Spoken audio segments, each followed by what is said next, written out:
first speaker who's joining us right away in order to get us to understand how to create a superstar brand. We have with us someone who has spent his career across the aggressive realms of FMCG, telecom and consumer durables. Now he's someone who's considered as a marketing practitioner and a thinker, and he's also someone who teaches at the Indian School of Business, Hyderabad and Mohali, and has been doing so for the last 20 years. In addition to the semesters at overseas business schools in the US and Europe. Ladies and gentlemen, I've had the pleasure of hearing him, of interviewing him, and of also following him on Twitter with all the kind of amazing tweets that he shares, a lot of knowledge that he shares. So it's only befitting that we give a head start to the Economic Times Best Brands Conclave 2022 by inviting none other than Mr. Harish Bijul, brand guru and founder Harish Bijul Consultants. So please put your hands together. And please help me welcome on stage none other than Mr. Harish Bijul.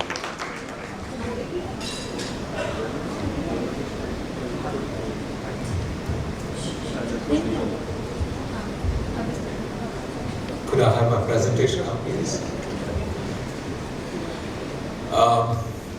Kavya is absolutely right. And, in the sense that we're starting at 2 o'clock, having lunch before a session, and that was such a lovely lunch, is a dangerous idea. It's good and bad. Let me start by saying that, I've always wondered why people tend to sleep after lunch, particularly in a session such as this, particularly in the darker lit arenas of the hall. So one of the first things I did is, I've always believed in market research, being a marketing person. I've always had this thought to say that, anything that you do, you must market research your way. Every breath you take, every step you take, market research your way. And therefore I went and tried to understand why people sleep after lunch, and there was one piece of data which was shocking, but true. It said that people sleep after lunch, particularly at conferences such as this.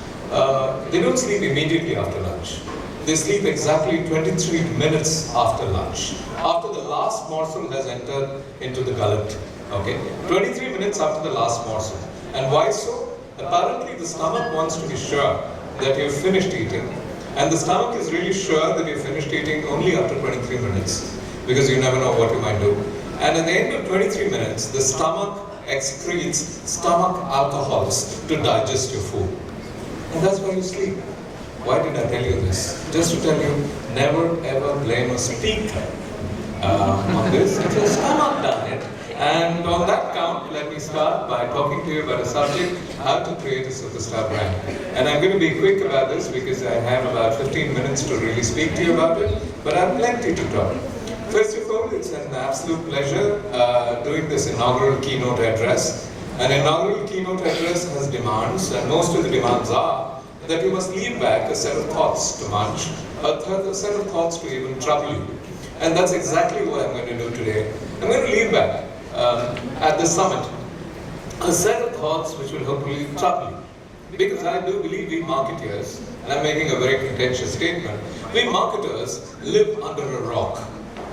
Live under a rock, and many a time we're not too sure whether what we're doing is right or wrong. Now, telling that to a bunch of senior marketers who have been there, done it, seen it all, I think that's contentious. Let's stay with this contentious stuff. You'll obey me only for the next 14 and odd minutes. Let me start. The first thing I want to start with is, for a start, what is a brand? I must tell you, and I've told you I'm going to be quick. What is a brand? A brand has got many definitions. Each one of you know it better than I do. But then, I have a definition of my own. Whenever I ask somebody what is a brand, they say brand is a name, a brand is a thought, a brand is a color, a brand is 20 different things. For me, the brand is a thought.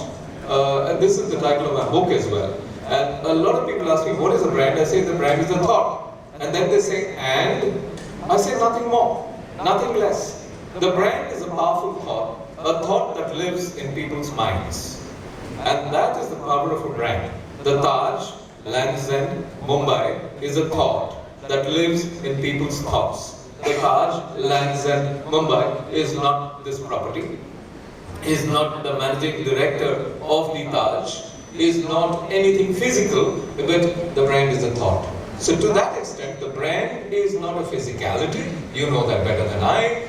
It is a metaphysicality, And much of the time when people ask me to define a brand, I say, the brand is Maya. Maya. It is here, and at the same time, it is not here. If you do a blood test on an individual, you will not find a brand, but in his, her, their psyche, you will find a brand. And therefore, the brand is a thought that lives in people's minds. But the difficulty is, if there are 150 people in this room, the thought of the Taj Lands and Mumbai is not the same in every one of those 150 heads. The brand objective is to have one common thought of the Taj Lands and Mumbai in every one of those 150 heads. But the complexity of branding is each one our own thoughts of one common brand. And that's the complexity of branding which you handle.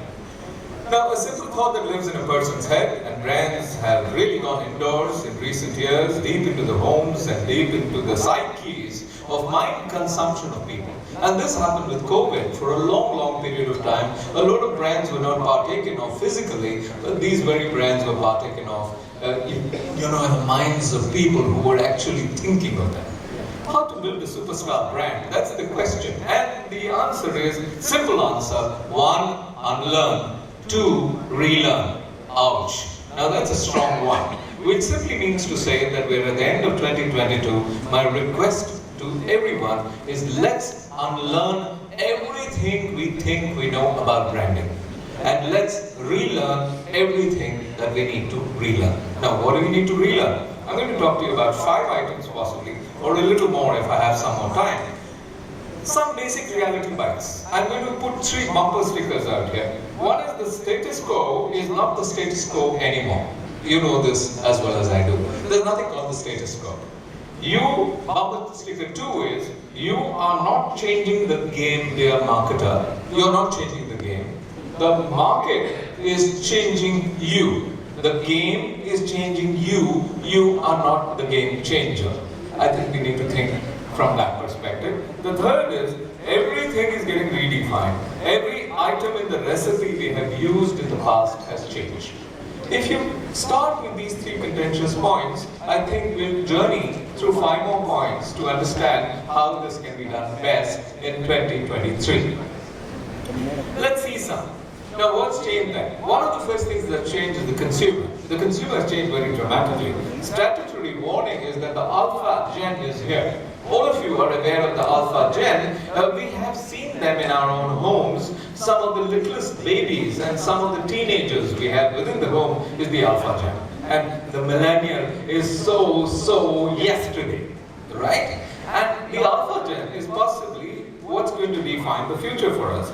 This is the generation born 2010 to 25.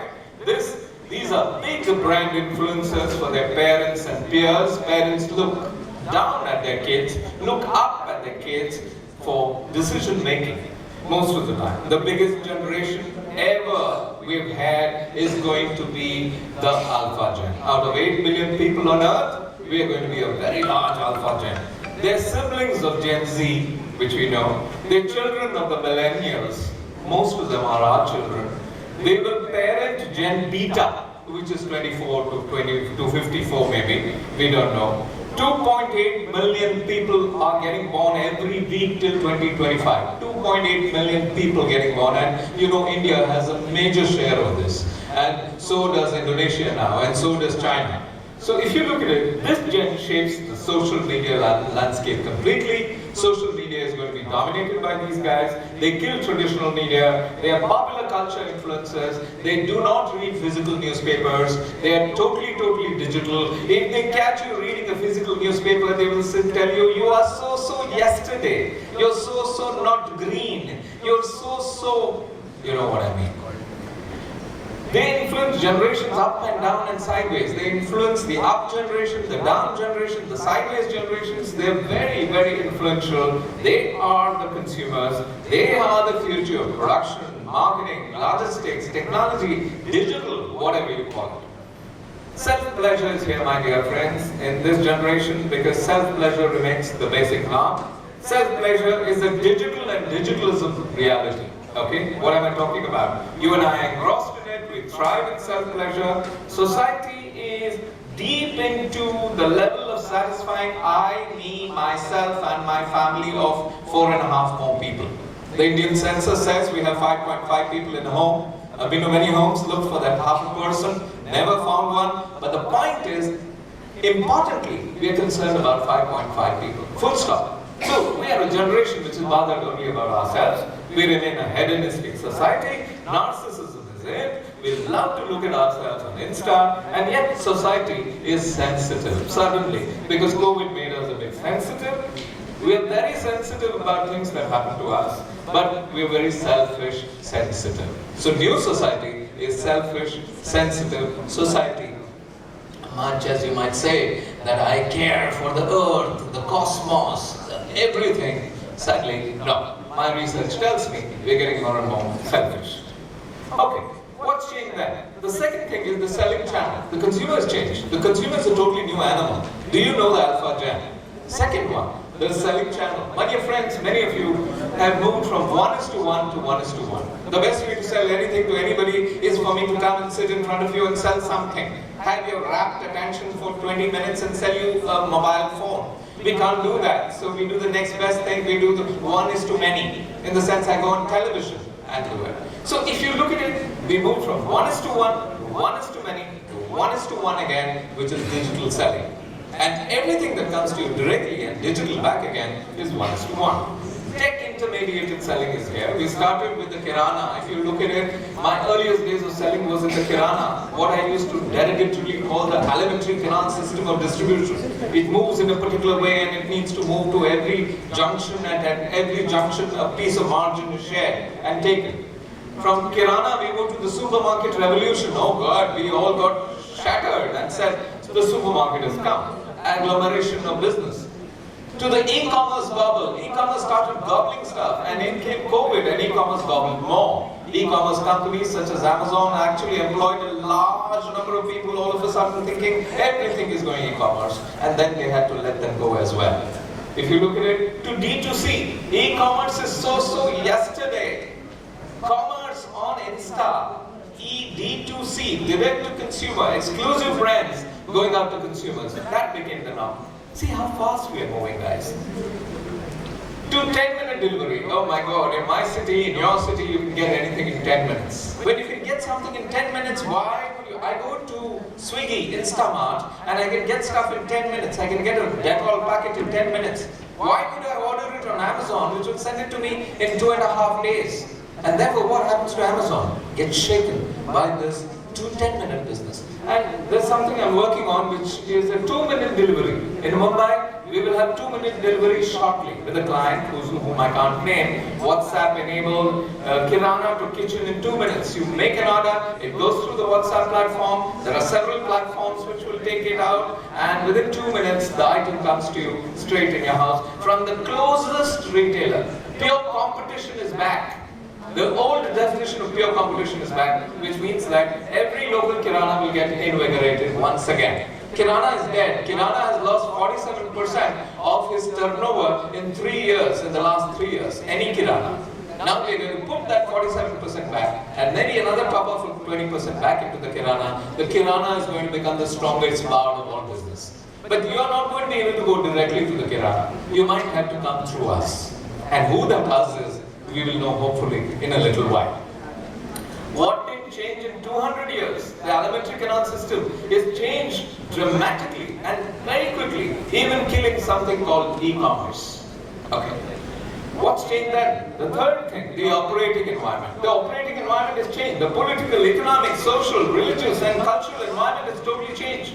We are a sensitive society. Burma crisis is the norm. Every day on national network television, there's a Burma crisis going on. Somebody is fighting someone, everybody is fighting everyone. Brands have burned their fingers in the year gone by. If you look at it, be cautious. Many brands have burned their fingers over the years.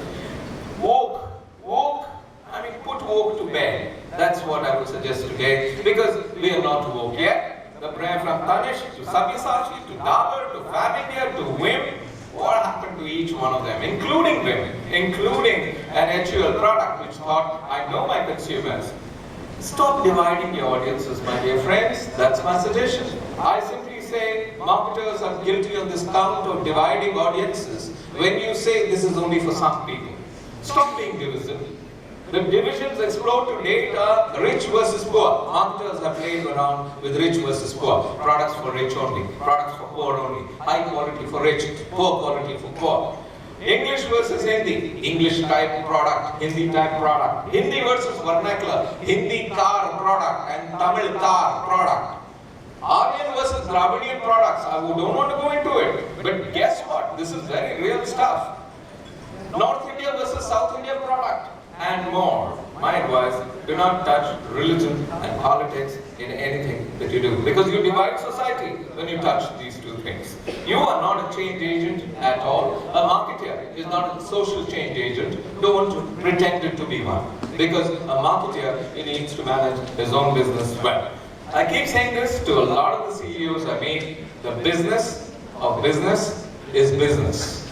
Mind your business. The business of business is business. Mind your business, which simply means don't dabble in social issues, don't dabble in woke, don't dabble in second marriage even, don't dabble in, same-sex issues. Just don't dabble. What's changed that, guys? The fourth thing is media consumption. You know this better than I. Digital versus physical. We've gone very, very digital. Content versus advertising. Credibility versus incredibility.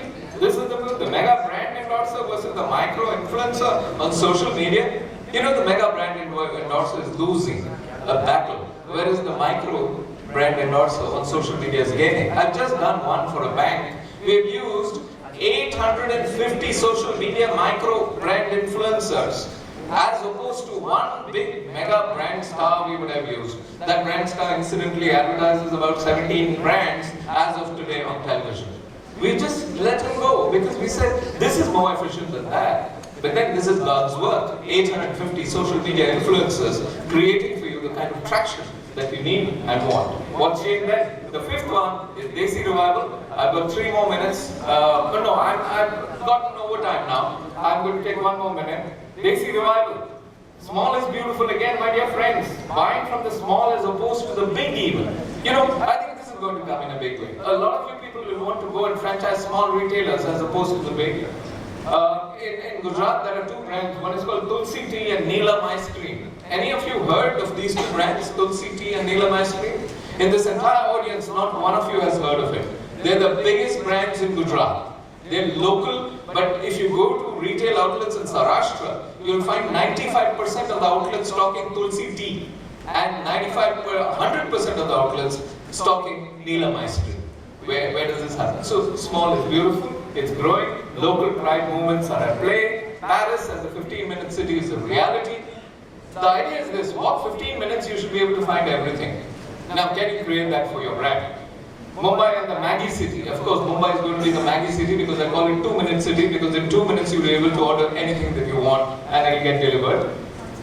Learning distribution humility from rural markets is a must. What's changed that? The last one is the green gem. I'm going to skip this completely. Green is in, assessing environmental impact is in, carbon footprint is under keen examination, ESG goals, I hope all of you are married to it totally. Packaging is under question.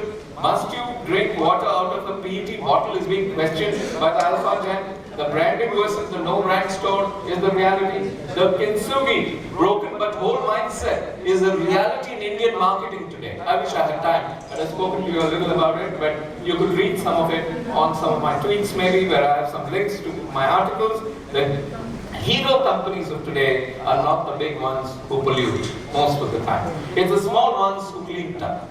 Okay, let's cut back. Last one, the emergence purpose. Now purpose is big, the target is there. Target is too narrow. Target is too usurping. Target is Shylock. Mission is there. Mission, which we used to believe in, not so exciting. Vision is dying. Oh, vision is so opaque. What's long with the purpose? Do you have a purpose? What is your purpose? Can a shoe company have a purpose to say, I'm a healthcare company? Yeah, that's something that we have created. How can a shoe company be a healthcare company? Well, shoes help you walk. If you walk more, you get more healthy. How oblique. The first guy who actually grabs purpose in that category is the guy who wins. The tech-led marketer, let's just go out of that. Lots more has changed actually, but we don't have the time for this time. For now, let me take an irreverent look at the connected tech-led generation of marketing that we live in and leave you. Here's a parting slide. In Bartek, it's a connected world. Digitalism is the reality. You don't know where your body ends and the physical device begins. That's the reality. It already, okay, shortly we'll have chips in us, but before that, even then, we have a problem. Let's look at analytics, data, and digi-living today, as I call it. It's a promiscuous life, okay? My phone sleeps with my refrigerator. My phone is connected to my refrigerator. When the eggs in my refrigerator get over, my phone can order from the shop down the stairs. I actually do it. I've actually enabled my phone to pay also with a limit of 1,000 rupees because I still don't trust technology as much. My refrigerator sleeps with my grocery store. My refrigerator is talking to my grocery store, send me eggs. My grocery store sleeps with 40,000 customers' data. That's a lot of data. My customers sleep with credit cards, and that's a lot of credit cards. My credit card sleeps with my bank. Credit cards are issued by banks. My bank sleeps with my rating agency, possibly ICRA. My rating agency sleeps with my insurance company, totally. My insurance company sleeps with my car because it insures my car as well. My car sleeps with my car company, which makes the car. My car company sleeps with Aadhaar. Every time I go, I need to show my Aadhaar. My Aadhaar sleeps with my PAN card because I have to link it permanently. My PAN card sleeps with my jeweler because every time I go to buy anything more than 2.5 lakhs worth, I have to show my PAN card. My jeweler sleeps with Facebook because every one of us is on Facebook. And guess what? Facebook sleeps eventually with Cambridge Analytica. If you really look at it, it's a networked world. We have gone, we have gone berserk. You know, I keep saying that data is not the new oil. There was a gentleman who said data is the new oil. I say he's totally wrong. He said this in 2006. What I say is, data is the new alcohol. Data is the new alcohol. It gets you high. And the whole world of marketing is going high on data. I think the future is that let's marry it and let's stay with data, which is going to take us further and further and deeper. Think, who do you really sleep with? Thank you. It's been a pleasure being here. I know there will be no time for questions, but thank you for your patience, for your time. I'm leaving an email ID out here. If any of you have questions on anything that I've spoken at this, ET Best Brands Conclave 2022, please mail me. I promise to reply within 24 hours. Thank you so much. Absolute pleasure being here. Thank you.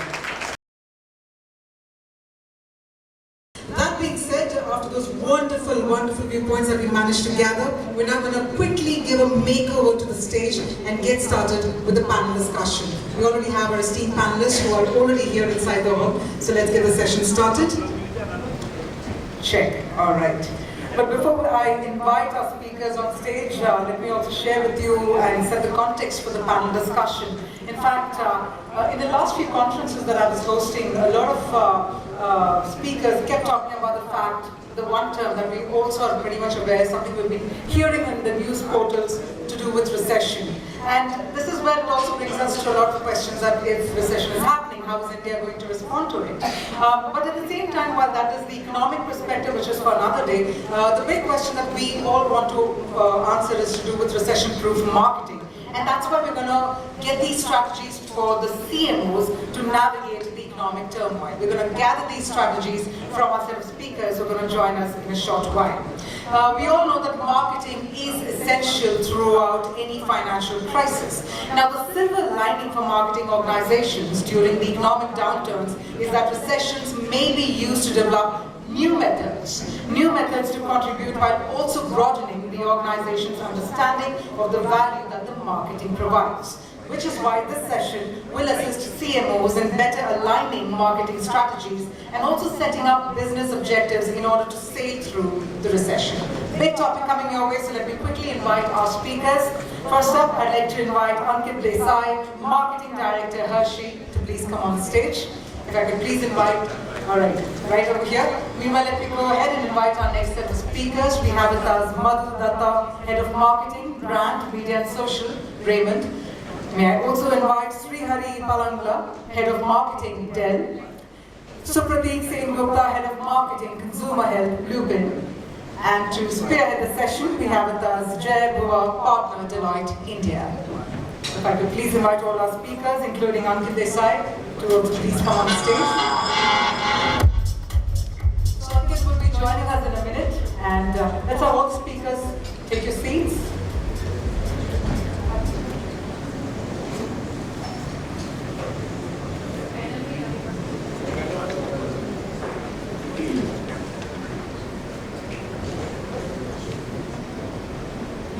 So I believe Ankit will be joining us in about a minute, but I believe Jay is already over here. He's moderating and spearheading the session. So I'll quickly hand it over to you meanwhile to also set the tone, set the context for the session, and then over to you. Hello. Great. While we wait, good afternoon everybody. It's fantastic to be here. Amazing panel that I'm accompanied here with. And I love the topic. The topic says, what do we do in recession? And CMOs, as we know, are the first where chief financial officers and CEOs turn to and say, hey, you know, the metrics are not looking great. What can we do with the marketing budget? Can we cut down on certain things? How can we look at return on the marketing investment that we are doing more closely? But that reminds me of a quote by one of the best racers, late Mr. Senna.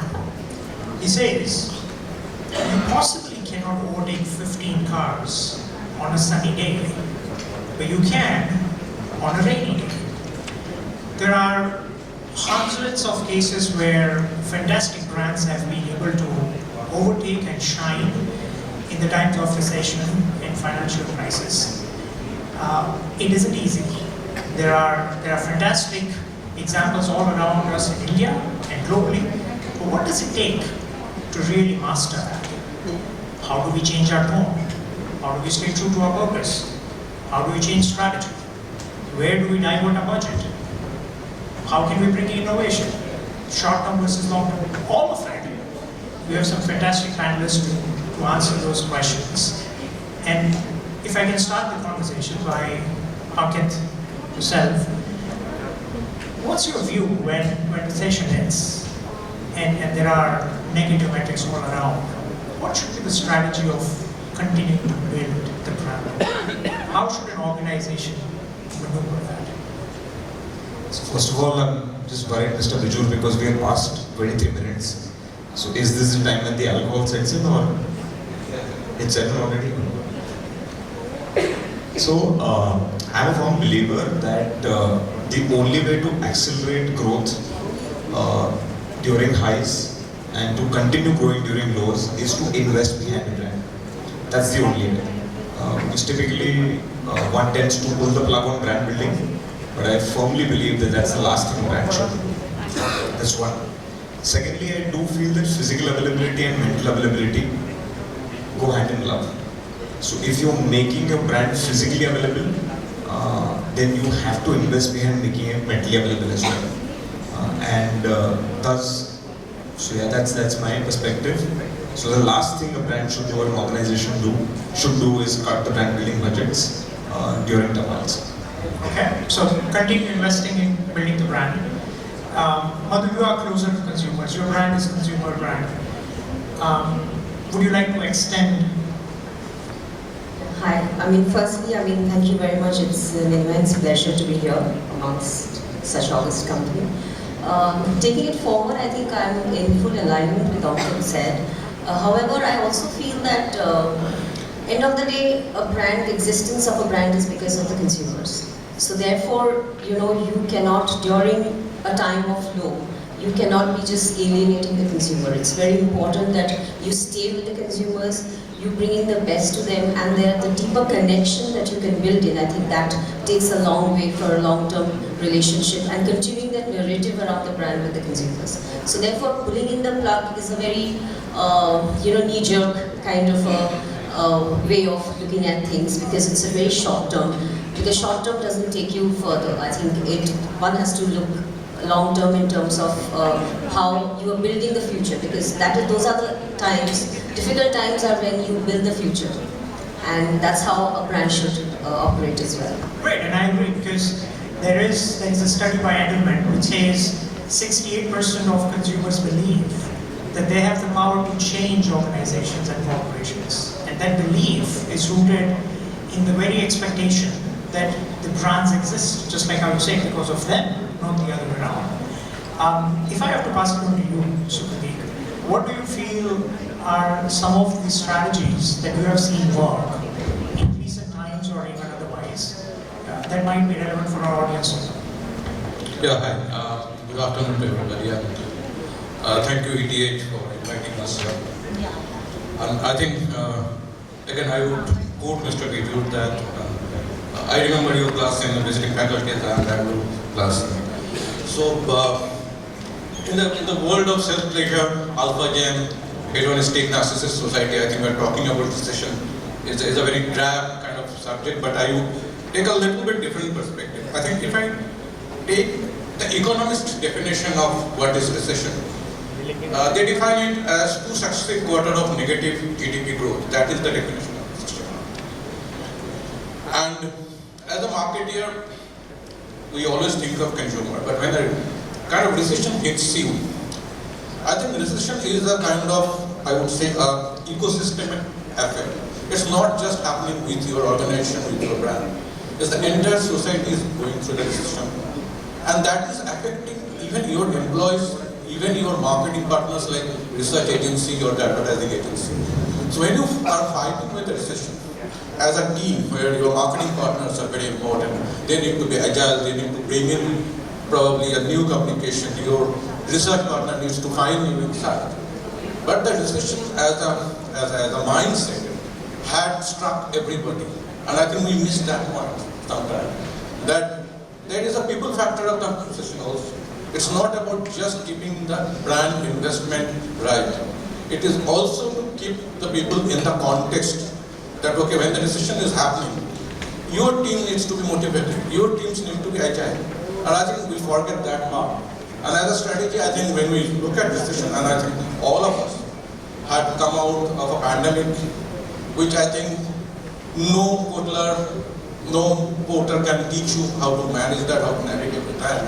In the history of mankind, that never happened. I work in a pharma company, though in the consumer healthcare side.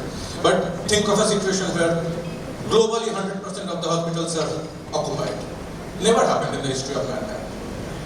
So in that case, when that happens, it's not just about the brand investment or convincing CFO, I don't know if there is any CFO here, convincing CFO that don't cut my brand budget, it's a good money, it's not a bad money. I think the most important part, or equally important part, is to understand the people factor when you are dealing with recession. So I leave with that, and maybe we can take it forward later. Sure, thank you. So keep people at the center, continue investing in the brand. But Sherry, what's your viewpoint? We all came out strong from COVID. And when we keep people at the center, what does it really mean on the ground for a company like yours, which is more B2B? Yeah, fair question, Jay. And again, good afternoon. It's a pleasure to be here. And ET, likewise, thank you for having us here. So I sort of extend what Supratik said, right? He talked about it from a people perspective within the organization, and also to what Ankit was talking about. In my mind, a couple of things are high on the radar. One is, it's probably the time that you have to be even more paranoid than you would normally are, right? It's the time where, the way you've normally done things, and I think what Naresh was talking about earlier, it's probably something you need to revisit. So as an example, right, if you think about it from your employees or your team perspective, Supratik talked about it, you talk from your customer's perspective. Under situations which were steady state, broad brush things were okay, right? You probably got away with your messages which were fairly broad brushed. But that's not going to work in my mind at this point, because you need to be closer to what's really resonating in their mind and talk to that. So whether, and I know Harish talked about this and he said targeting is sort of whatever, a little bit different, but to that segment, to that target, what's top of mind to them?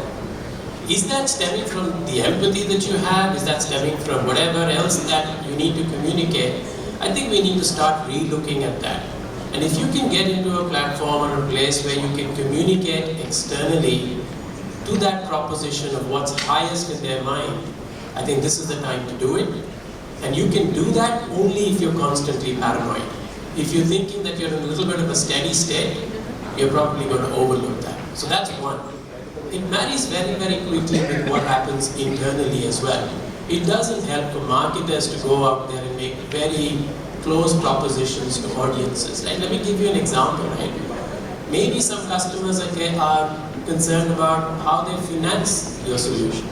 Maybe some are concerned about your competition and evaluating against that. Maybe some are concerned in some markets about the energy and the challenges they're having about that. So each market might be very different about what's top of mind for them. So spend the time thinking about it, and most importantly, make sure internally you've communicated that too, right? And your internal audience is also taking that same message in resonance to that audience. It's a lovely message, Sri. Thank you for that. I like two aspects of what you say. It brings out the best of an organization when we are going through a session, so it kind of almost separates kids from adults, right? We are boys, but also a segment of one.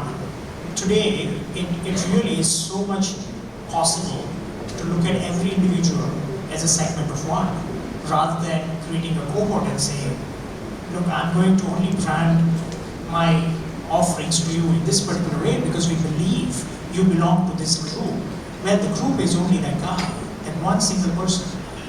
Is the organization ready to be able to do that? Is a question, and during the times of recession, it becomes apparent when the organizations are ready and when they are not ready. Now, how do you define that readiness, Madhu? If I can ask, what does an organization need to do to be ready in order for this hyper-personalization, call it innovation, having many projects? Because innovation is the last thing that comes to mind when we are going through recession. What's your take on that? I think the most important thing during this point of time is understanding the consumer. Who's your consumer? And therefore, because this is the time that you need to be very cognizant about what are the steps you're taking and what are the repercussions around that step.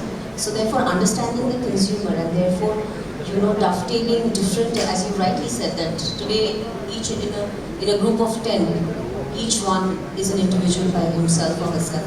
So therefore, understanding that particular individual, that's where I think data comes in very importantly in our understanding of that. Because then you analyze the behavioral pattern, analyze what that consumer is looking. Because today, as you all know, that everything is so networked. You know an individual by just the name, by just the phone number, by just the email ID.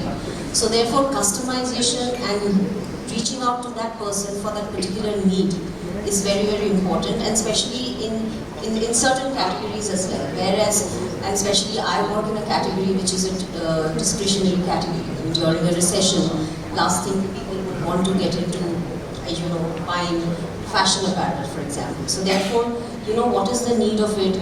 You need to be very sensitive about the fact that keeping the environment and keeping the mindset of people at that point in time, that how you are addressing that person. So therefore, I guess it's very important as an organization or as a brand to be sensitive towards what messaging you're giving, to be sensitive towards what the need of the hour is, and keeping oneself relevant to that particular need of the hour. Sure. So what's top of mind for them? What are they going through? What's their context? It's important that we understand that. But the question really is, what are the building blocks for an organization to be able to do that? I mean, everybody would aspire to be in a state where they are agile enough as an organization to be able to react to the changing dynamic consumer need and their state of affair. But what does it take from an organization? I think first, what enables it is important, and I completely agree with her that continuous listening and staying close to the consumer is very important. We are in FMCG extremely dynamic, and we have our tracks, measurement mechanism and insighting which we do to be able to tap into how the consumer behavior trends, liking is changing, so that is very important. The second part of it is the enablement happens when you do very rigorous cost management. You need to be on top of cutting down discretionary spends so that you're doing what's good for the consumer in line with what is in sync with his or her trends. So that's the second part of it. To your point around core and innovations, I think it's a known fact that strengthening the core is extremely important.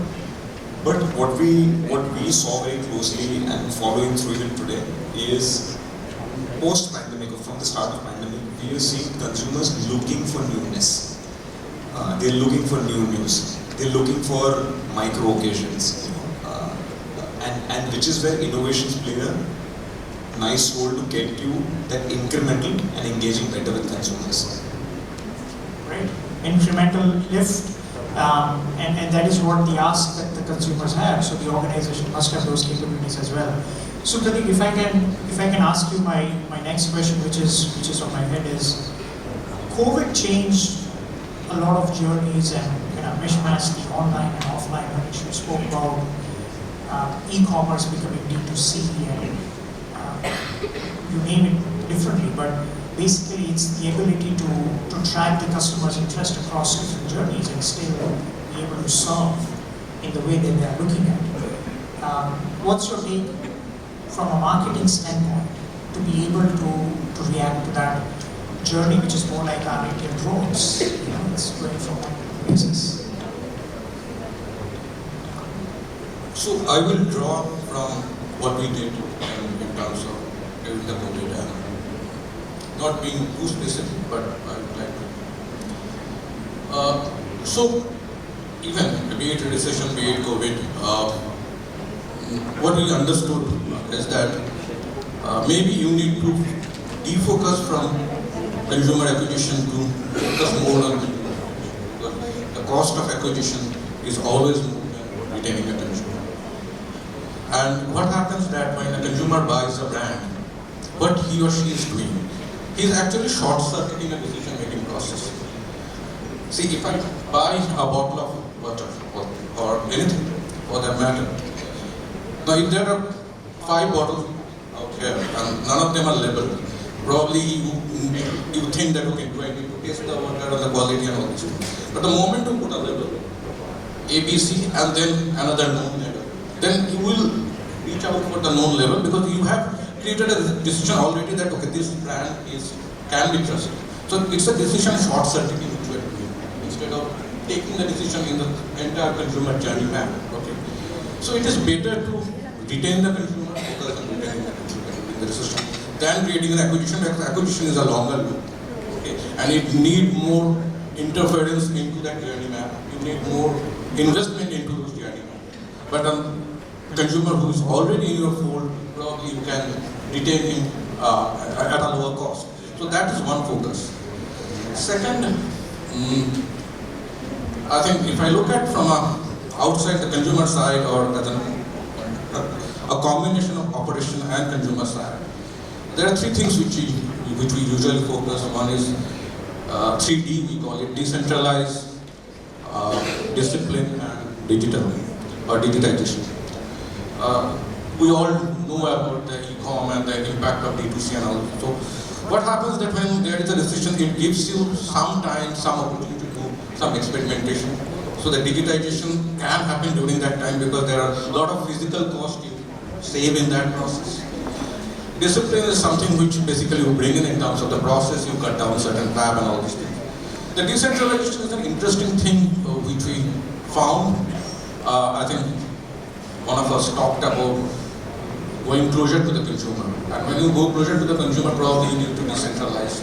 You need to empower your frontline to take decision rather than going all the way back to your regional office or HO and then again giving an approval. So that in a way helps in terms of creating a more agile and kind of adaptive situation. In decision, you need to be agile and adaptive. So this is broadly one side. The second side was basically we tried to look at the consumer segments broadly without going into a particular category. Broadly, my experience is primarily FMCG OTC. So I'll talk about that. Is that when the decision happens, what happens to the consumer? Two things happen. One, at a tangible level, his disposable income goes down. The second thing also happens, even if it is not going drastically, in the anticipation of it might get hampered or hindered, he goes into a kind of shell in terms of the expenditure, what he or she is doing. And then he starts prioritizing. And broadly, you can bucket it in three things. One is I need it. There are certain things I need.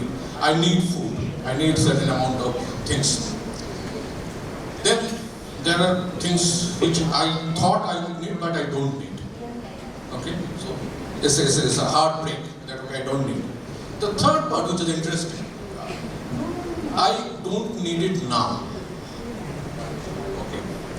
Now, taking the case of a computer, Dell or Raymond or a Harsh. Maybe in the life of a hard decision, I still might need a chocolate time. Maybe you can create that sense that okay, there is a need to create a certain amount of chocolate time. Yeah, you all need chocolate time, always. Yeah, thank you. I will send you a bill later. The second part is that okay, you may not buy an expensive suit, but still whether you need a clothing or something. So I may need it later. So if you can shift, most of us probably deal in the categories where some part is I need it, I always need it. But if your category or if your product basket is or the portfolio is somewhere falling where the consumer has started saying I don't need it, can you shift a little bit towards I need it later side? And there are means and ways which you can do it. Probably that would take another hour to discuss that how to do that, but there are means and ways. The third thing which we did is that we shifted our marketing investment from a broad-based perception-related expenditure like TV. Like you can't measure TV return in that sense. To a more measurable advertising like digital you can measure. So that's broadly what we did in terms of segmenting the consumer that okay, how can I help him to make that decision that okay, I may not need it now, I may need it later. And then also making my investment more measurable, more attributed in terms of sales. And then further making it decentralized, empowering, adaptability, increasing agility. So that's broadly. That's a lot of stuff, power packed in that last answer. Sukriti, thank you. I love the chocolate part, I love the suit part as well. So there are two takeaways from that for me personally. Number one is you mentioned about empowering the frontline users of your organization with the right decisioning. That can be done only if we have the data, underlying data, decisioning and delivery. So how can we get control of data, decisioning and delivery becomes one very fundamental capability that the organization is doing. The second is how do we position? How do we position in a way where we clearly identify the proposition, the purpose of the brand and how consumers will like to converse with it and take it forward. If I take the first thread, Shriyari, and ask you a question about data, decisioning and delivery. MarTech is a big wide ocean. There are multiple solutions available. For an organization to be able to get hold of the right MarTech marketing stack, how should they go about doing it? And also, if you can also touch upon the aspect of what does it take from a CMO standpoint? Do you need to always drive the whole thing, or you can be a catalyst? Because data that you need as a marketer might come in from Department 1 versus Department 2 versus Department 3. Can you be a catalyst? Can you be a catalyst to stitch, bring down the silos?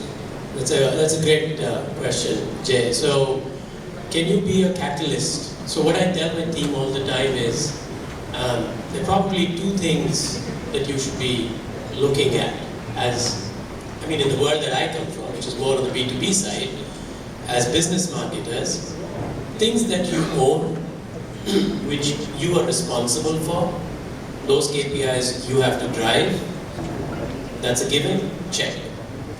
Second, what do you influence, right? And what I mean by influence is, in many ways, marketing is the common glue, the common fabric. And I can see everybody nodding their heads, you get the sense. And therefore, what you can play a pivot for as you steer those conversations. And data plays a very important. Supratim said, hey, I moved from TV and I moved to digital. Okay, you got the data. But you know what, that's just the start point. What you do with that data, which is a huge, massive flood. And you talked about MarTech stack. And we've all seen pictures of this, right? The number of tech vendors in a marketing stack. There's not a millimeter of space left on that picture. There's everybody doing every sort of thing with it. But in my mind, as I try to distill that, is a few things. One is, can data tell me, in today's world, what I was saying earlier, moving away from broad strokes to something more specific, can data tell me who is in market right now for a purchase? Right? With all that infinite intelligence that you have, digital signals, previous history, etc., can you tell me who is in market to buy? Second, what can I tell them in a more personalized manner? Now, we all want to get to personalization at the extreme, so I do want to say a very, very personal message to this, but at an individual level, I think we have to sort of balance that out. We'd love to think that we can give you personal messages to the point that it can actually get annoying at times, so draw the right line. So can data tell me who is in market? The second thing that I want data to tell me, so that really helps my team be effective in reaching them, okay? The second thing to be a clue is, can data tell me where am I slipping up? In my entire end-to-end funnel of having figured out who is in market to the finish line of actually having made a transaction with me, where have I slipped up? Was it because I told them the wrong product, the wrong pricing, terrible experience? Where did I slip up? And therefore, whose onus is it to have to go and fix that? Not everything is a marketing problem, obviously, all of us know. Therefore, who should we be going and telling, hey, you messed up on this, or maybe messed up is a strong word, you should have done this better, can we course correct? If I can get data to tell me this, that's plenty. In my previous life, I've been a computer engineer, so I know all the amount of things you can mine out, and you think you can solve the world's problems, but hey, you have to get a little bit real as you translate that into business. Those are some very piercing questions for a data analyst to answer, Shriyari. Well, on one side we have ChatGPT almost writing a poem and doing fantastic stuff. And on another side, we have very fundamental basic questions to be answered. Who is in the market for buying? What should I pitch? How should I pitch? If I didn't pitch it right, what will I correct next time? Yeah, and you can actually, it might sound actually futuristic in that sense, because if you break down the problem, and what you just said, Jay, and I'm sure you're probably deep into that space, you can start building rudimentary models and so on, and then you sort of refine that as you're going forward, right? So that's for the first part. But the second one is actually pretty straightforward. It's not, I mean, relative terms, it's straightforward. You get signals on, hey, where am I slipping up? And all of us realize we don't want perfect data, right? I don't want to know absolutely fine that this was the only reason why that happened, because there's a variety of things in an uncertain environment, which is certainly the case from now onwards, that we have to have that judgment call. Right? So that's pretty much what it is. So I don't want to say it's an over-engineered solution, but it's reasonably okay to help us on the right track. Sure. No, that really is fantastic, Shriyari. I'll just add one thing. Yeah. Shriyari is saying is that a little bit maybe I'll contribute. I think until the time the data privacy law is setting in a full force, and then other than the first party cookie, you cannot, or the zero level cookie, you cannot do anything, any remarketing other than that. Till that time it is coming. I think data, the amount of data is not the issue. The issue is the actionability of the data. The collection of the data is more or less sorted now. You get a lot of data. You can buy it, you can own it in terms of, your handles and other assets. The point is that what do you do with that data, how do you analyze that data, and then what is the actionability of the data. I think I'm saying that linkage, we are, as a marketer, a lot of us are struggling to connect that data that, okay, the data is there, data is analyzed also, but then what do you do with that? Yeah. No, I think that there is absolute appreciation of data's requirement, its quality, and our ability to then use it for making decisions and empowering our frontline users to make right delivery of messages. Although we want to extend on that topic, and then I have a question on talent, which I will then move into. As we all agree, I think the importance of data is, it's unquestionable. But however, I mean, it's a very personal viewpoint that I always feel that you have the data, you understand, you analyze. But there's also, as a marketer, as I again go back, the consumer being at the core of it, consumer centricity and how well you know the consumer, and therefore, at times, you need to also challenge your gut in terms of how you analyze the data and what you bring out of them. Because it cannot be always a cookie cutter way of doing things. So therefore, that little risk factor as a marketer you need to take, because otherwise it's very safe to go by data and then make mistakes and say, I have data by my back. But I think as a marketer who having a bit of a risk appetite as well, and if you have the confidence of knowing the consumer, bringing in the relevance, analyzing the entire environment at that given point in time, I think it's very important to risk that little gut element of it as well to take your initiatives forward. And I have one more question when we are on this topic. You mentioned about the regulation of how we use first-party data, and we don't want to spook the customer when they are on our website. Hey, give me your phone number, your email address, and before you do anything else on my website, I want everything. Right? That kind of is a given recipe for. It's very intrusive. So this is a very difficult situation for marketers and brands to manage.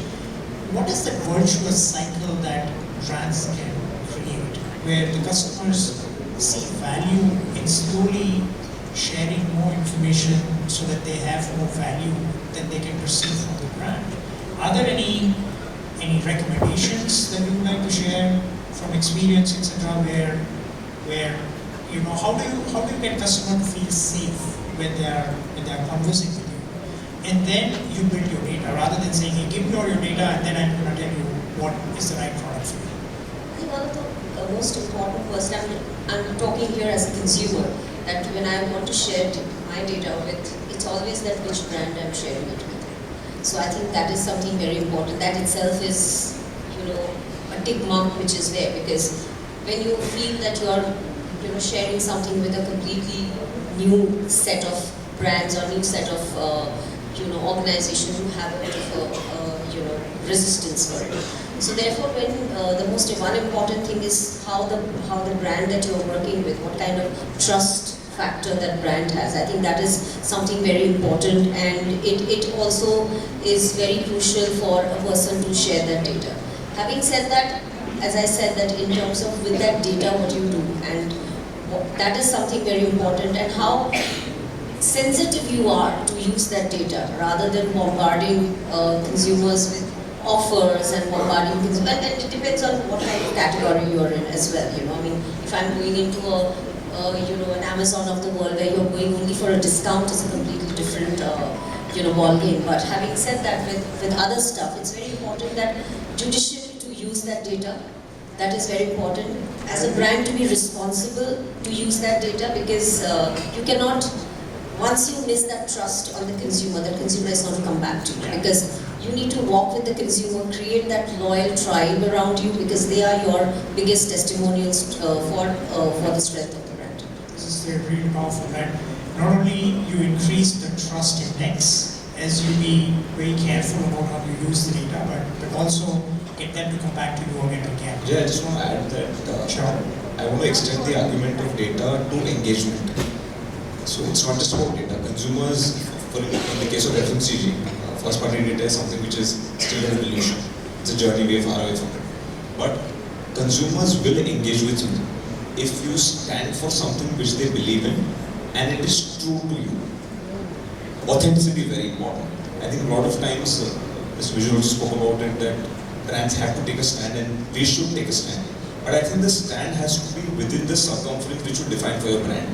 If you're trying to be someone different, or if you're trying to take a cause which is very different from what you stand for, is when the pitfalls will be way more than the benefits. Just to give an example, for I don't know how many of you are aware of it, but Hershey's, like the her and she is not noticed in the Hershey's brand name. Likewise, the achievements of several her and she go unnoticed, which is where we launched a campaign on the International Women's Day called the Hershey campaign, which is celebrating the sheroes around you. Now that came in very straight from the heart as far as the brand is concerned, and people lapped it up in a big way. Had it not had a strong link with the brand, then there would have been repercussions as well. So I think that's the argument which I want to extend beyond just data, saying consumers will engage with you if you're authentic and if you stay true to yourself, versus just saying something for the sake of it. Very important. Keep the mic on. The question I have for you, Ankit, is while we be authentic in our messaging with consumers, what does it take for an organization? What does it take from a talent perspective? Do you see the teams in marketing functions are requiring different skills? Is it only just what we do outside, or there's more to do for brands and consumer corporations to do inside as well? What talent do you see? Absolutely, because technology is an enabler, but eventually it's people who drive brands and build brands, right?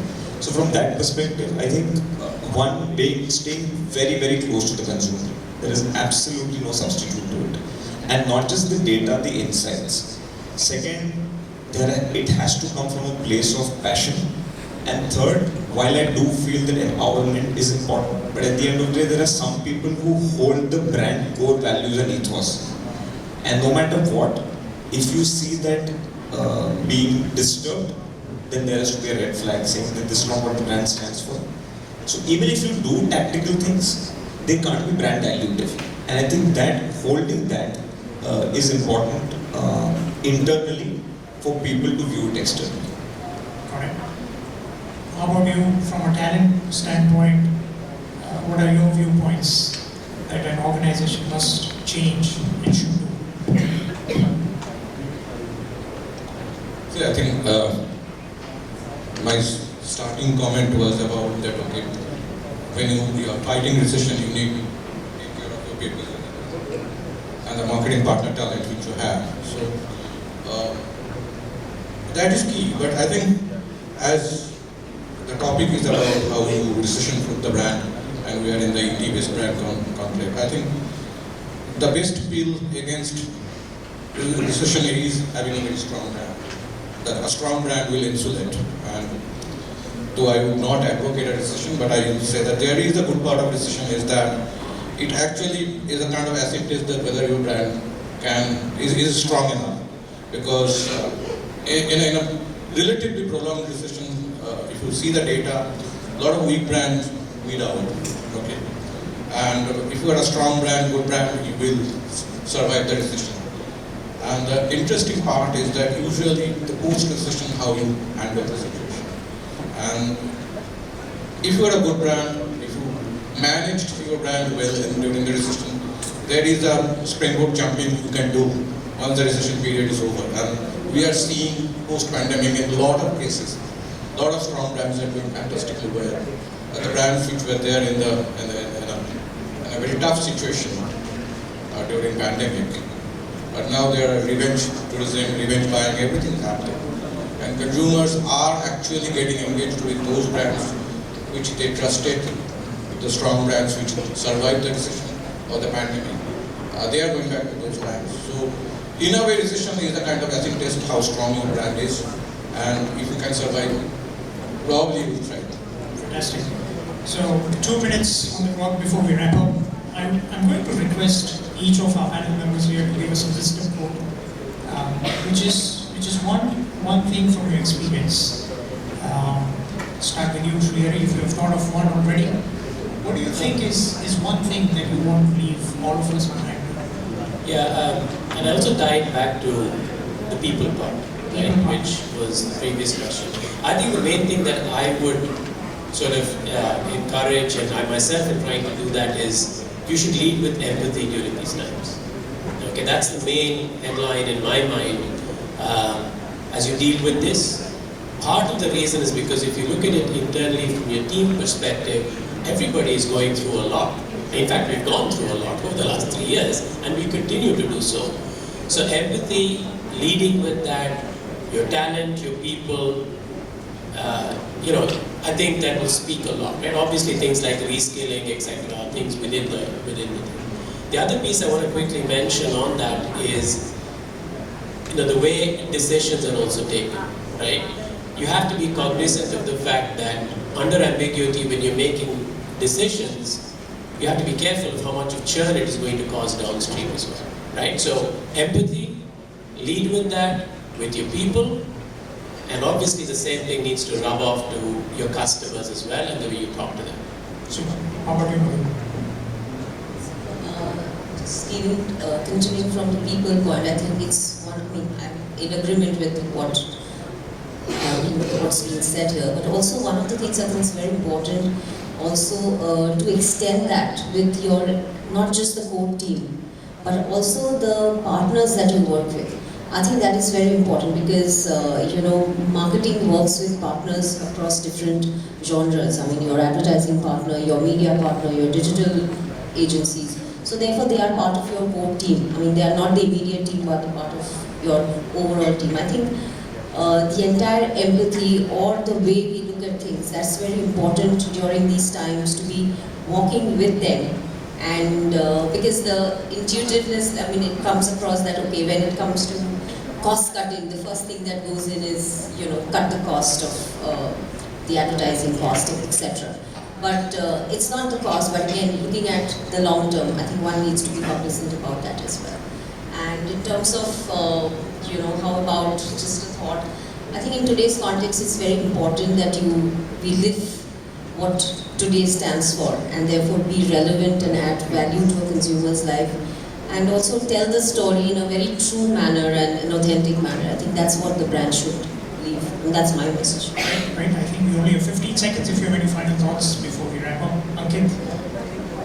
No, I think similar. Similar? 4-5 ingredients, marketing and strategic thinking, business orientation, empathy, authenticity, and I think the pandemic has taught us that whoever holds strong will gain in the long term. Great. Supratik, you're okay for now? Yes.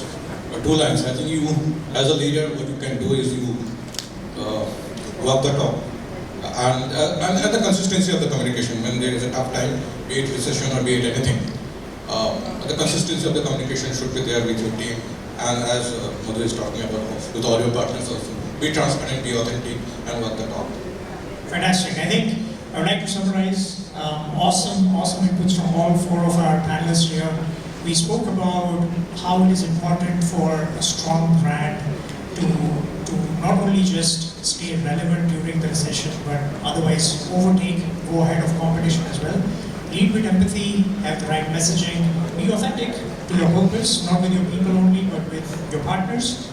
Keep customers at the center. Make sure that data, technology, and the whole context type of big picture is not overwhelming, but you increase your needle towards using AI in the way your organization's requirement of being agile is taken care of. And with that, I would like to thank you very much, all of you. With that, ladies and gentlemen, our next speaker is someone who's responsible for the strategic decision making at Wockhardt Hospitals. She's also the director on the board of RPG Life Sciences Limited. Ladies and gentlemen, we have the very dynamic Zahabia Kharakiwala, Managing Director, Wockhardt Hospitals. So please put your hands together to welcome on stage Zahabia Kharakiwala.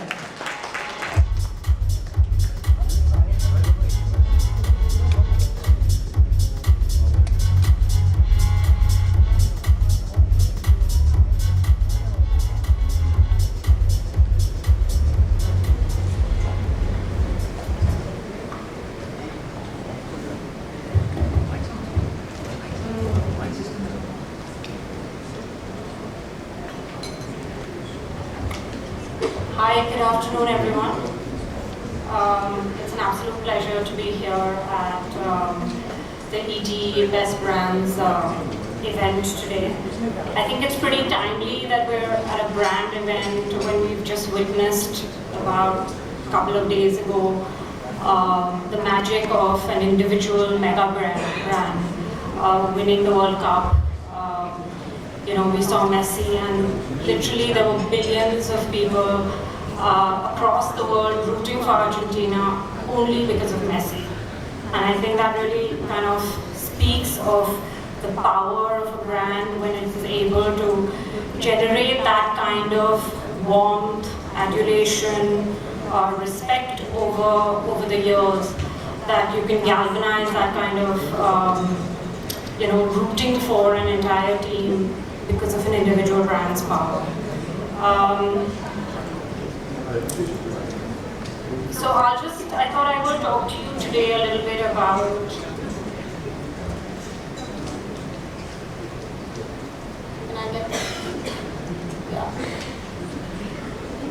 So I thought I'll talk to you today a little bit about my journey. It's been a little over a decade that I have been enrolled as Managing Director for Wockhardt Hospitals. And when I started off, I could have the presentation, please. Okay, so I'll just hold on until they get that on.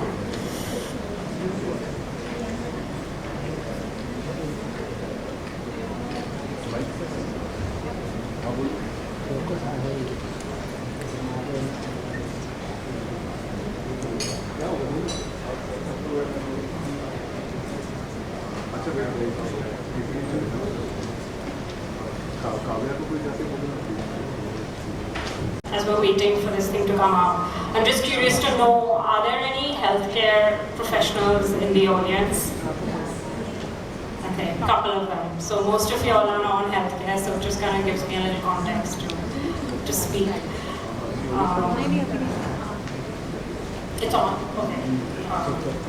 Okay, so so when I stepped in as Managing Director over a decade ago, at that point in time, the company had gone through a major divestment. We had divested all our metro city hospitals. These were the flagship hospitals for the group at the time. And what part of the business remained was the Tier 2 city hospitals. We were the first corporate at the time to enter the Tier 2 cities, and these hospitals were young, about 2-3 years in their journey of evolution. And today, where we're at is that we have 2 large flagship hospitals in Mumbai. One is in Bombay Central, in the south part of the city, and the other one is in Meerut, which is in the northern part of the city. These are both large 300-bedded facilities, state-of-the-art technology, and stellar clinicians that we have on board. In fact, our South Bombay Hospital is also accredited by Joint Commission International. Joint Commission International is essentially an American-based accreditation body, which is the gold standard for quality accreditation across the world. So they come in every 3 years and certify you on a regular basis. So there are only about 50-odd hospitals that have JCI in the country, so it's not very common, and it requires meeting very high levels of standards of quality, care, safety, etc. And at Tier 2 city hospitals today that are in the geographies that we're present, we have established a market leadership position in all the cities. So we stand out in terms of our clinical expertise. When there are critical cases, these patients do come to Wockhardt as a top of the mind recall. So this is really where we're at today. And when I came in, we were in the process at that time of completing the construction of our South Bombay Hospital, which was the flagship, and which followed with the pre-commissioning, pre-launch activities that take place. And so a lot of my time was spent really in terms of creating spaces and designing spaces that felt warm and home-like, in defining levels of service that were personalized, in identifying people within the organization to lead the organization who really ascribe to the values of the company, and in selecting doctors that were, empathetic in their approach and who were, highly skilled and contemporary clinicians. In doing this, when you're kind of launching your flagship facility, there is a bit of soul searching that happens, and you kind of ask yourself the important questions as to who you really are, why, what makes you stand out, and how do you differentiate yourself in the market, and how do you stand out in the marketplace. And it was during this time that I realized that what we really stand for, the values that we hold, the way that we're planning our hospitals, the way that the processes that we follow, everything that we stand for is in fact what differentiates us, is in fact what makes us stand out. And therefore we don't have to project an image of what we want the external world to see of us, but we really have to just communicate our values and who we are, what we believe in, and that is enough. And that's when we kind of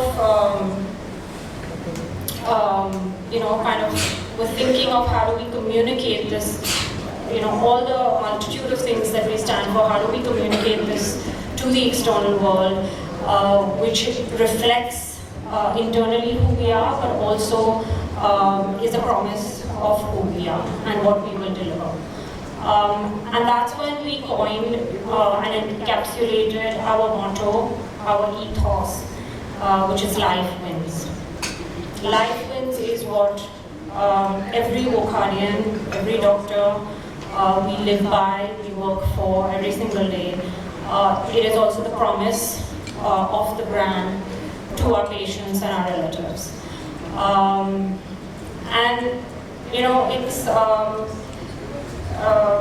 It's interesting because it kind of is a very powerful two words which almost makes each of us internally work for something beyond just our routine work, go beyond our call of duty. And it's also a guiding North Star in terms of decision making in the company. So, as healthcare providers, every level in the organization is a touch point for a patient and a relative, and you're always faced with decisions as to what should be done. And really, Life Wins is the model by which people are empowered to take decisions that which is the right thing to do for the patient at all times.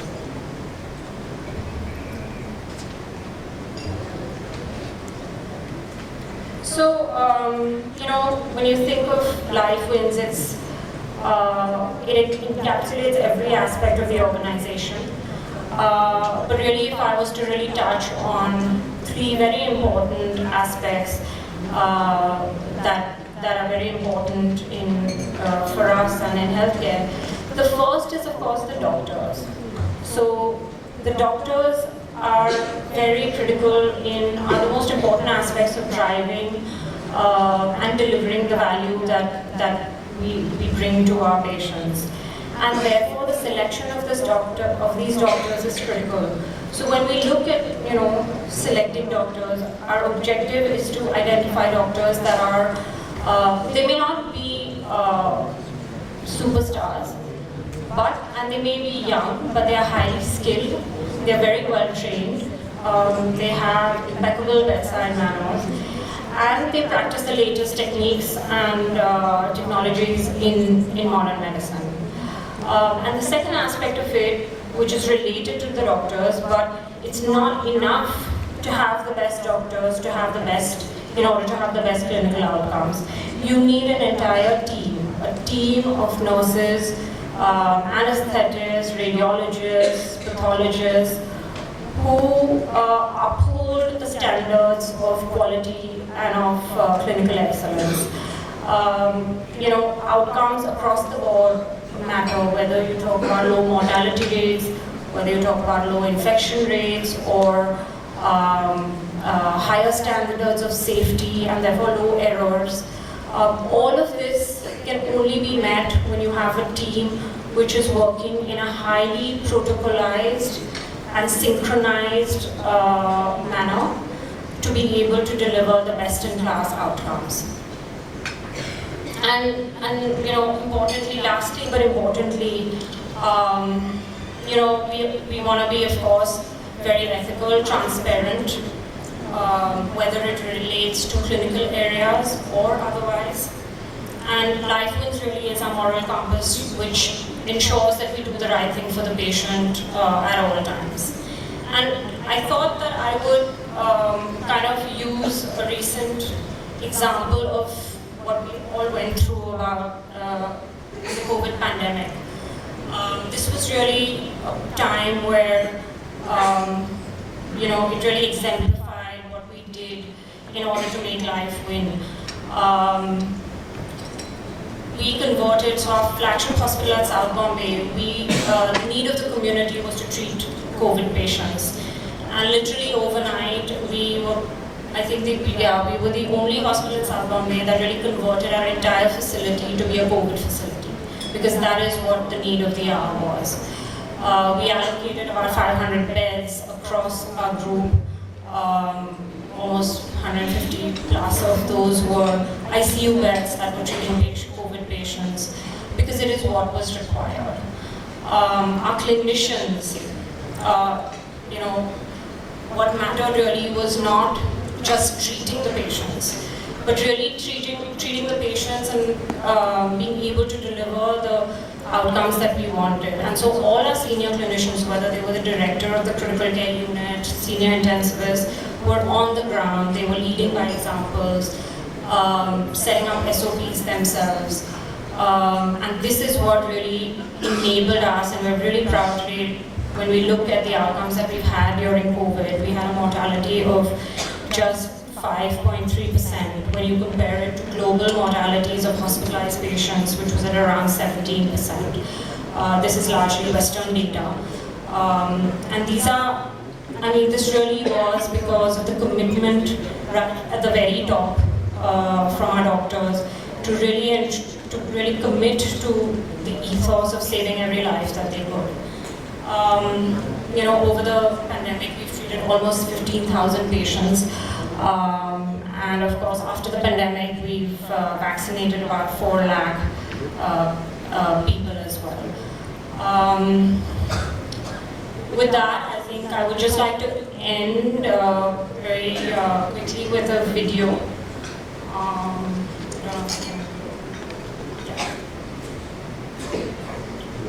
Do I have to click it? Yeah. Can I have the sound? Must come together as one.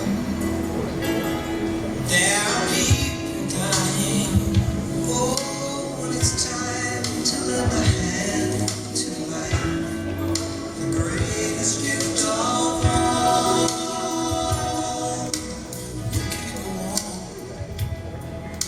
pretending day by day. There's someone somewhere will soon make a change.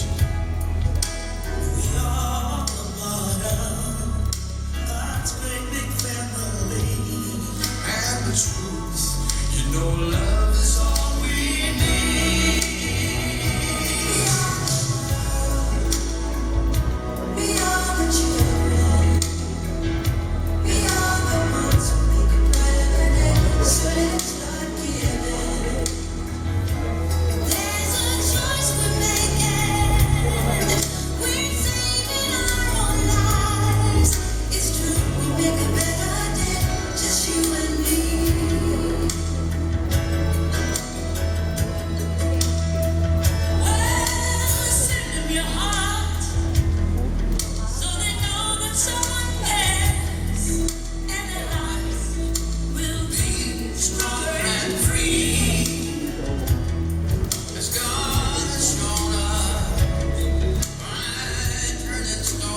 let's move ahead with a special address coming your way. When we think about pictorial persona of a brand, this is where we come about harnessing the power of logo and most importantly, how to symbolize a brand's essence. Now to understand all that and more, it is only befitting that we have an accomplished, transformative global executive and a Wall Street Journal best-selling author who comes armed with more than 30 years of experience and the last 9 as the Chief Marketing and Communications Officer of MasterCard and the President of the company's Healthcare Solutions. Please put your hands together to welcome on stage the very dynamic Mr. Raja Rajamanar, Chief Marketing and Communications Officer and President MasterCard.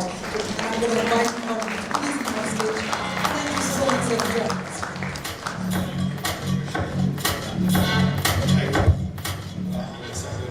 Thank you very much. Good afternoon, everyone. Absolutely, it's a pleasure and a privilege to be here.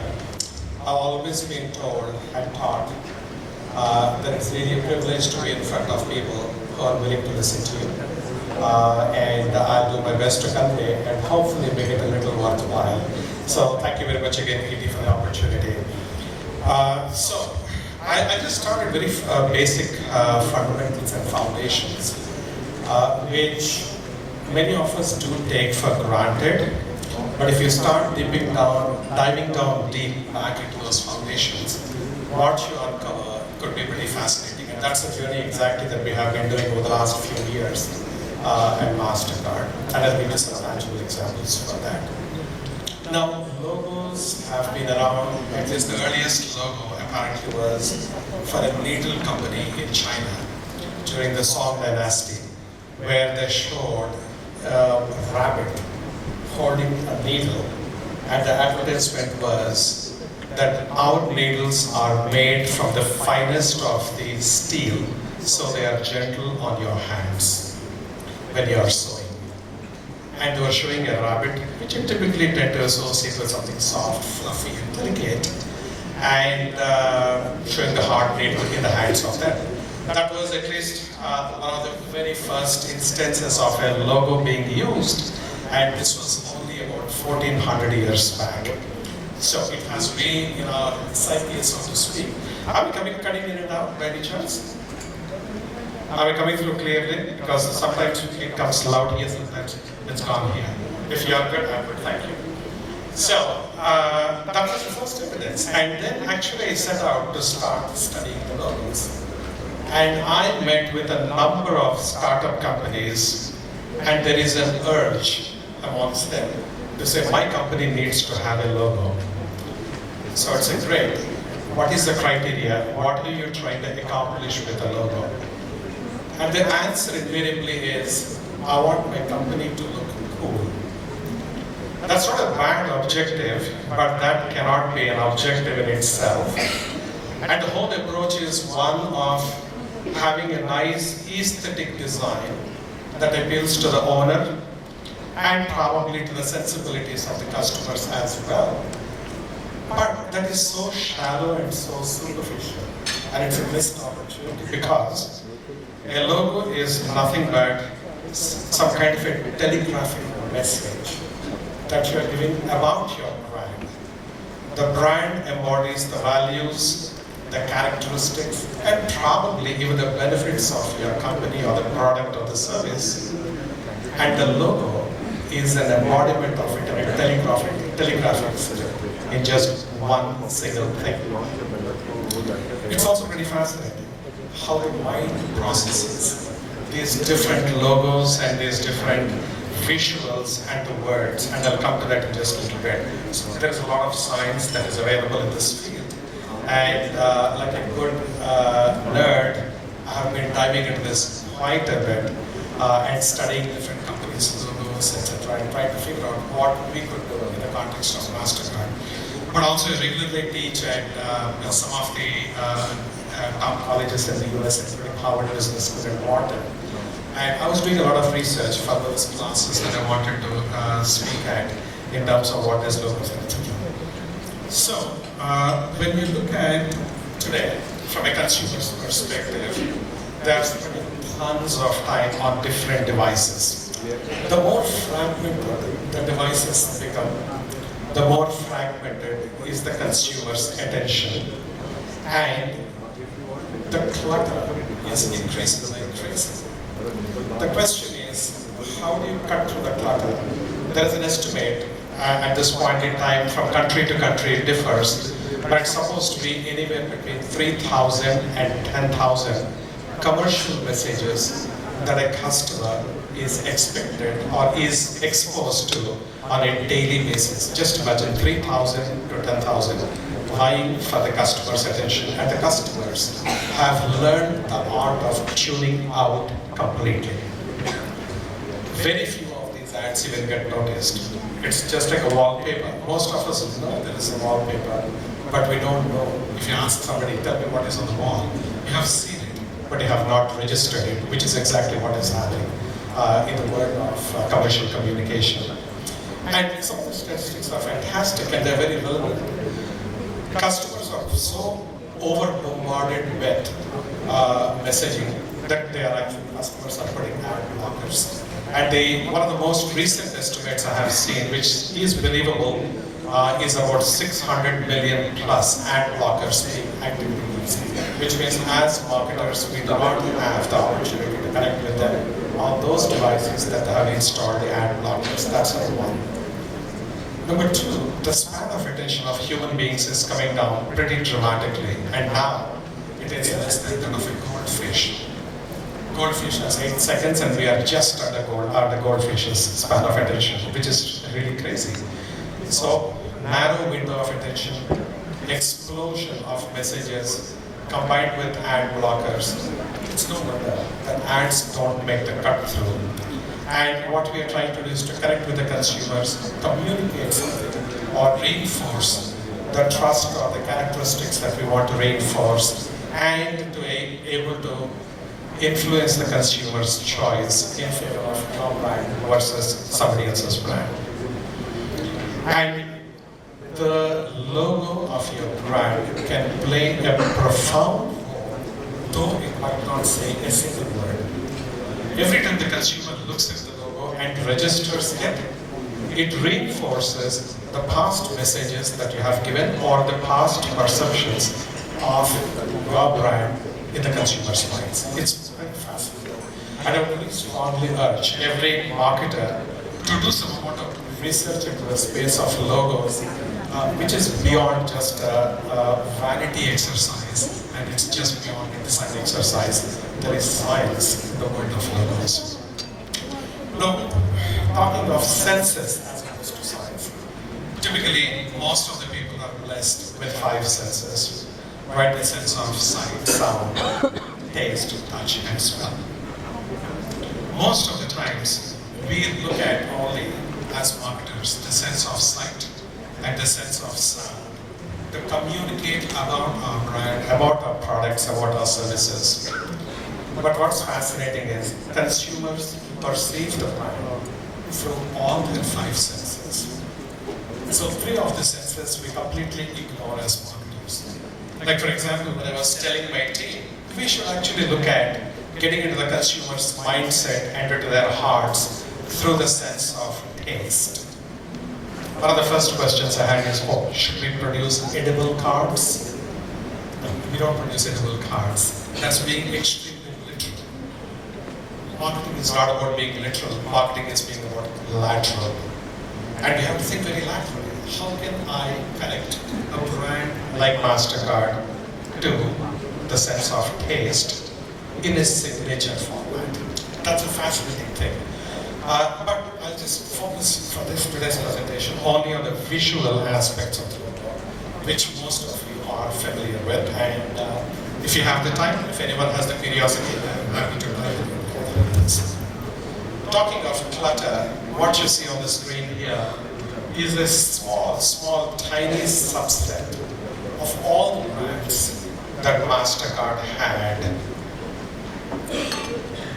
Interestingly, when I did this survey internally, many of the employees did not even know that some of the brands belong to us. If your employees do not know that you've got so many brands and so many brand logos, you know that you're overdoing the brand proliferation. So we actually said, on the one hand, there is a clutter.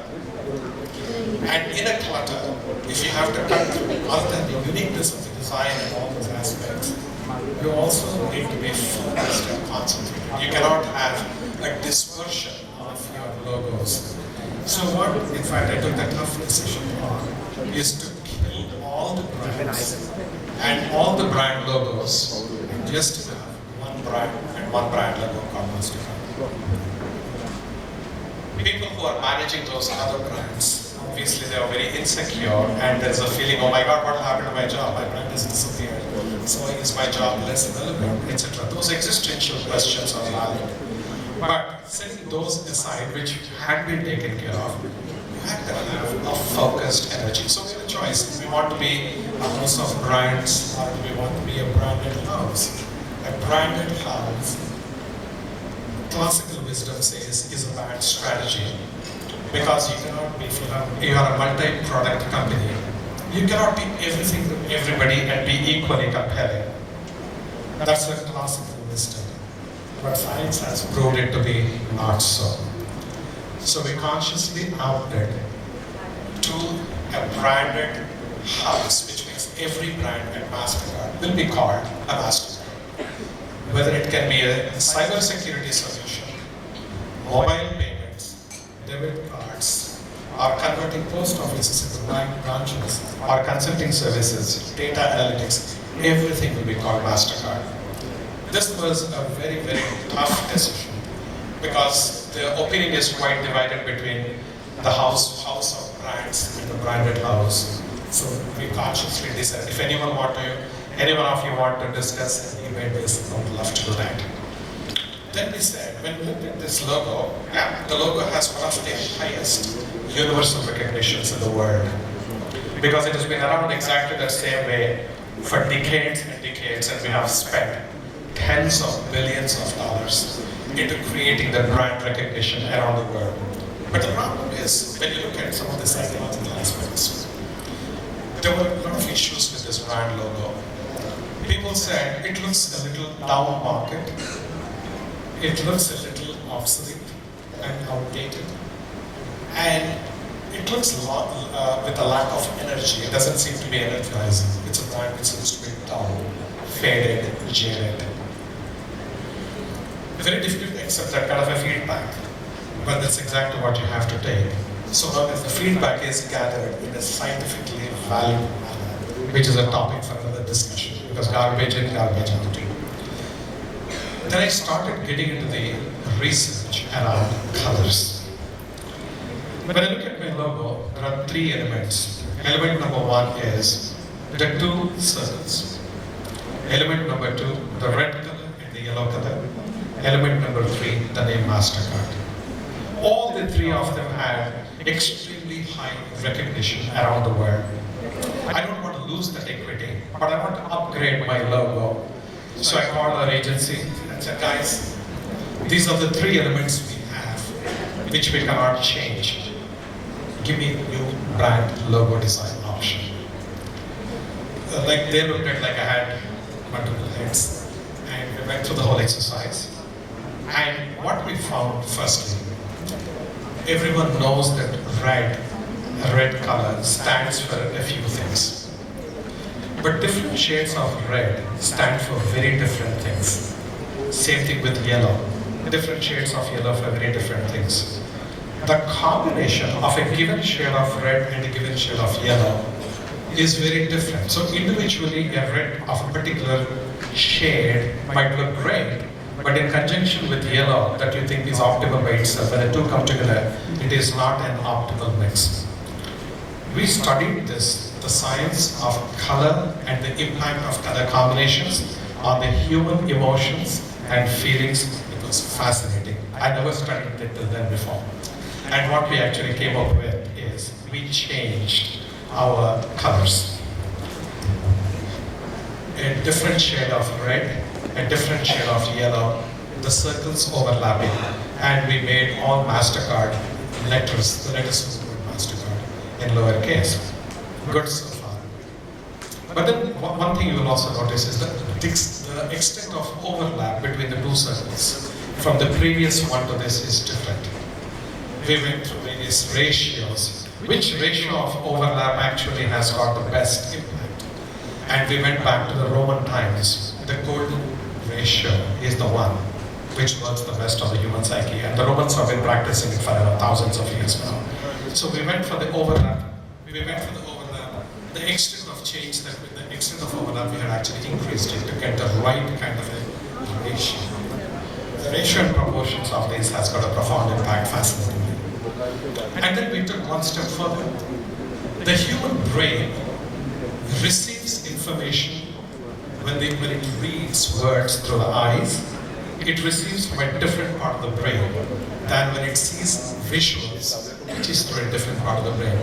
So you have to look at system 1, system 2 thinking, or what was previously called as the cognitive brain and the intuitive brain. The process is very different in the mind. And the emotional feelings are very different. So we took a very crazy decision. So I walked one day to my CEO's office and said, I got a brilliant idea. Here's the wall. I said, let's drop the name from our logo, because I want a visual cue, not the verbal cue. This time he looked like I had 3 heads. But eventually he agreed, and then we went to the board of directors of MasterCard. They thought both of us have gone mad, because it's a tough thing when you want to drop your name completely. But that's exactly what we did, and we went with this logo. And this is now recognized universally by 84% of all emails. Recognize this as MasterCard, even without the name MasterCard, which is fantastic. And another interesting thing is, people say this is much more youthful, it's much more aspirational, it's much more contemporary and modern, and they like it. Also, the dropping of the word MasterCard has enabled me to avoid the translation costs of whatever material we're producing around the world. I don't have to figure out which is the best translation. And other most important functionality that we have found, in addition to the emotional benefits, is when you look at small devices like your watches with which you are paying, the amount of real estate available for each brand is extremely small, which is divided amongst all the payment networks. To begin with, most of the payment networks that I know of are blue in color. We stand out a little different because we are red and yellow, a complete different color family. But more important than that is, each network is allotted some space, typically on your checkout screen. When I take the name away, I'm able to expand the size of the circles to fill the space that is allotted to me. That gives me an incremental 16 to 19% size or perception of size compared to what it is with the visual, with the word MasterCard, which nobody can read anyway because it is so small. So when we did that, it was fantastic for us, and this was actually, I've been felt very honored that this was, it had won so many awards. It's always nice to be recognized by your peers, and we got the award of being the best rebranding done for this decade. And I will just play, okay, the other thing is, there is something about the visual system, not just the logo, but the entire, anything that you're communicating to have some kind of a visual system that's sort of, it triggers a memory or a thought of your logo. That's what we have been trying to do, and it has got something like a significant amount of positive force multiplication for your brand recognition. And I don't know, do we have time for a quick video, or if we are running over, I can just cut it short and then move on. We are okay, out of time, no problem. So, next, what I want to say is, this is what we have done in terms of our own brand logo journey. And we have been rated now as the 12th most valuable brand in the world, starting at number 87, just a few short years back. And last 3 years, we were rated as the one of the 3 fastest growing brands in the world across all categories, and I feel very honored and privileged with that kind of a momentum. So with that, let me stop it here and turn it over to the organizers. Thank you very much. With that being said, ladies and gentlemen, back right at the inaugural keynote address by Mr. Harish Bijur, and he shared a very important point that brand is a thought. And when we think about tennis, we often think about one of the most renowned players of India, who's also one of the greatest doubles tennis players ever.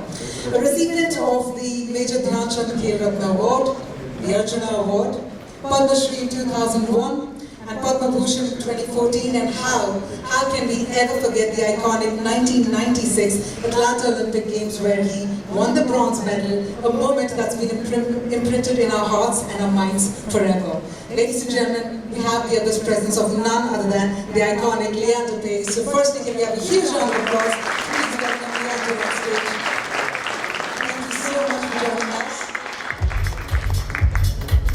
Our pleasure. I know we have the felicitations, we have a lot more that's going to be happening here, but I cannot miss out on the opportunity of having a quick conversation with you.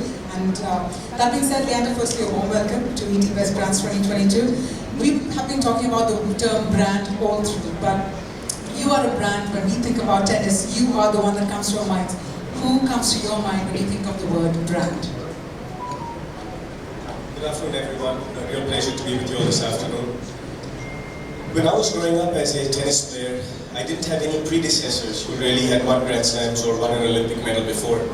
So for me, it was pioneering through a field that there was no real know-how in India. At the age of 11, I was selected for the Barcelona Football Academy because football is my main sport. But on saying that, when they asked me to give up my Indian passport, I refused because I said I'm not going to take a Spanish or a Catalan passport. I was going to be playing for India. Why? Because my parents played for India. My mom captained India in basketball, and my dad got a bronze medal in 1972 in the Munich Olympics. So the real key to the thought of a brand is to understand your legacy. Is to understand for some of us who are born into legacy, what our responsibilities are to our brand. Also, for some of us who are pioneers in a sport like tennis in India, you've got to carve out your legacy. So really, I love the keynote speech that was given. A brand has to be thought out. You have to stay true to what your lineage is and what your values of the brand are. You cannot deviate away from your brand. So today when I think of a brand, I've just come back from the Football World Cup, I think Leo Messi would go well. I think a brand like Leo Messi, where not only has he won everything in the world, but if you actually look at the way he conducts himself, it's so true to a world-class athlete who uses sport as a vehicle to inspire 8 billion people on this planet. Thank you so much for sharing that, and I think we managed to get a quick insight also the fact that you were a footballer initially. I think these are details Wikipedia does not tell us, so I mean that was a revelation. That being said, Leander, I'm going to request you to please remain on stage because it's that time of the program wherein first up we're about to felicitate Mr. Leander Paes as one of the iconic sports personalities 2022. So please put your hands together. Let's hear it for Leander Paes. Chief of Content ETH, please come forward to felicitate Leander Paes.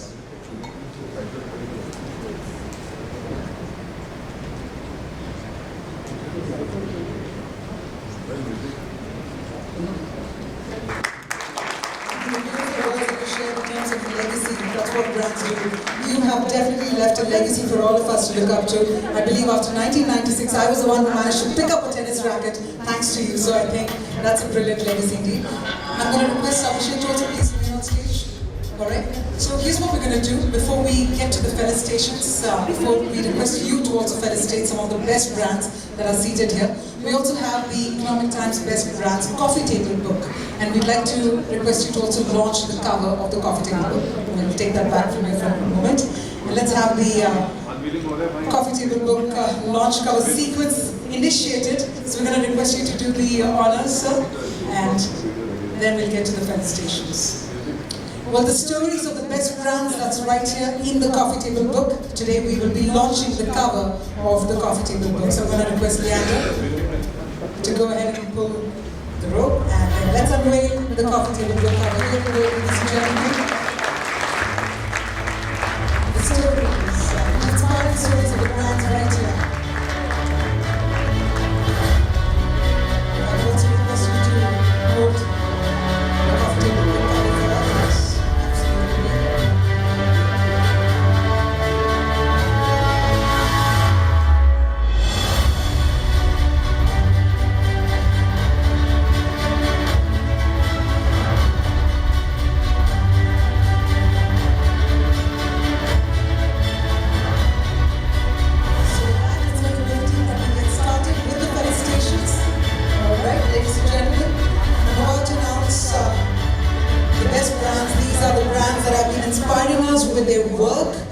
that matter also creating a legacy, as Leander had mentioned, the term legacy. So I will be going ahead in an alphabetical order, and I'm going to be inviting the representatives, the leaders from the brands to please come on stage as we felicitate them. And while we do that, I hope all of us are accompanied with a huge round of applause. So first up, let's hear it for the best brand, ladies and gentlemen, 361 Wealth. Please put your hands together as we hear it for 361 Wealth.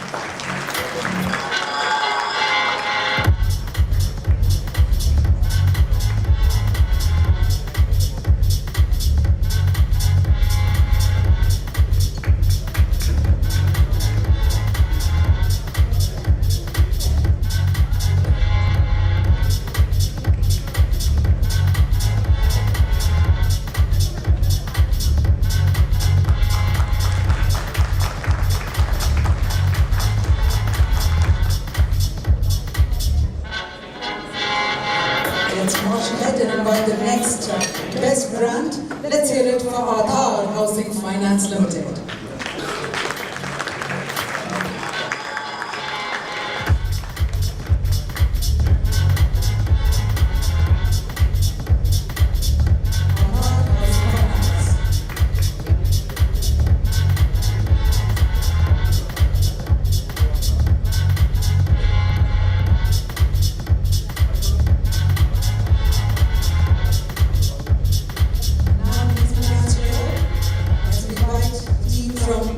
Check from Roche Diabetes Care, India, the next best brand 2022.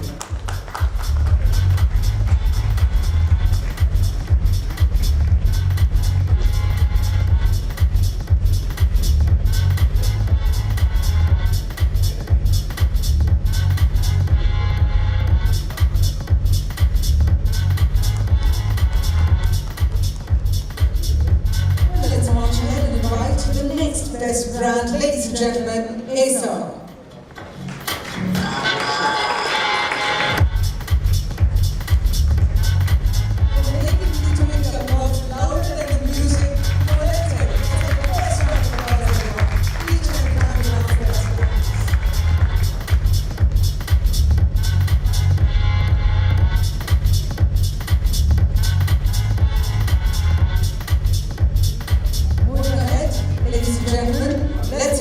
For AGL Tires. Next best brand, let's bring that stated here, AGL Tires.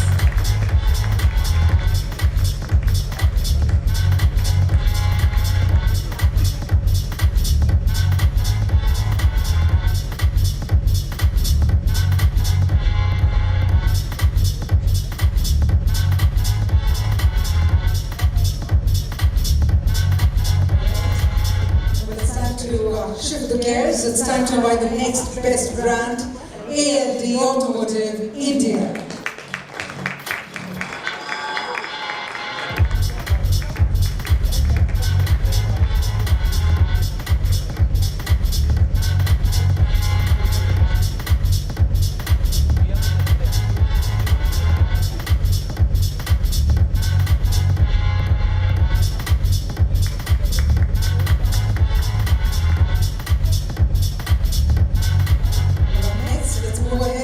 The next best brand, Allied Digital Services.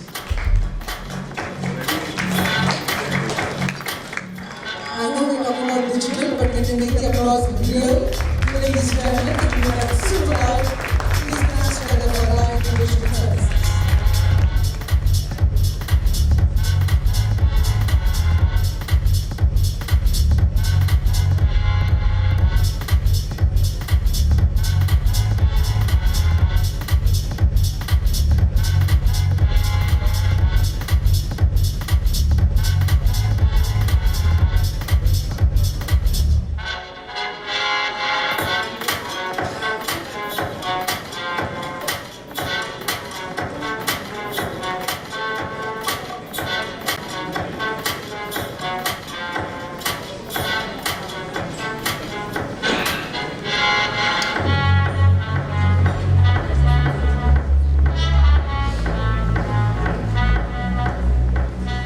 And on that beautiful note, let's march ahead and invite the next best brand, ladies and gentlemen, Aptech Limited.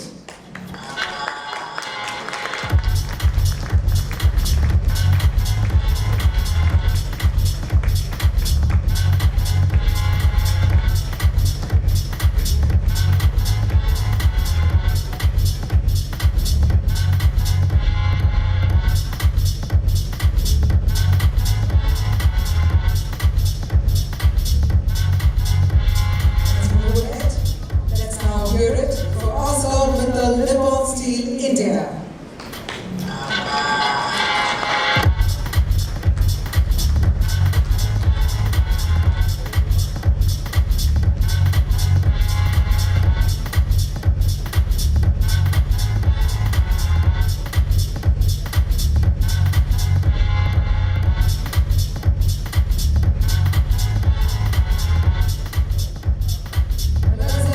The next best brand, it's time to fill the applause with a lot of fragrance and happiness. Let's hear it for Armaf Luxury French Fragrances.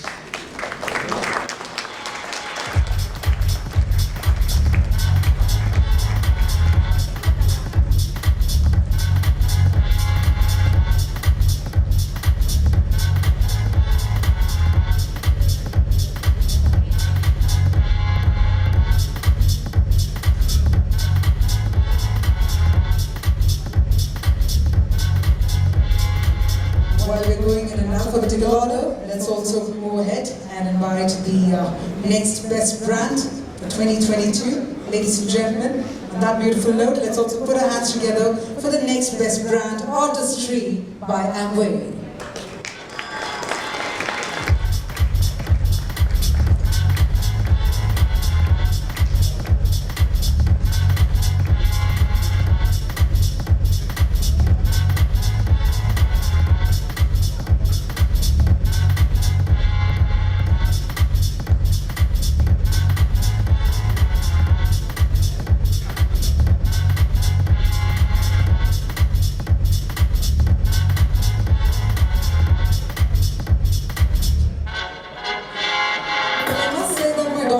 Clapping is very good for the heart. So let's actually have that round of applause and invite the next best brand, Astral Bondtite. Ladies and gentlemen.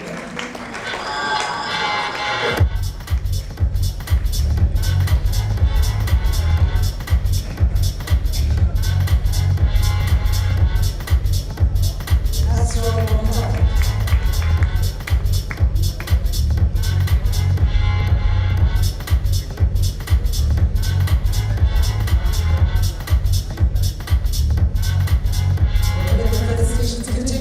Let's keep that applause going. Let me please invite Avance Financial Services.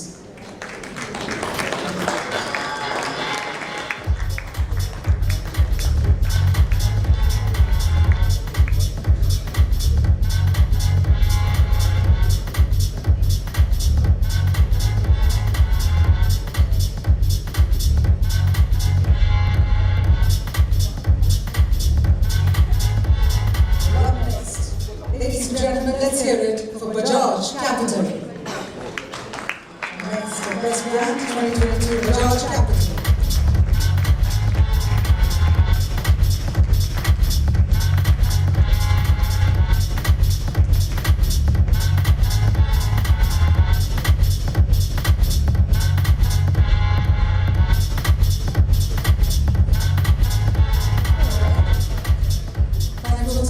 To invite the next best brand, ladies and gentlemen, Bhutani Infra.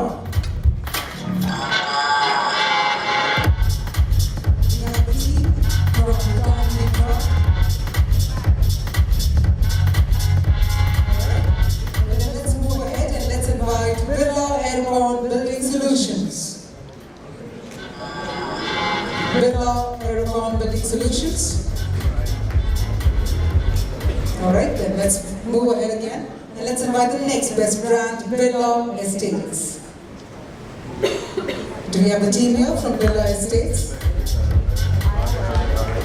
Yes, we do. Would you please? Have a round of applause, ladies and gentlemen.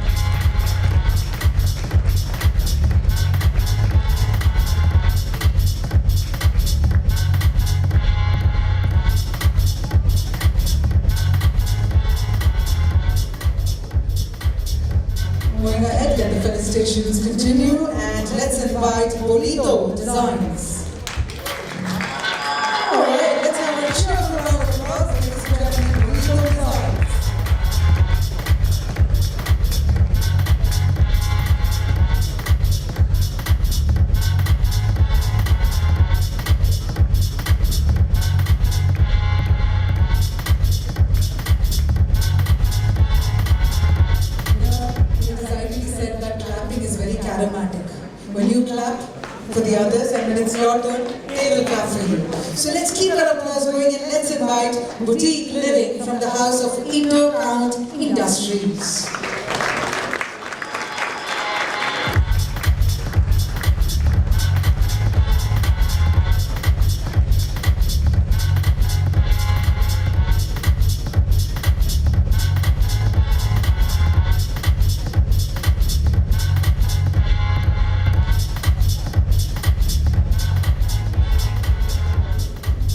Well, time for an active round of applause. It's time to hear it for Campus Activewear Private Limited. Can you hear it for the next best brand, Campus Activewear Private Limited?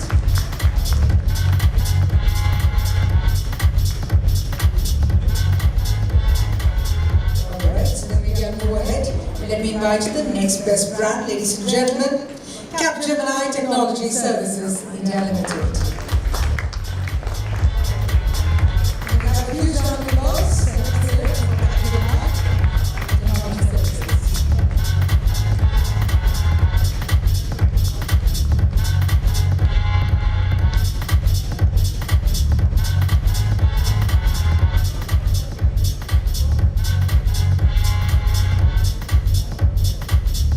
Ladies and gentlemen, the next Economic Times best brand that's about to be felicitated, CareerNet.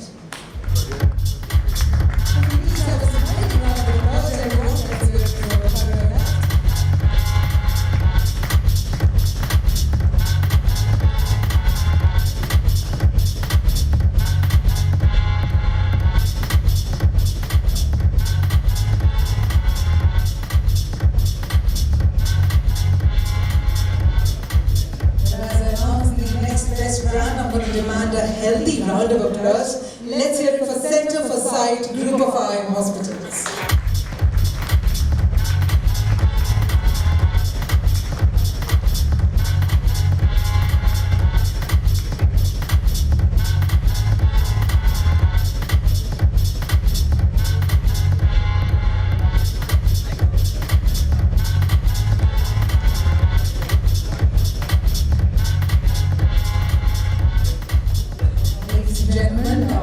As we felicitate the next best brand, let's hear it for Charak Pharma.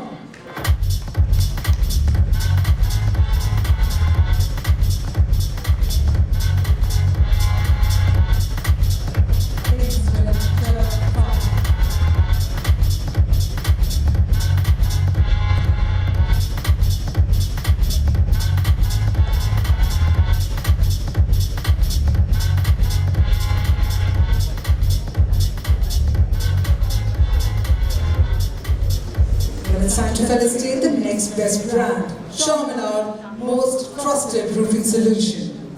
So if I could please invite the team from Charminar to please come on stage. Alright. Let's move ahead then and let's invite the team from Crizzle by Essilor. Let's give an applause again, ladies and gentlemen.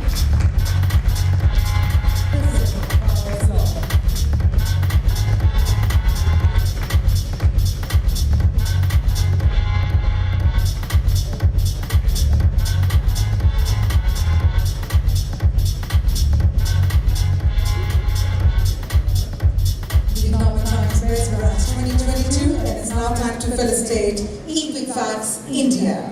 Ladies and gentlemen, Equifax India. Give me a huge round of applause.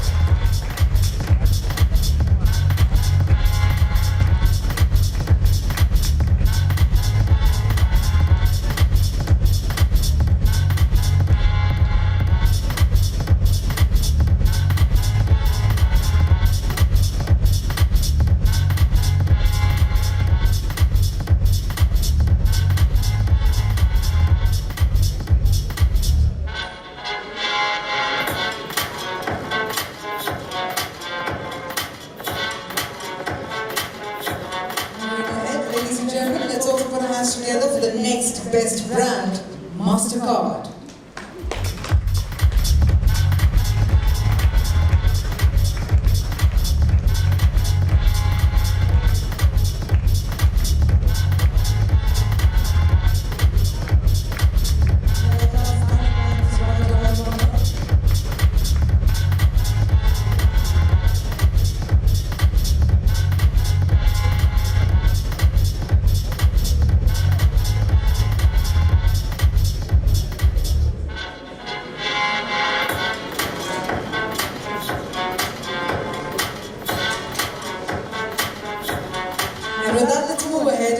the next team, the next best brand, Nutrilite, exclusively by Amway.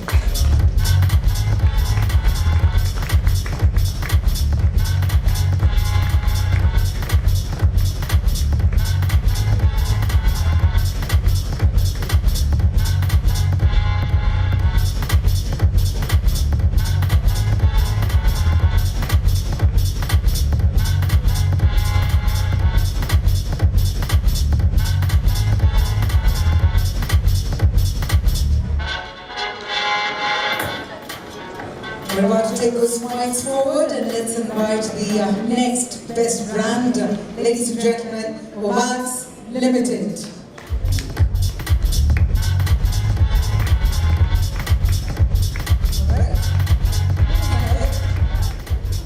Let's take the felicitations forward and invite Piramal Finance as the next best brand, Piramal Finance.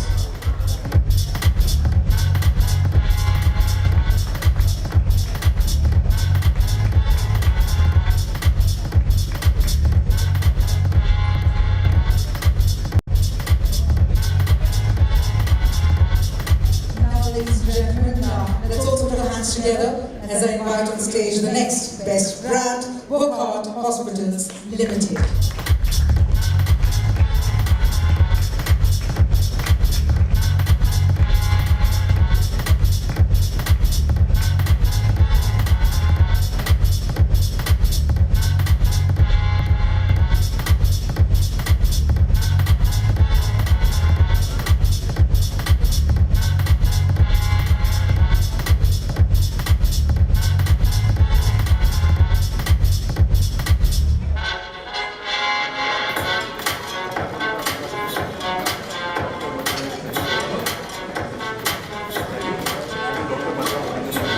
We've got the best brands taking center stage. It's now time to invite Dr. Batra's Positive Health Clinic. So we have a huge round of applause, ladies and gentlemen.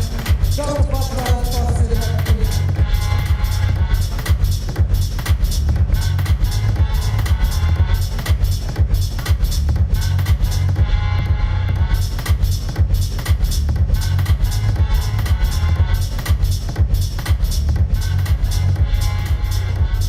Let's invite the next best brand, Incred Financial Services. Ladies and gentlemen.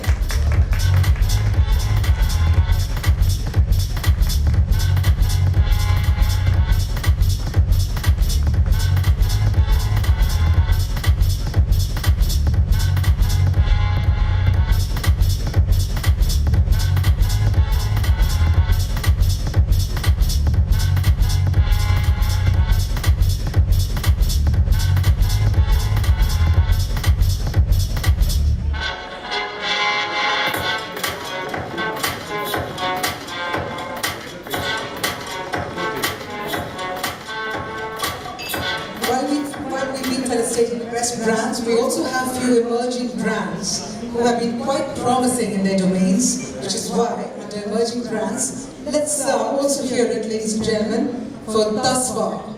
I'd like to invite the team from Tasva to please come on stage. Can we also emerge in an older round of applause for the emerging brands? Let's get super loud, super awesome.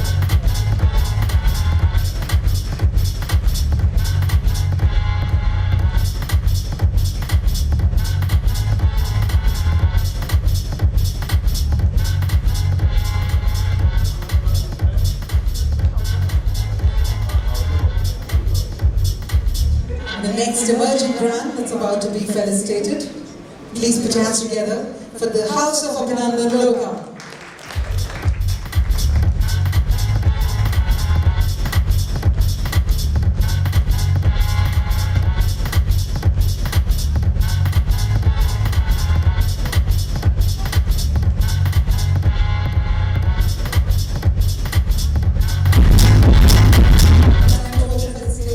Emerging brand, ladies and gentlemen, Star and Daisy.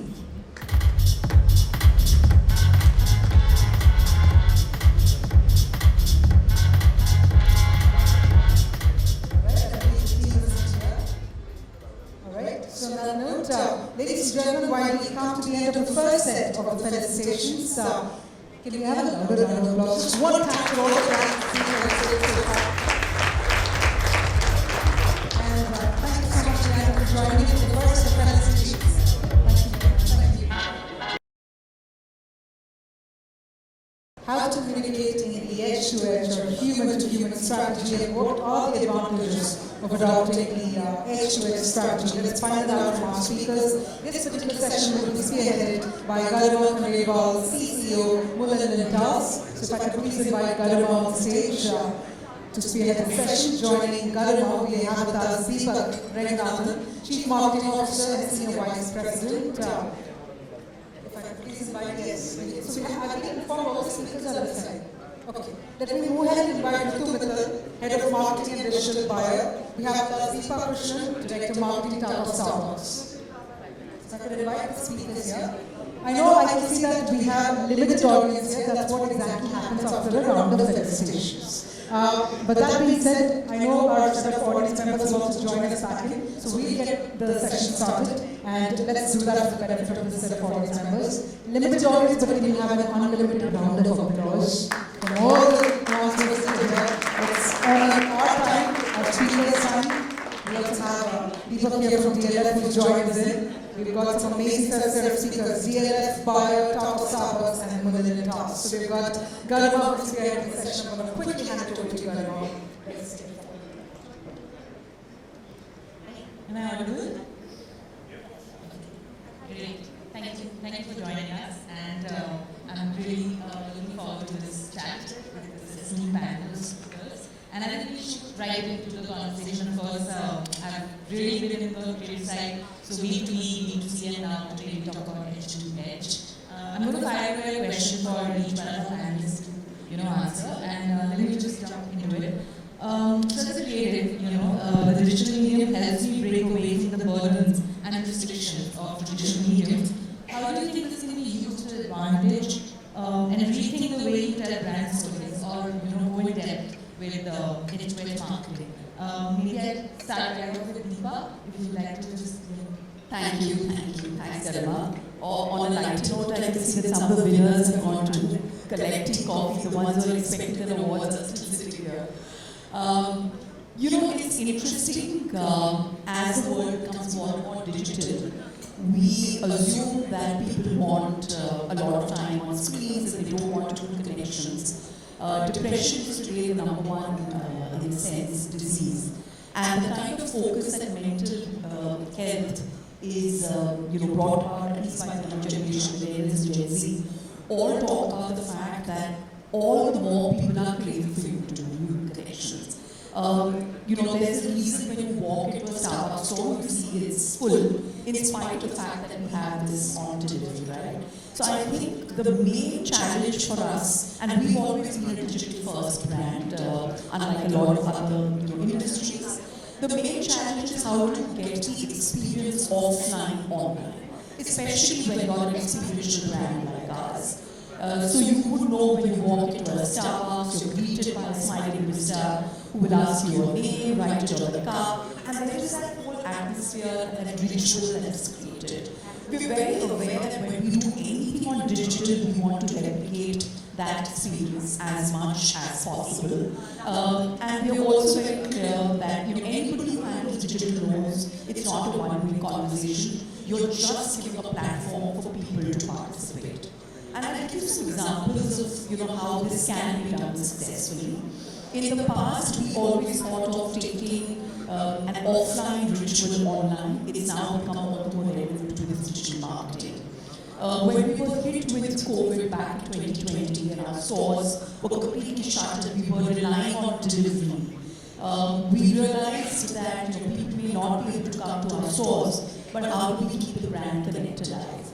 And one of the very interesting things that we did at that time was we flagged off a campaign called Reconnect with Starbucks, where we actually had personalized DMs of baristas calling out customers' name and their favorite beverages. And this was DM'd to more than 2,500 customers. And they all felt like they were in the store. What they missed in the store, they actually got. So I would say the biggest thing on social media is how can you make it an experience. It just doesn't have to be a digital transaction. how do you make an experience out of it. And I think the second cornerstone is you have to understand that it is a way for you to include customers. No longer can you decide the conversation. It's a platform to make your customers influencers. It's a platform to let them be heard and really become celebrities and brand ambassadors. And therefore, if your platform is aligned in such a way that it gives them that inclusion, that's what a fantastic digital conversation is about. That's a great point. To evoke the same experience online that a customer might remember offline. Thank you for sharing that. But Ritu, do you want to add to that? Yes, I think there are quite a few things that Deepa touched upon that I completely relate to. So when we started the consumer health division for Bayer in India, one of the principles we had was that we will always have a digital first approach. And I think the digital first approach or the digital needs today provide quite a few things when it comes to enabling human-to-human marketing and conversations. I think to me some of those areas are the first and the core of it is the insight generation itself.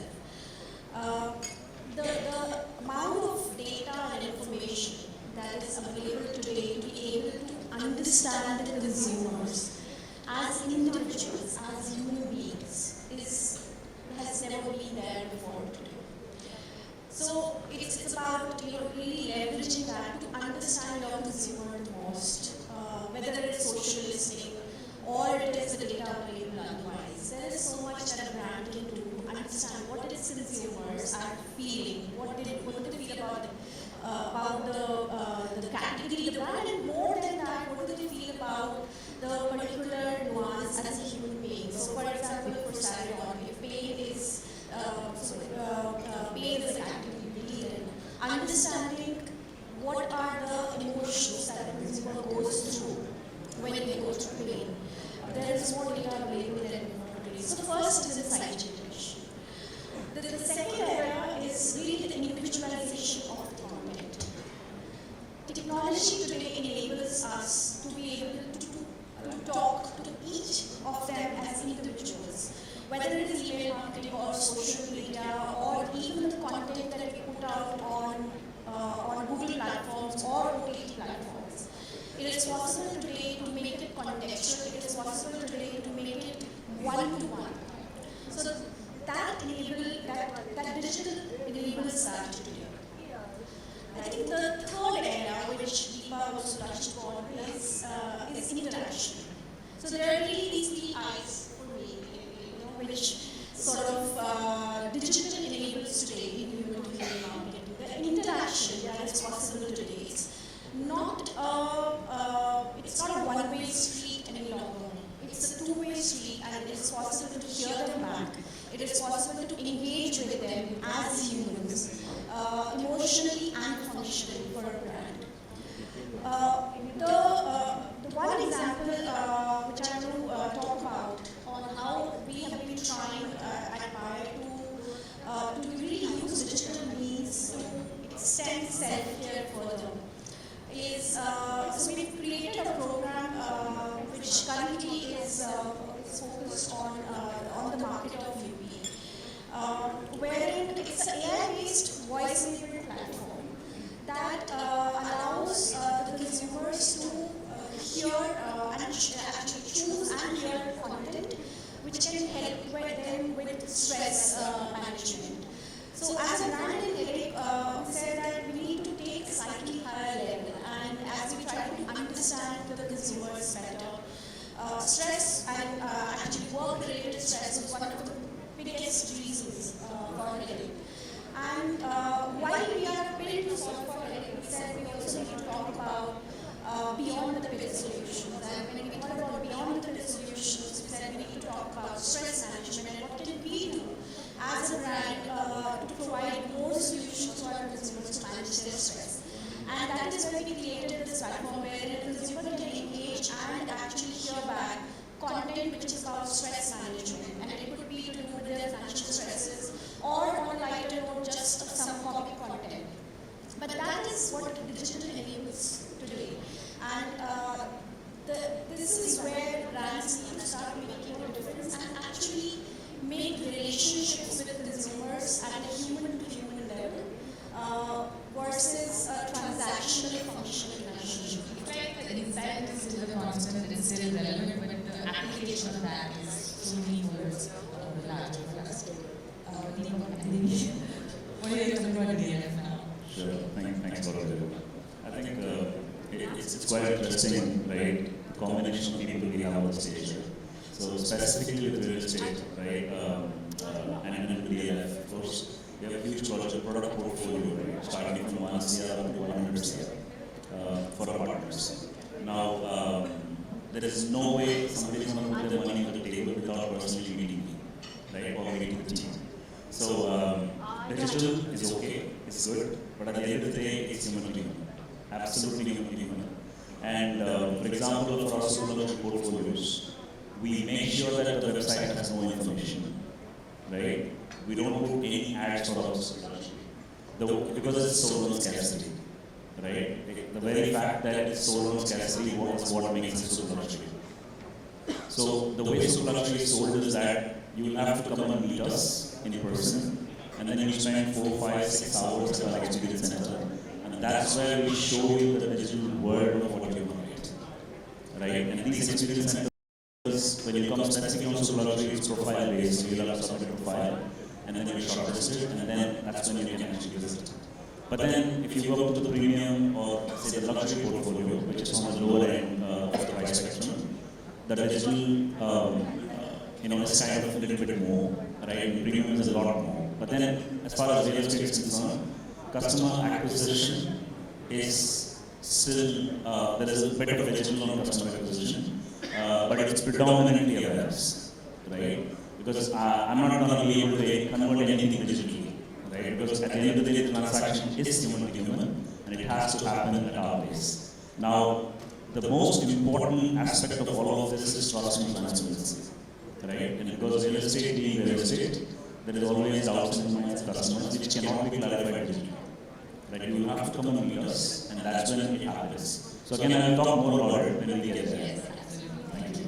I come back to you, Deepa, with this question that really the consumers need for emotional comfort. Marketers need to value and focus on personal experiences. What are your thoughts about that? No, absolutely. So I think we'll talk about two things over here. And we can talk about personal experiences in the context of the way that, say, Gen Z millennials, because that's a big audience for us. One of the biggest differences is that Gen Z millennials think of things that are improving the community and the world along with self-progression. So let's say, unlike Gen X or baby boomers, they're not only centered on what is going to do for me, but hey, if it work for me and at the same time make the world a better place, improve the community, create a sense of equality and inclusion, that's a big take for them. So I think purpose, and that purpose could be what to do with respect to the community, for sustainability, that's I think very important. For us, therefore, as a brand, we always believe that we will grow if the community around us grows, and we're able to contribute to a more sustainable planet. We don't see any contradiction between doing what's right and doing what's right for the business. I'll give you some examples, and I think the most heartening thing about this is that you can also make money from this, and I'll give you some examples. In the beginning of this year, we launched an exclusive range of merchandise in partnership with Sabyasachi. Beautifully designed, intricate, mugs and tumblers, which romanced Indian flora and fauna.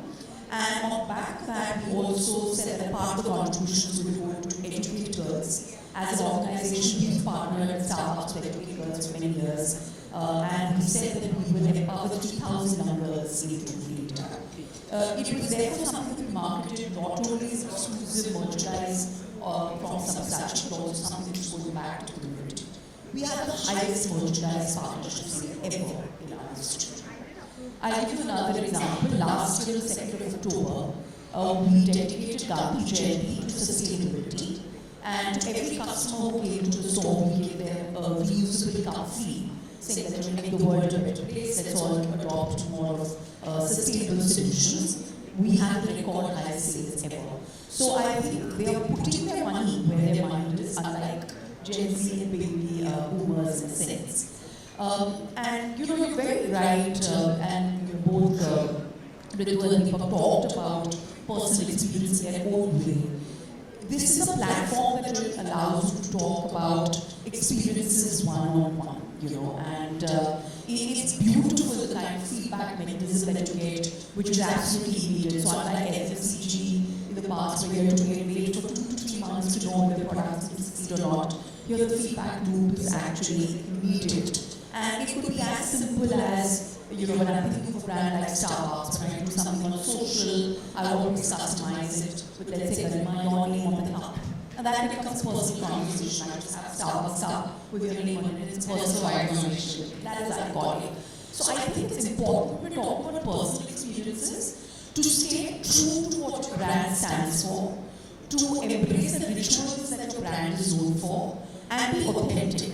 Because customers are super smart, they can easily see if you're fake and you're doing this as a one-off versus what is truly integrated in your brand, which is a good experience. So, thank you. And then you're right, you're talking about being authentic and being absolutely so honest about the experience. I'm going to actually ask Deepak, because I said, you know, when I was reading up on HOS marketing, how we've been, you know, dealing with it with our brands, being empathetic, being personal, being inspiring, and being authentic are the 4 pillars almost for HOS. And I'm always curious if there's a 5th, you know, pillar to it or a 5th dimension to it. So Deepak, you'd like to share thoughts on that? Sure. Thank you. So I was actually, you know, thinking something a little wide, like where I treat the brand should be, like what a brand should be, or what's the 5th pillar. Rather than talking about a 5th pillar, where I actually see a brand is like a heartbeat. Like a heartbeat stays with you all the time, and it evolves with you. It supports you, right? And when you want to run, it paces up. When you want to slow down, it slows down, right? And then it's always with you. And every day you go in the night to sleep with the trust that your heart will still be beating, and you will get up the next day, right? Hopefully. I mean, that's where I see brands like have to be. Like you have to be the heartbeat for the consumer, and you have to stay with them. At the same time, you have to help them, and you have to evolve with them, right? It's very important for you to evolve with the consumer. Because you can't become irrelevant. Like suddenly after 5 years, you can't become irrelevant. Be it product or service or anything. And for example, different industries have different replacement cycles. Like for example, something is less than 30 days, like maybe consumables. And for example, real estate, you're talking about 10 years or 12 years. And then cars is maybe 4 or 5 years. That is a replacement cycle. But then within this replacement cycle, continuously be in touch with your consumer. All the time, you have to be like their heart. And be with them, support them, and evolve with them. Like technologically, ethically, you have to evolve with them. And then the moment they want to replace, right? And then you have to be top of their mind, right? I mean, this is a parallel that I thought I would draw. I don't know how weird or absurd it is, but it's very interesting analogy. Just to be constantly evolving and constantly just be beating for your consumer and with it. Lovely. I'm going to jump into the last section for Ritu. So advertising is all about emotion and change in human behavior. And with HOS marketing, how do you think brands can now achieve those goals? And what do you think is really its potential?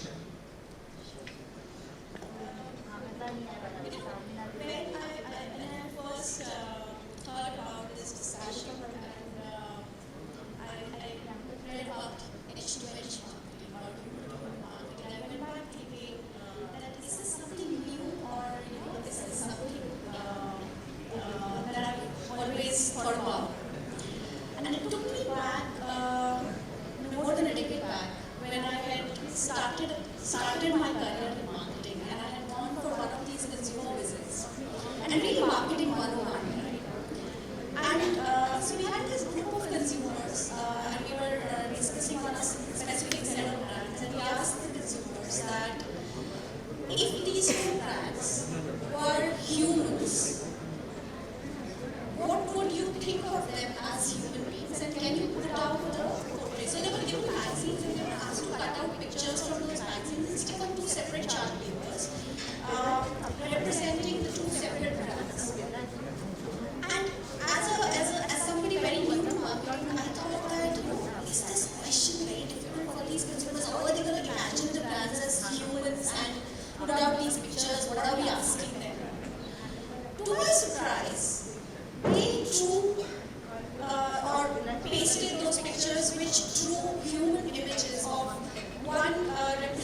close to me like a friend, and the other one was very professional, like a doctor or an expert.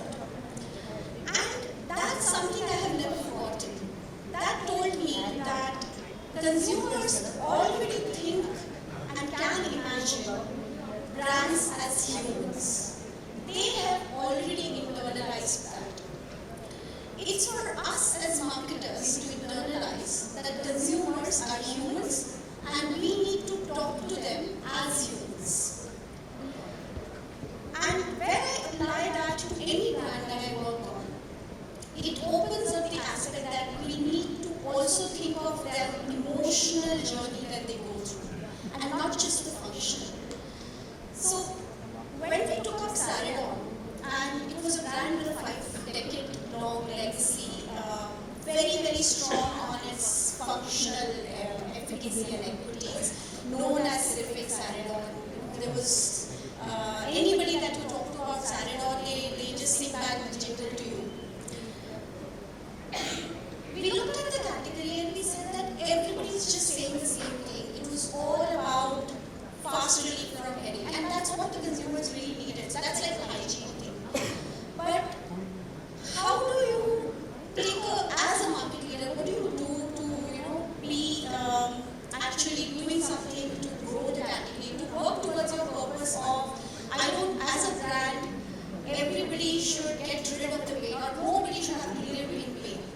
That is where we said, let's look at the emotional journey of pain. Instead of just looking at, when I have a headache, I'm in pain, there's a functional discomfort. And when we looked at the emotional journey of pain, there were many surprises that came up. And the most striking one was that people actually hide their pain. Because when it first strikes them, the emotion is that if I share it, probably, I will also be disrupting the other person's day. I don't want to share my worries with my wife or my friend or my family because I don't want them also to feel worried. So there were many, many, many emotions at play. And nobody had actually looked at that emotional side of pain or the emotional journey of pain. And that is what led to the insight with which we created the campaign, which was all about don't hide your pain behind a smile, get rid of it with Cerfic Saridon. And the power of it is that as we have gone back and connected with the consumers, we actually hear back stories where they talk about, I never took a pill because I was worried that, maybe I will not be perceived to be a strong person if I take a pill. There are these, they'll say that, oh, this guy coughs a pill the moment he has a headache, he's not a strong person. So there were a lot of these emotions at play. But when I looked at this, I said, okay, I can. And we actually now have seen data, and both qualitatively and quantitatively, we've seen that there are people who have opened up to taking a pill and defeating pain versus hiding it behind emotions and living with that pain. We've actually seen more households or more people coming into the brand. So it's not just that, for the sake of it, let's look at the emotions. We've seen tangible business increase coming behind and inside that connected with their hearts and opened up their minds. And the reason I say opened up their minds is because ultimately when we ask, okay, why did you shift? Or why did you take this? They don't say that because you told me that I should not hide my pain. They say because this is going to give me relief. So the outer layer is always functional efficacy, but the inner layer, the trigger which actually leads to conversions, is the emotional part of it. And it's almost like unlocking brand purpose. Absolutely. Everyone's talking about brand purpose, but the means to unlock it looks like it could be through HNH marketing. Great. Thank you so much. It was really a pleasure to host this. And if everybody's wondering why am I doing it, it's only to look for more business with all the best brands right here. Thank you so much. Thank you. Have a lovely night. Joining us this evening, we have with us someone who's from the founding family of the Center for Sight Group of Eye Hospitals. And this is where there's been an active involvement in the management from, especially for the financial year 2019-2020, apart from our clinical expertise. With the contribution, there's been a tremendous growth in the Centre for Sight as a brand and becoming a holistic eye care centre for every patient. So this is why we scheduled a very important session around the brand's growth, that being the key element, and finding out more from none other than Dr. Ritika Sachdev, Managing Director and Director Medical Services, Centre for Sight Group of Eye Hospitals. Ladies and gentlemen, just a couple of minutes ago, we also had the delight of felicitating the brand as the Economic Times Best Brands. So can we have a beautiful round of applause to welcome our next speaker, Dr. Ritika Sachdev. Please put your hands together, ladies and gentlemen.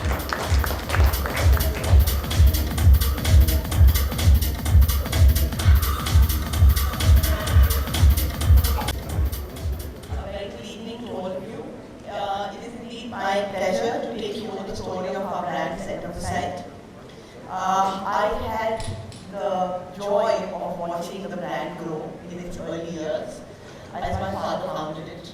And over the last decade, I've played an active role in the transformation of the brand beyond a persona. The journey of 27 years really traces back to the year 1990. It was in this year that our founder, Professor Manipal Sachdev, got an opportunity to leave his faculty job at AIIMS temporarily and move to Georgetown University, United States of America. It was more than a physical displacement across continents. It was a transformation in which, in the way he viewed healthcare. What was happening in India in the 1990s in the eye care space was it was being dominated by NGOs, government institutes, and trusts. We believe that in order for eye care to be successful, we had to cater to the masses at subsidized cost and high volume. Whereas in the West, it was about premium eye care, personalized attention, and using cutting-edge technology. In India, we were always looking for the low-cost alternative to the cutting-edge technology and trading volume over outcomes. Also looking back in the 1990s, it was where the country as a whole was looking at economic reform, and we were aspiring as a country to do more. It is at this time that we asked the question that as a nation, when we aspire for more, why should eye care look or settle for less? He returned back to AIIMS a year later and championed stitchless cataract surgery, because at that time in India, cataract surgery was still with many sutures. When he championed stitchless cataract surgery, it was labeled upmarket and experimental. Today, it is the standard of care for all regions of this country. He tried to break the shackles in the setup of AIIMS, but he found the bureaucracy and the hierarchy restrictive. So therefore, he set the canvas to provide personalized premium eye care, which was not subsidized, but it was affordable. It was to give the people of India the world-class eye care that the country deserved. So that really was the setting stone of Centre for Sight. India should not settle for less. We should have world-class eye care and we should make it affordable. It is not about high volume, it is about value with volume. However, the brand was largely led by a founder, and when you have an active founder, his being around really is the embodiment of the brand. You look at him as the elements of the brand, he really symbolizes the value and the brand behavior. My task as the second generation of the business was really to articulate the brand, to create the brand guidelines so that we can move beyond a persona, we can move beyond a location, and we can move beyond a lifetime.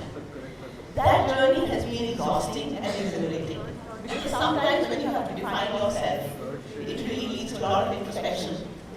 And it's something that you've lived, but it is how you tell the story that then lights on in many, many hearts, so that the story, the cause, the purpose lasts beyond a lifetime, beyond a team, beyond a location. So we spent the last few years really discovering the brand in terms of how to articulate it, how to communicate it, develop SOPs which are trained into the staff and really lead to replicable brand behavior. This really is what we stand for. A trusted team. Trust is something we value, and we don't think it's something we receive.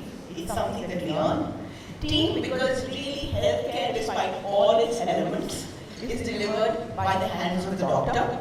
World class, because though we offer healthcare to Indians, we want to offer what is best in the world. And technology, because that is what makes it possible. Looking back to our logo, I mean, it may be a marketer's nightmare, truthfully. But if you look at the logo, the centerpiece of CNS is really what the Nobel laureate Hussain made when he wanted to describe the eye as a perfect optical model. When an eye is functioning perfectly, the rays coming from any source really focus perfectly on the retina. Just like the rays coming from S are perfectly focused on the C. So it is really the heart and the mind of the doctor that comes into the logo, and many marketers have requested us to change it. But I guess what we see is what inspires us. The eye around is just to make it a generic eye, but what we see as ophthalmologists is the eye in the center, which is the outcome that we want to give to our patients. The logo says every eye deserves the best, because we want to make sure that we always inspire our doctors to deliver what is best in the world. As we were doing all these things in a relatively decentralized ways, we had our ethos right, but we were moving to a generation where communication was key. The patient was not looking only at the outcomes. The patient was observing what the brand was represented as in the building, in the chairs, in the music that was playing, in the communication that was going out in the digital space of the newspaper. So we realized we have to look at centralizing the look, the feel, and the communication of the brand, right from the brand colors to the tonality. And this, over the last few years, has reaped good recall for us. And we have used this to expand to various states. Today, from being headquartered in Delhi, we are in 14 states. The why has changed. We are no longer in the mission to just provide the best of healthcare to metros. Best of healthcare is now available in metros. Our next mission is to evenly distribute it to the people across our country. We have moved to 14 states with the same world-class standards and the same patient-centric care and the ultimate closest to heart value that we cherish of medical excellence as doctors. The three edges that we pride ourselves with is the edge of talent. We have 3 Padma Shri doctors on our board. Dr. Lalit Verma is the president of the All India Ophthalmic Society. Dr. Santosh Manavar is the top-ranked researcher in eye in India. He is the only Indian ophthalmologist to be inducted into the Hall of Fame by the American Academy of Ophthalmology. Such expertise is what makes us proud. But what is even more endearing is that this array of luminaries is nurturing Gen Next to make sure that the talent pool continues to deliver the best. In order to deliver the best, the talent has to harness the latest technology available. We pride ourselves in introducing many technologies in the country. The first spine procedure to get rid of spectacles in the world was performed at one of our centers. We have many global firsts. We've really pioneered setting global standards of eye care in India, introduced accommodative IOLs into the country, introduced femtosecond laser into the country, introduced ICL into the country, and now we are introducing a premium procedure, Silk, where we are the first site in the world to have performed surgery in a human eye. We are not just a cataract destination. Every eye, because the rarest of the disease, should not leave the country. It is our mission to provide a treatment for all diseases possible, from the rarest eye tumors to the simplest cataract surgery. And it is with this that we have earned the trust of patients. We've seen a significant growth in our volume of patients. And like I said, trust for us is not something we see. It's something that really is the core with which we act. That we have to earn the trust every single day. In order to really build the future, you have to participate in it. We are actively training 12 to 15 ophthalmologists every year. They don't always come back to us, but when they spread across the country, they carry with them the purpose that Center for Sight gives them. We also have a destination for a low-cost wing. We also have a research wing. and we run the largest PG teaching program, wherein ophthalmologists who are being trained across all government institutes spend 10 days with us. It's like a refresher course where they get to see what is the best in the world that is available in India. We do it absolutely at a pro bono basis, and this is what inspires the next generation of ophthalmologists to believe that India deserves the best in glass technology and not just subsidized care. My last few years, there have been some lessons that I've learned. Just personal lessons mostly. First is, though I inherited part of the brand, which is a legacy I cherish, you never own a brand. You continuously create it by what you do, what you say, and how you act, and the decisions that you make every day. This is a simple thing we started by acknowledging humans, because healthcare is really a human-to-human business. We wanted our staff to address each other and the patient with a simple namaste. A namaste was an acknowledgement of respect for a fellow human, and really the humility and the respect that you would always do the best for them. We started the Namaste campaign, met with some resistance.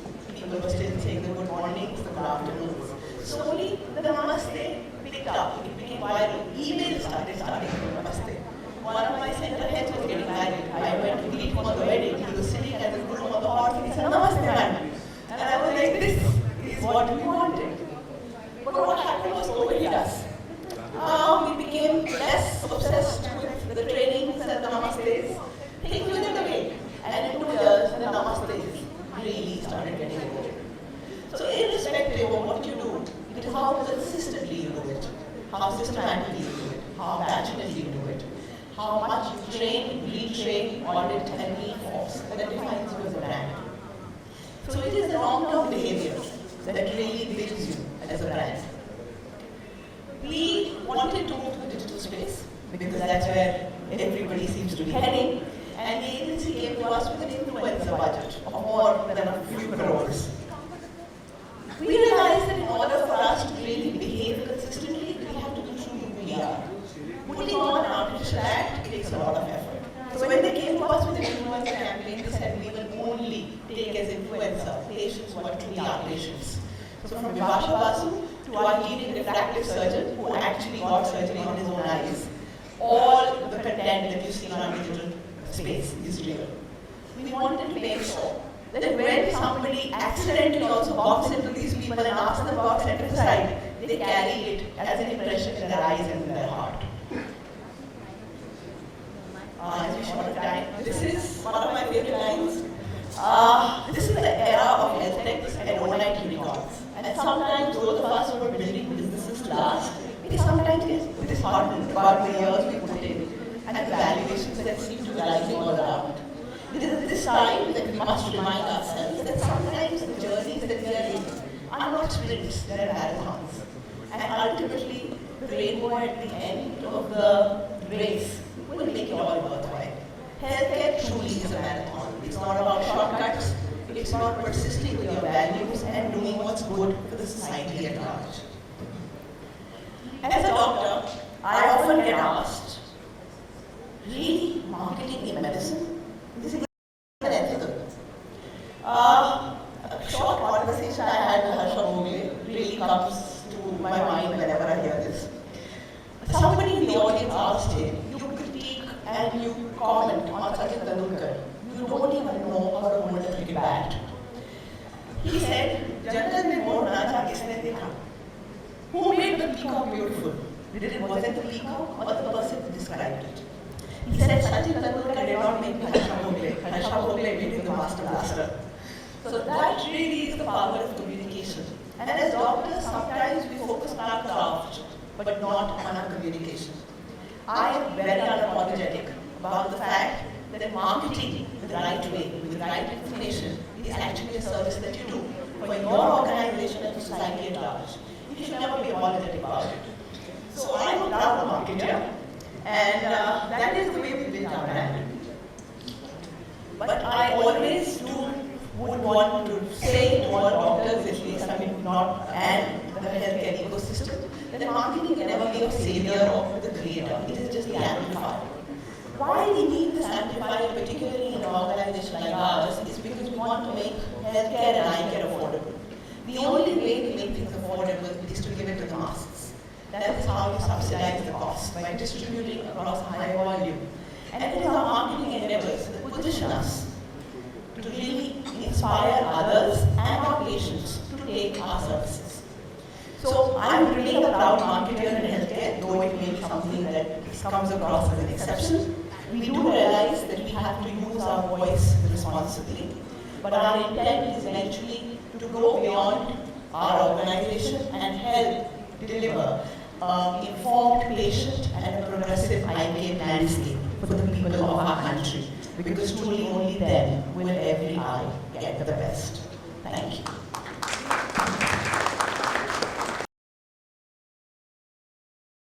Joining us this evening, we have with us someone who is from the founding family of the Center for Sight Group of Eye Hospitals. And this is where there's been an active involvement in the management from, especially for the financial year 2019-2020, apart from our clinical expertise. With the contribution, there's been a tremendous growth in the Center for Sight as a brand and becoming a holistic eye care center for every patient. So this is why we scheduled a very important session around the brand's growth, that being the key element, and finding out more from none other than Dr. Ritika Sachdev, Managing Director and Director of Medical Services, Center for Sight Group of Eye Hospitals. Ladies and gentlemen, just a couple of minutes ago, we also had the delight of felicitating the brand as the Economic Times Best Brands. So can we have a beautiful round of applause to welcome our next speaker, Dr. Ritika Sachdev. Please put your hands together, ladies and gentlemen.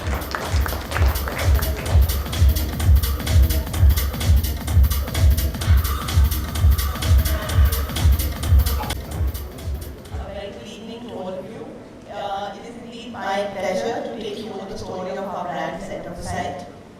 I had the joy of watching the brand grow in its early years, as my father founded it. And over the last decade, I've played an active role in the transformation of the brand beyond a persona. The journey of 27 years really traces back to the year 1990. It was in this year that our founder, Professor Mangal Sachdev, got an opportunity to leave his faculty job at AIIMS temporarily and move to Georgetown University, United States of America. It was more than a physical displacement across continents. It was a transformation in the way he viewed healthcare. What was happening in India in the 1990s in the eye care space was it was being dominated by NGOs, government institutes, and trusts. We believe that in order for eye care to be successful, we had to cater to the masses at subsidized cost and high volume. Whereas in the West, it was about premium eye care, personalized attention, and using cutting-edge technology. In India, we were always looking for the low-cost alternative to the cutting-edge technology and trading volume over outcomes. Also looking back in the 1990s, it was where the country as a whole was looking at economic reform, and we were aspiring as a country to do more. It is at this time that we ask the question that as a nation, when we aspire for more, why should eye care look or settle for less? He returned back to AIIMS a year later and championed stitchless cataract surgery, because at that time in India, cataract surgery was still with many sutures.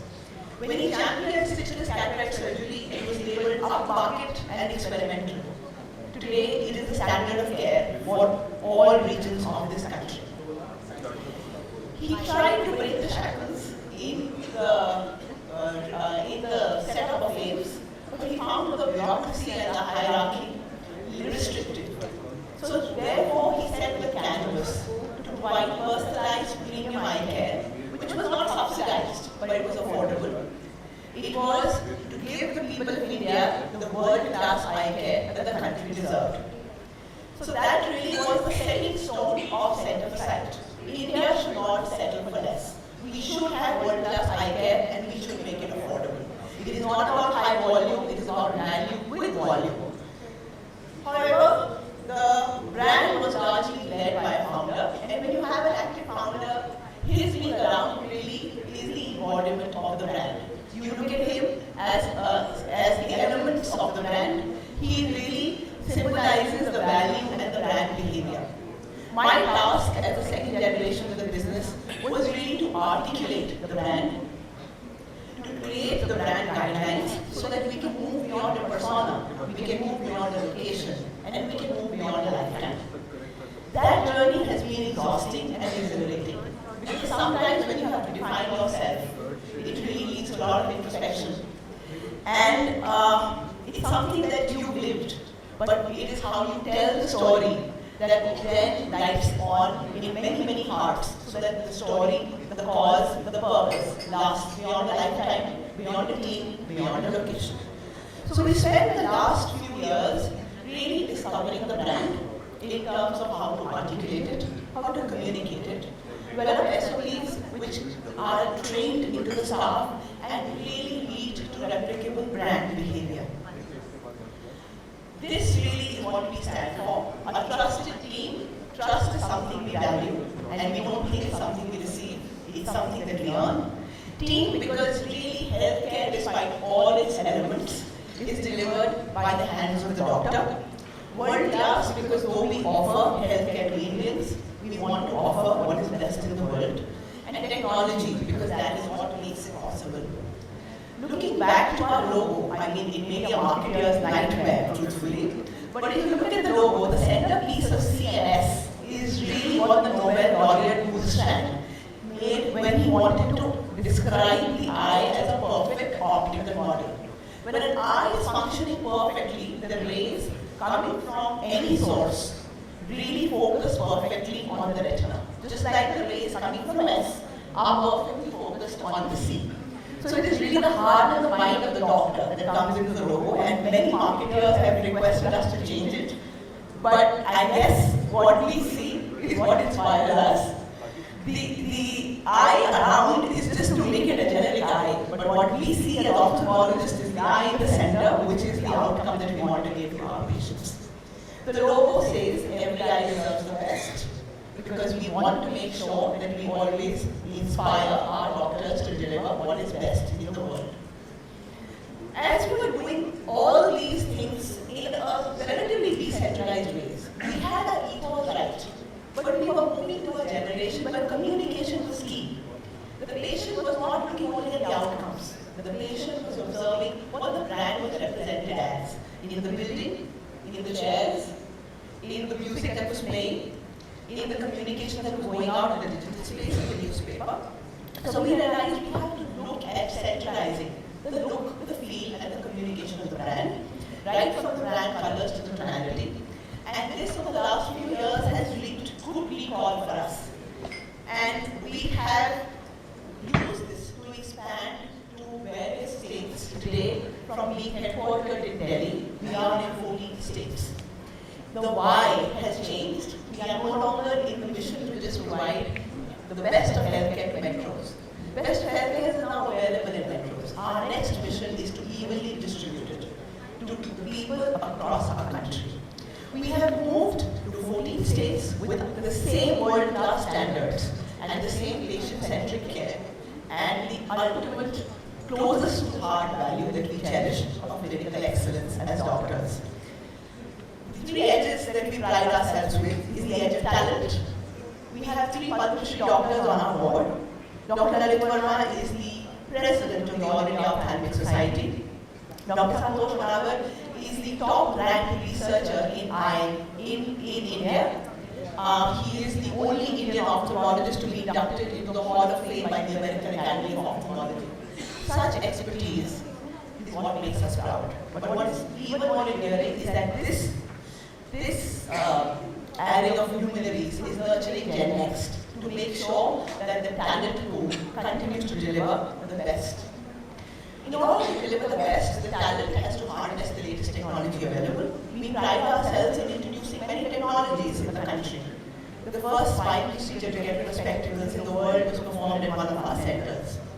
We have many global firsts. We pioneered setting global standards of eye care in India, introduced accommodative IOLs into the country, introduced femtosecond laser into the country, introduced ICL into the country, and now we are introducing a premium procedure, Silk, where we are the first site in the world to have performed surgery in the human eye. We are not just a cataract destination. every eye with the rarest of disease should not leave the country.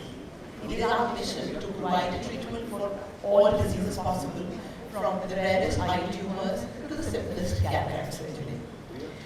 And it is with this that we have earned the trust of patients. We've seen a significant growth in our volume of patients. And like I said, trust for us is not something we see. It's something that really is the core with which we act. That we have to earn the trust every single day. In order to really build the future, you have to participate in it. We are actively training 12 to 15 ophthalmologists every year.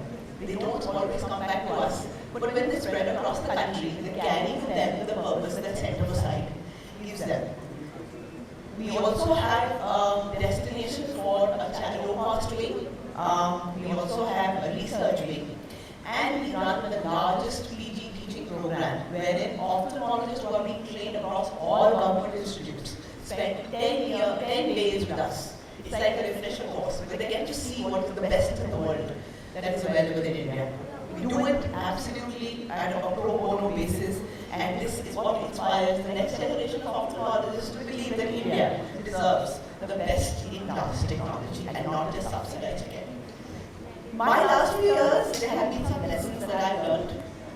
Just personal lessons mostly. First is, though I inherited part of the brand, which is a legacy I cherish, you never own a brand. You continuously create it by what you do, what you say, and how you act, and the decisions that you make every day. This is a simple thing we started by acknowledging humans, because healthcare is really a human-to-human business. We wanted our staff to address each other and the patient with a simple namaste.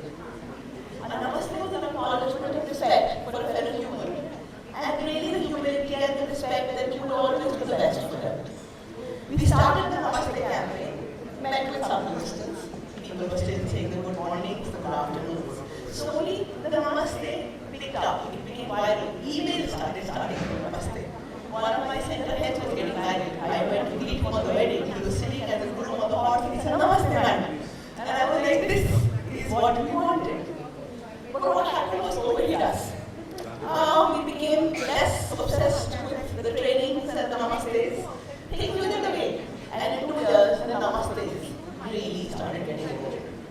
So irrespective of what you do, it is how consistently you do it, how systematically you do it, how passionately you do it, how much you train, retrain, audit, and reinforce that defines you as a brand.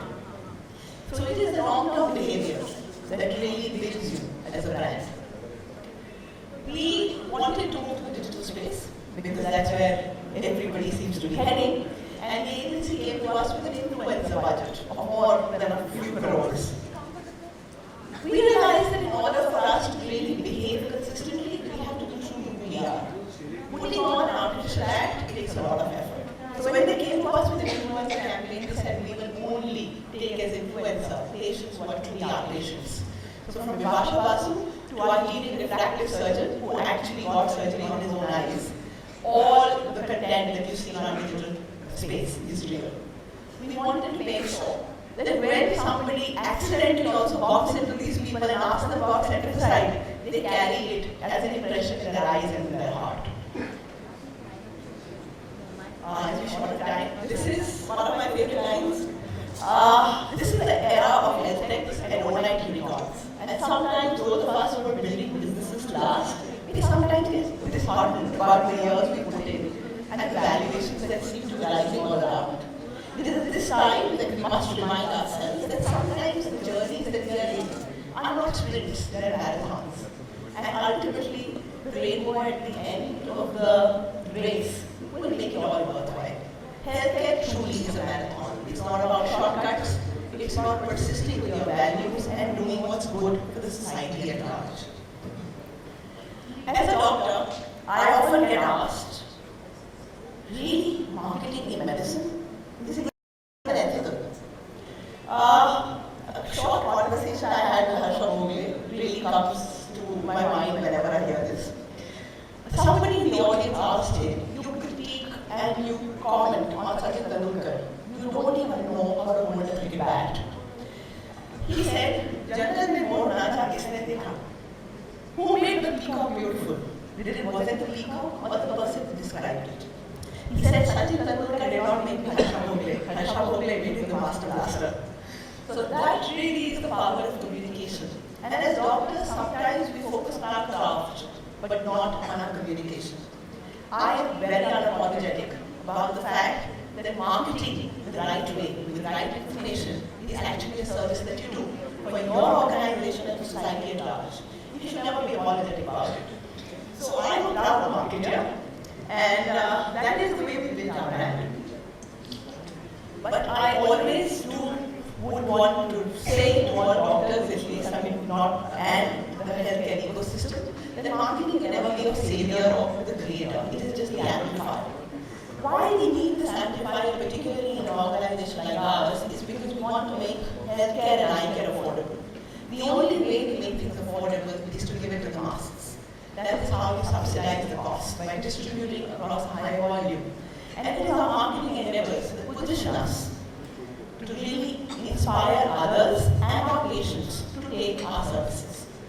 So I'm really a proud marketer in healthcare, though it may be something that comes across as an exception. We do realize that we have to use our voice responsibly, but our intent is eventually to go beyond our organization and help deliver informed patient and a progressive eye care landscape for the people of our country, because truly only then will every eye get the best. Thank you. So once again, thank you, Leander. Thank you again for joining in to be part of our next set of felicitations for the best brands. So without any delay, let's get it started. Let's get it going. So once again, can we keep that one energy? Let's have a round of applause. So once again, welcome Leander Paes on the stage. Everyone.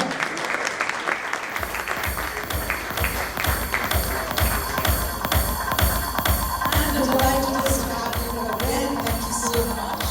What a pleasure, Lee.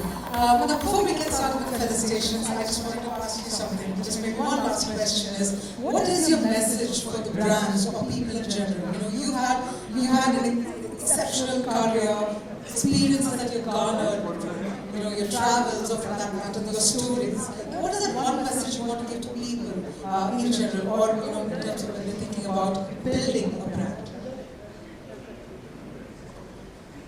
I think that one message would be to stay true to your brand values.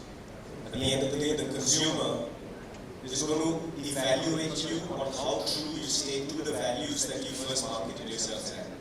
And I think that when we look at India as an opportunity, we're the youngest country in the world, opportunity to make business is so large, but it takes you in different directions.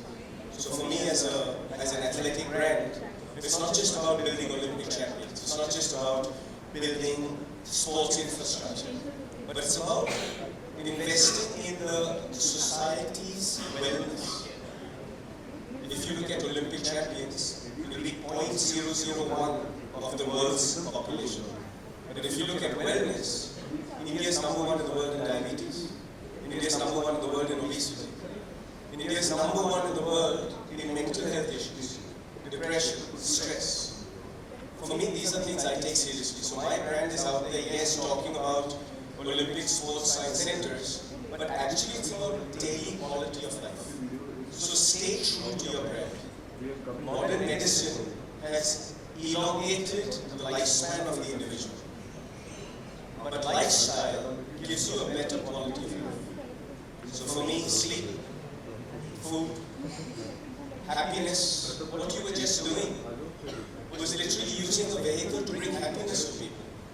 Just a simple smile, just a simple, genuine, just a simple handshake or a namaste to really make the other person feel that you have respect for them.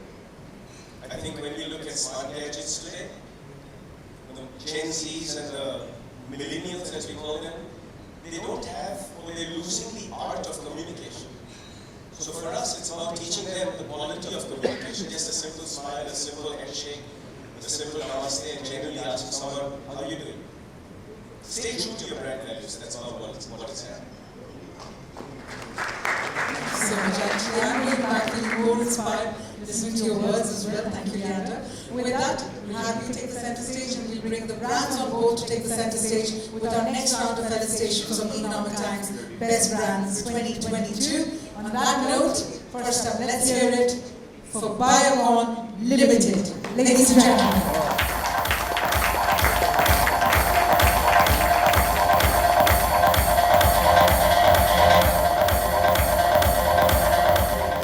Biocon Limited. Alright, not a problem. We still applaud for them. But that being said, let's move ahead. And now let's hear it for Coke. Ladies and gentlemen. Coca-Cola India. We're going to open the bottle of happiness indeed. So let's have a happy round of applause for Coca-Cola India.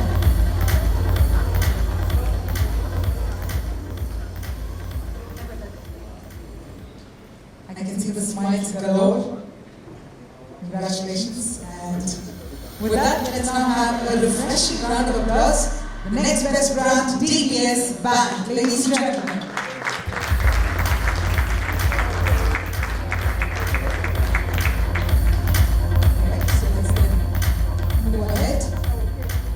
Well, the next best brand, we need to have an entertaining round of applause for this. Disney Star, ladies and gentlemen. Disney Star. Well, I think they're busy still entertaining the audience. So let's go ahead and let's invite the next team as part of the Economic Times Best Brands, Divyashree Developers.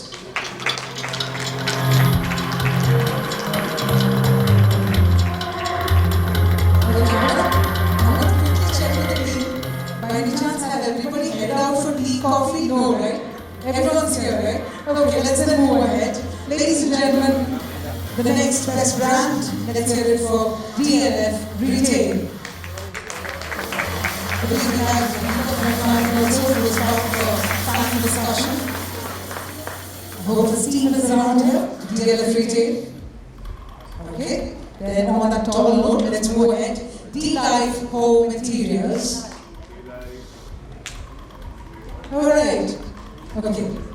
Give me a heads up, the brands are not standing outside, right? Having a bottle of Coca-Cola to refresh themselves? Not as yet? Okay. I'm going to move ahead.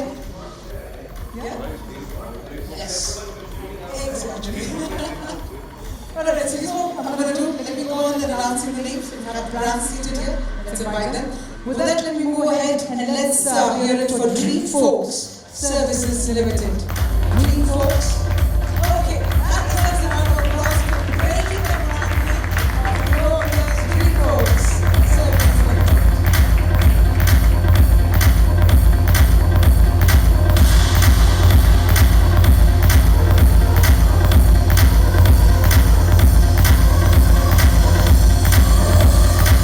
Dream Folks Services Limited, your remote experience amplified. Mighty congratulations. The next best brand, ladies and gentlemen, is in India.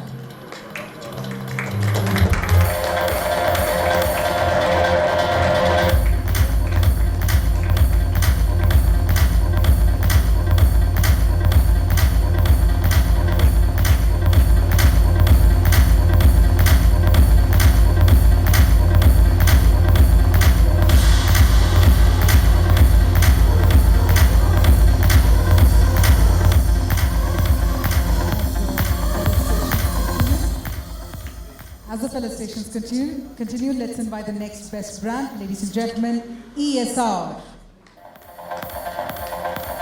Let's invite the beautiful team from ESR.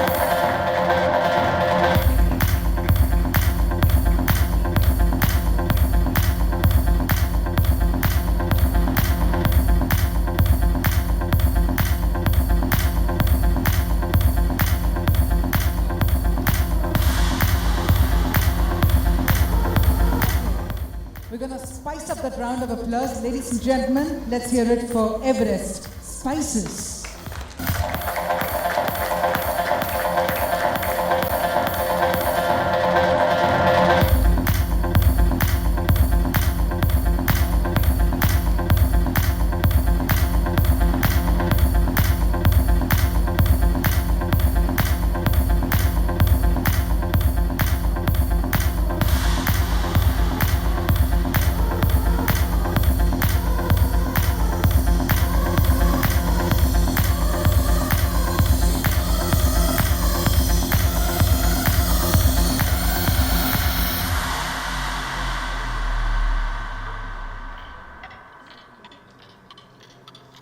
The Economic Times Best Brands, ladies and gentlemen. And now let's invite the next best brand. Please put your hands together for Five. We have the team here from Five. Let's hear it.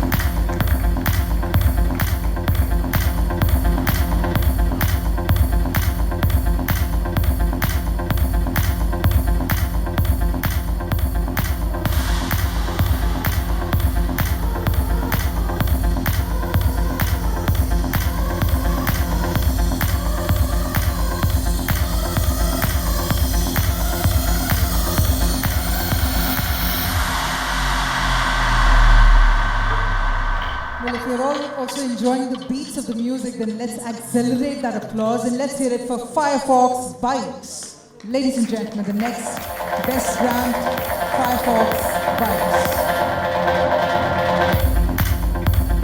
All right, then let me cycle my way to the next brand as well. Let me invite the next best brand, ladies and gentlemen, GenWorks Health Private Limited. GenWorks Health Private Limited. Okay, moving ahead, our next best brand as part of the ET Best Brands, Godrej Interior.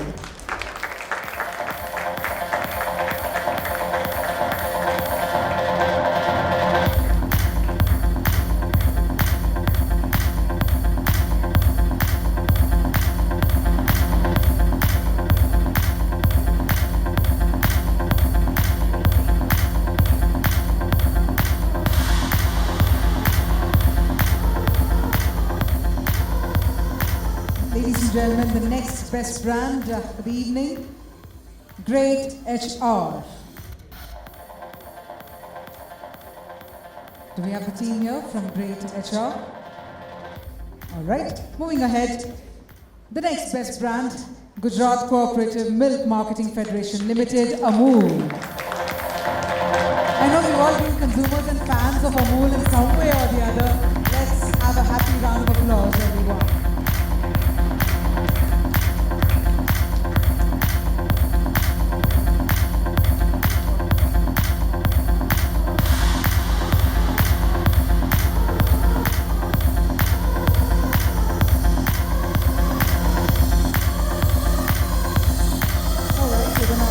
Up the pace and let's invite the next brand, Hire Appliances India Private Limited.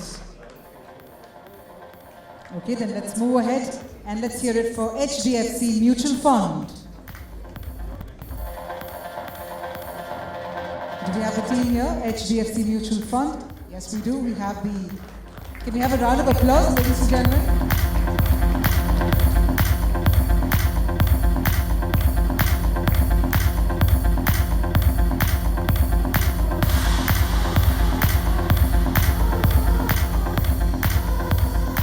Best brand, ladies and gentlemen, Hathitch. So let's invite the team from Hathitch to also please come on stage. Can we accompany that long walk with a round of applause, everybody? Let's come together and let's applaud for the best brand, Hathitch.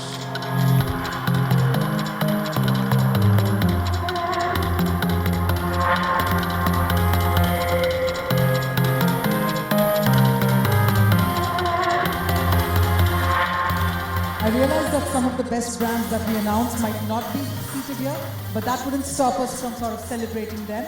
So let's also move ahead and invite the next best brand, Hindware Smart Appliances. Let's have a huge round of applause, everyone.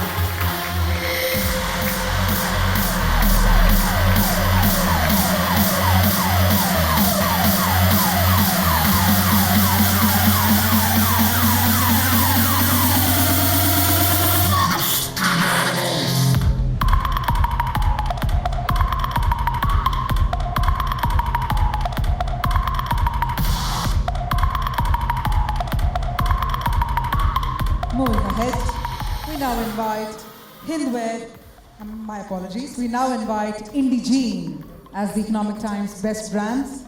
Let's hear it for Indegene. All right. And the next best brand, ladies and gentlemen, India First Life. All right.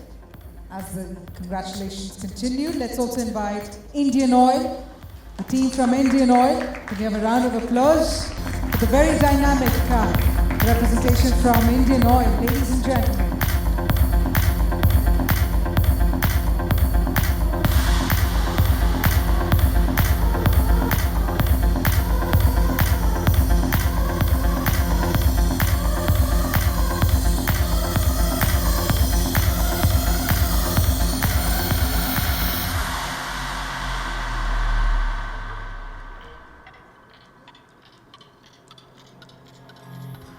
A legacy brand itself, ladies and gentlemen, Indian Oil. So with that, let's also fuel up the applause for the next best brand, Iris Software. And we have a huge round of applause for Iris Software.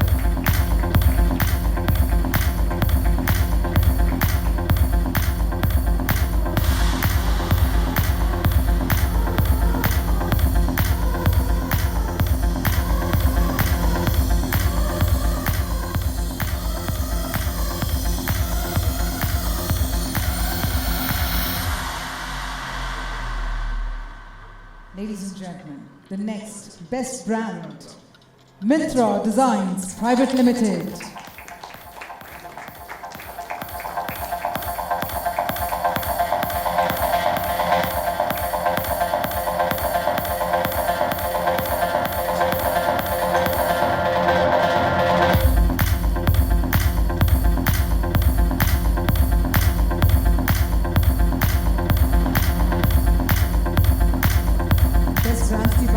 So let's also move ahead and invite the next best brand, 29 Nexus Malls. Ladies and gentlemen, I know we are all huge fans of shopping and we all love to go to the malls. Let's have a huge round of applause for 29 Nexus Malls.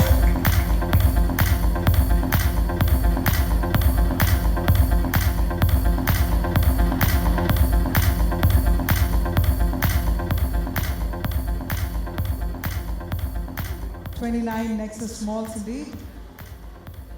Actually, it's just Nexus Malls. I don't know why in my script it was mentioned. It's just Nexus. That's how even I know of it.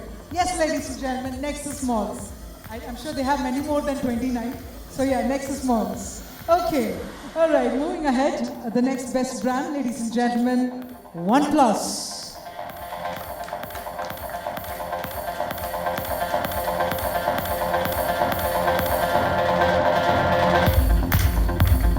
OnePlus it is. Yeah, we are always on our mobile phones, I know. So that's why we are not able to applaud. But let's applaud for OnePlus, keeping our mobile phones aside.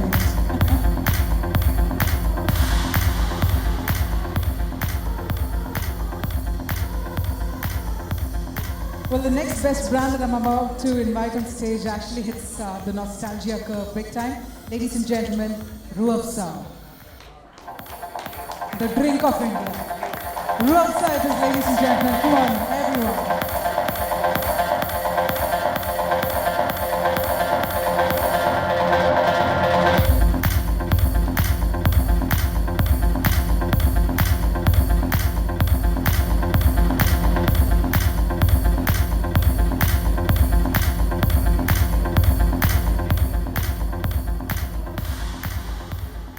Time to invite the next brand as well, the next best brand, ladies and gentlemen, Saradon.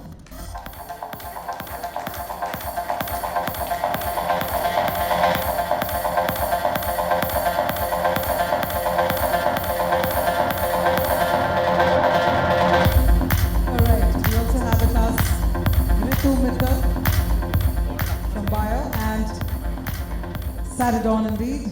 I think all of us suddenly we remember the wonderful jingle when we hear of Saradon. That's the kind of impact it has on our minds.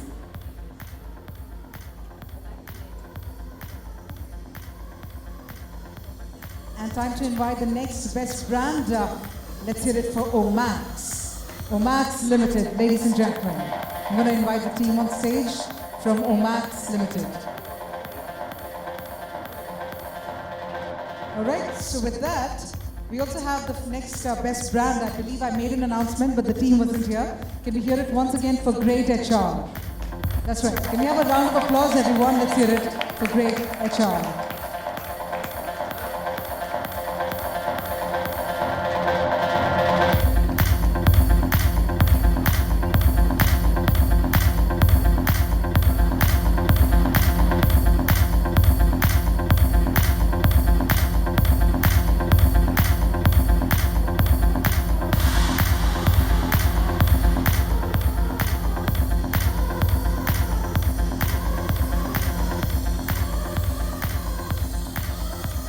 And on that note, we come to the end of the felicitations of the...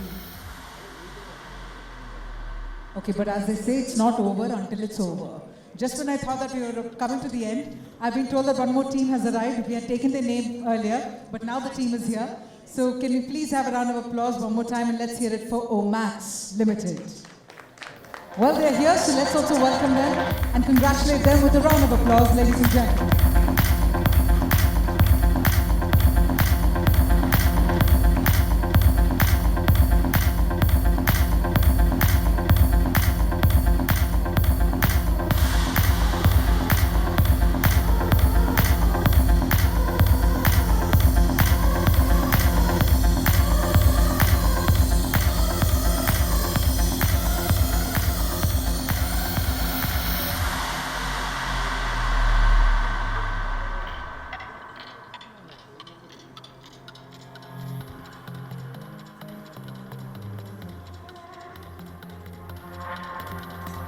And with that, we do officially come to the end of the felicitations. And congratulations to all the brands for continuously inspiring us. And with that, can we also have a round of applause for Leander Pace for joining us this evening and for doing these mighty felicitations. Thank you so much again.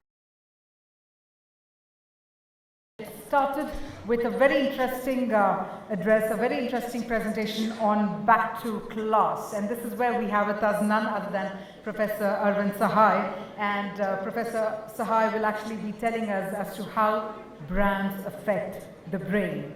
We all know that when we talk about some of the most powerful brands, they're deeply embedded in our emotions, or for that matter, in our memories.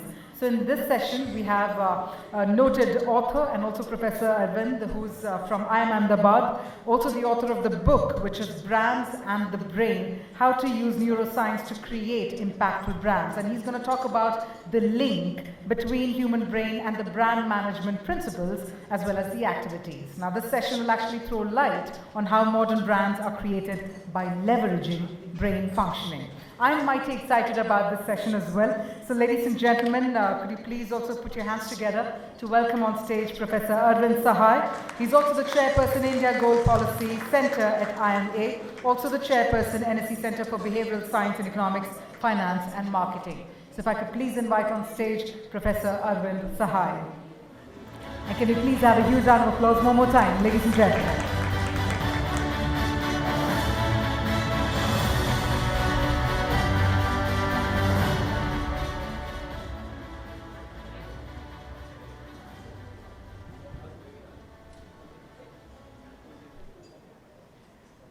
Good evening, everyone. My name is Arvind Sahai. I teach at IIM Ahmedabad, and here to talk to you today about how you can use neuroscience to create impactful products and brands. I'll just start off with a quick picture. And for most of you guys, you'll be seeing triangles over here, or a star. But there is no triangle, there is no star. All that is there actually is a Pac-Man and 3 brackets. But even after I've told you that there is a Pac-Man, there are 3 Pac-Mans and 3 brackets, you're still seeing a star because your brain behaves that way. I'm starting off with this just to kind of jog you guys at 6 o'clock in the evening. You've been sitting here for most of the day. And so not sure how much of your attention I'm getting. Let me go to the next one. That's our head. I'm sure most of you guys here have seen the movie Ghazni. Mr. Aamir Khan plays the role of Sanjay Singhania, who can't remember new stuff consciously. However, if you were to go and shake hands with Mr. Sanjay Singhania and poke his hand while you were shaking hands, and then come back after 3 hours and try to shake his hand again, he won't shake your hand. Why? Because he doesn't want to. You ask him why he doesn't want to shake your hand, and he will have no clue as to why he doesn't want to shake your hand. because he doesn't remember consciously. But his unconscious mind remembers that you poked his hand rather violently while shaking his hand, and so therefore he doesn't want to shake your hand, but he can't tell you why. Why am I sharing this with you? Because our brains tend to behave in many ways that are not easily accessible to us. And therefore it is important for us to understand how the brain works and what is the brand in the brain as we go forward. So I'll very quickly review in a couple of minutes what is the brand, how we think about brands in the head. And then we'll look at how our brain functions and link that to the brands. You know, speakers in the earlier part of the day have talked about emotions, very definitely it's there. So quick summary of brands, it's a ladder. At one end of the ladder you have basic stuff like your color, your packaging, your logo, how it looks like, the name and so on, just the identifier. Your brand does something for the customer. It takes a person from A to B, it fulfills hunger, makes you satiated, dresses you, gives you an experience, a thrill and so on. That's the functionality. It's the top two ones which different speakers have talked about today, affect and relationship. I feel something when I use a BMW. I don't use one. Well, I used to a long time ago when I was in UK, not anymore. So you enjoy the emotion, and at a very deep level, you are actually related to a bond. You're bonded to the brand. You actually feel that there's something missing in your life when the brand is not there. Maggi is perhaps a brand like that for many of us here. We've maybe grown up with Maggi, and now it is inseparable part of our lives, or has been for a very long time. When the ban happened for Maggi about 6-7 years ago, there were a lot of people who refused to buy anything else. You know, the category contracted from 38,000 tons to 16,000 tons because people were simply refusing to buy Maggi or refusing to buy anything else but Maggi. So the key therefore is that brands exist in our head at a level which is deeply emotional, and here's the neuroscience part of it. I will leave this on the screen for maybe 20 seconds for you guys to read it very quickly. What it is essentially saying is that in the presence of a like brand, the emotional centers of my brain become more active. The rational centers of my brain become less active, physiologically. It's actually happening in our heads when I'm in the presence of a Maggi, or if BMW is my favorite brand, then a BMW. Whichever brand are my favorite brands, very well liked brands, we behave more emotionally in front of them. And it's not me saying it, there's a bunch of guys who've done a lot of research for cars and beverages. I've shown you those citations. There are at least 4 other categories that I'm aware of where this effect has also been shown. Literally, physiologically, we become more emotional, less rational in the presence of those brands. So in a sense, that to me is the holy grail of building your brand, where your brand is deeply embedded in the emotions of the person. You could argue at some level that it is deeply embedded in the unconscious emotion of the person, so that it becomes the unconscious automatic choice in that category. When I have to buy something in that category, it's automatic. I don't even think about it. So if that is the goal, therefore, we want to understand how the brain works in relation to brands, what are some key drivers of the brain's functioning, and how that relates to the adoption and use of brands. So I'll begin with the brain operating principles, and there are 5 of them. This is a distillation of a whole bunch of research over the last 25 years, some of our own research that we are doing at the Center for Behavioral Science at IIM Ahmedabad, and also some judgment calls that one has taken that these are the 5 things which drive our brain. We want to feel good, secure, etc., conserve energy, patternized, look at contrasts, and mirror others. So let's start off with the first one. What is this? 10 years ago when I was much younger, my kids are all grown up, by the way, and the older one is named Kavya, same as you. So when I used to come back from travel like this, I would bring chocolates. And I realized very quickly that if I gave a particular brand of a chocolate, I would get better hugs. I have 2 daughters. Daughters are more caring that way, they are more affectionate. And so therefore, to get those hugs, I would bring that particular chocolate. It made me feel better. Why? Because my oxytocin and vasopressin would spike in my head. So the brand got related with the spikes, and my brain essentially wants those spikes: dopamine, serotonin, oxytocin, vasopressin, testosterone, progesterone, estrogen, BDNF, whole bunch of stuff. There are more than 300 of them. We know about reasonably well about 20 of them. So the brand that triggers the particular neurotransmitters that I want, and this is personality dependent, by the way. Some of us want more dopamine, some of us are turned on by serotonin. So the brand that triggers is the one that I will buy. And so therefore, for each one of us who's trying to sell brands, which is the neurotransmitter that you're triggering in the head, that's what my brain wants. It is built that way. I don't have any control over it. Because we are biological organisms, that's what the brand is about. Earlier, these things were about food, shelter and clothing. Now that problem is solved for most of us, it is about brands. If you look at this one, for example, this looks like a normal sports bike, except that it's not, it's an electric bike. And if I want the Pulsar or the Apache buyer to buy it, then it needs to satisfy those same spikes of dopamine and testosterone, which are the two key drivers in the purchase of sporty bikes for young males between the age of 20 and 35. And so it should look and feel like that, only then it will give that spike in the head. So therefore we will buy brands that give us more of the neurotransmitters that we want. The mix of neurotransmitters that a person wants is a function of their personality, mood, time of day. If I'm the person who is more into maximizing the upside, or I'm more of a kind of a person who tries to minimize the downside, those are different neurotransmitters, dopamine versus serotonin, very roughly speaking. And my appeal will therefore be targeted accordingly. The second idea is that our brains are lazy creatures. We try to conserve energy. You look at our heads, 100 billion neurons, 2% of your body weight, but consumes around 25% of your energy. That's a lot in a very small space. Our bodies maintain 37 degrees, 38 degrees temperature, and to maintain that temperature, it has to conserve energy. Otherwise, you literally would have bheja fry in your head. That's a 40-watt bulb constantly working inside your head. So how does it conserve energy? How does the brain conserve energy? It likes to push stuff into things which it can do efficiently. What is the most efficient mode of functioning of the brain? It is unconscious, it is not conscious. Conscious, deliberate thinking is actually the hardest thing that we do. The brain doesn't like to do it. And so therefore it pushes stuff into the unconscious. We are much more efficient unconsciously. We drive a car mostly unconscious. We go do our grocery shopping mostly unconsciously. We brush our teeth in the morning, we pick our toothpaste mostly unconsciously.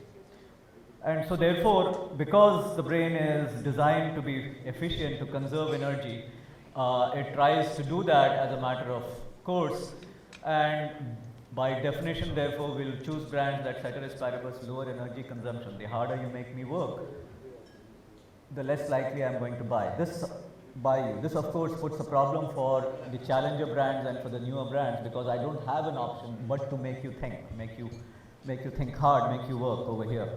And because that is the case, that's one of the reasons why brands which are new have such a hard time getting into our heads.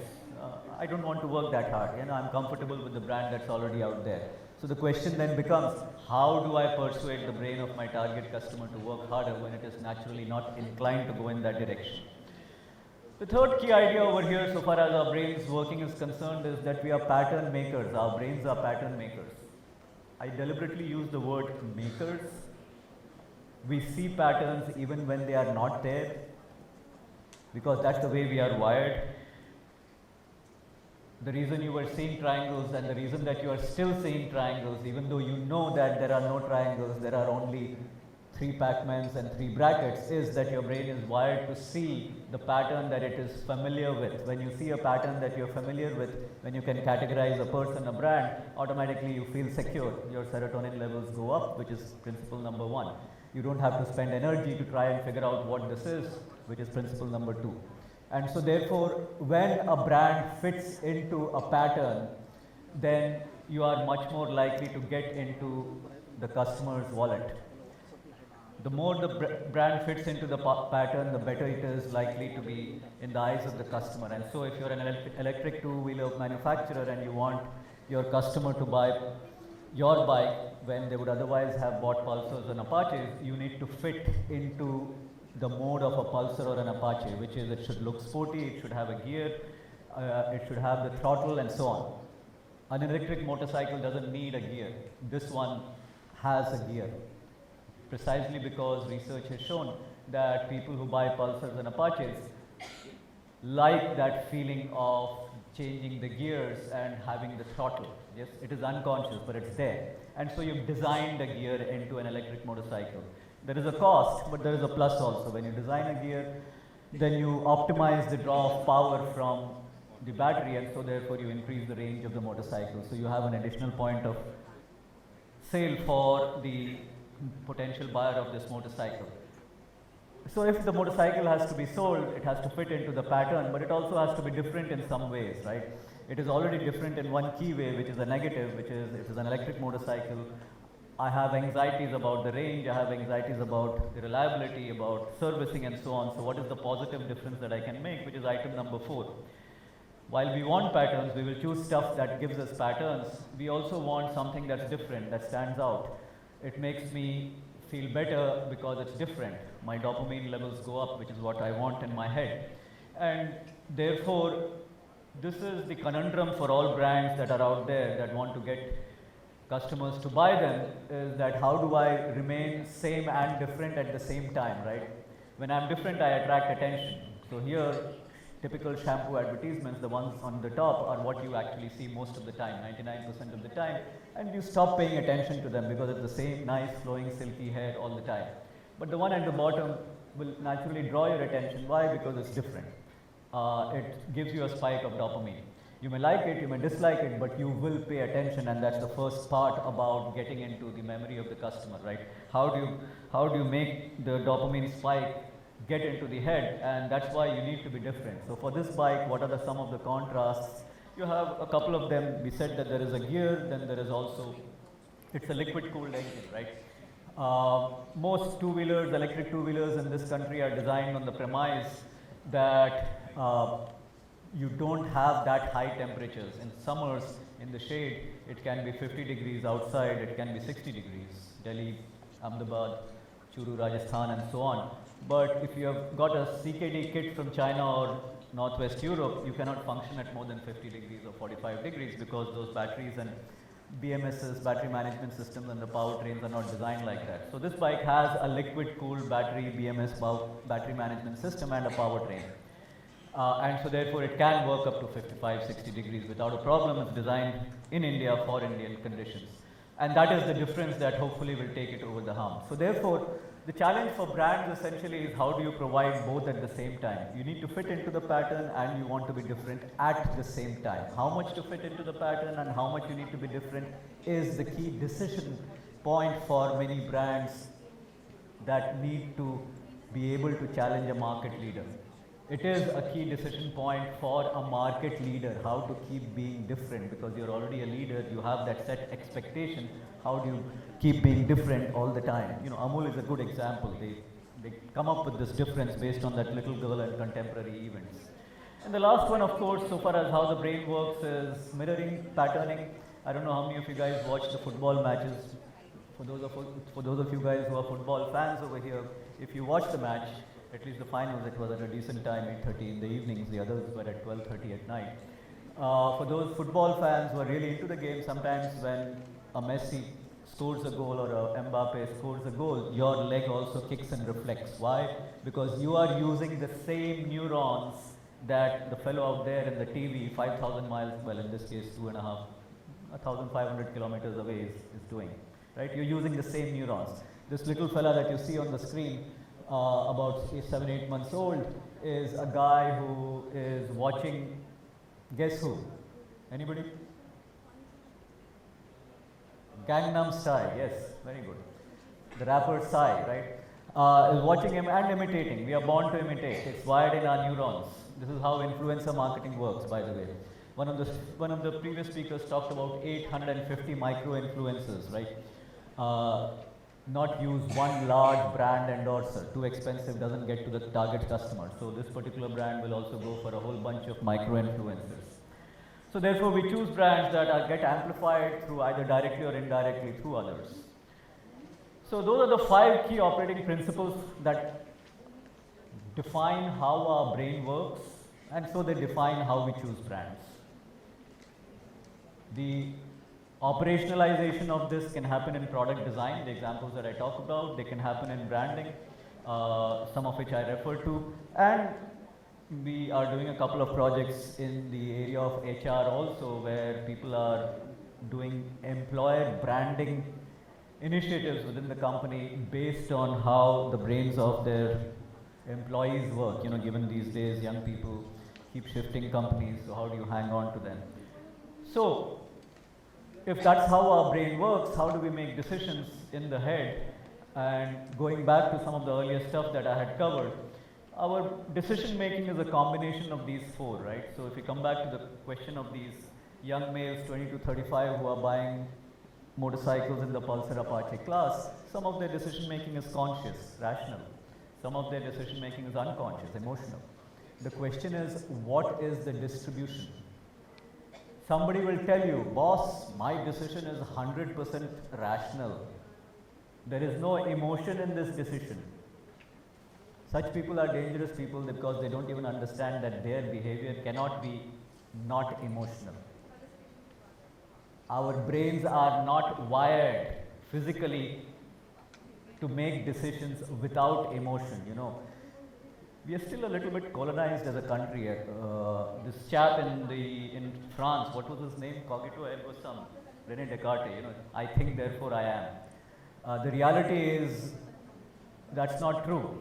We are human, and physiologically the part of our brain that gives out the dopamine and serotonin, it all happens in there, directly influences our decision making. When we feel good, we have more dopamine or serotonin. When we have more dopamine and serotonin, we feel good. So the brand which triggers that, that's the one we will buy. As we see stimuli of the brand coming into our heads, actually dopamine and serotonin is already getting into the areas of the head which are making the decision and which are reasoning. So even our reasoning process is not independent of emotion. Coming back therefore to the decision making for the motorcycle, therefore, what proportion of the decision making for my motorcycle is going to come from the unconscious and what portion is going to come from the conscious, and how do I design my campaign to appeal to both the conscious and the unconscious? Yes. Some of the best campaigns, I don't have the time over here to share those campaigns with you, but some of the best campaigns actually are designed directly to dive into your unconscious, and you will then, your behavior will then be influenced by that.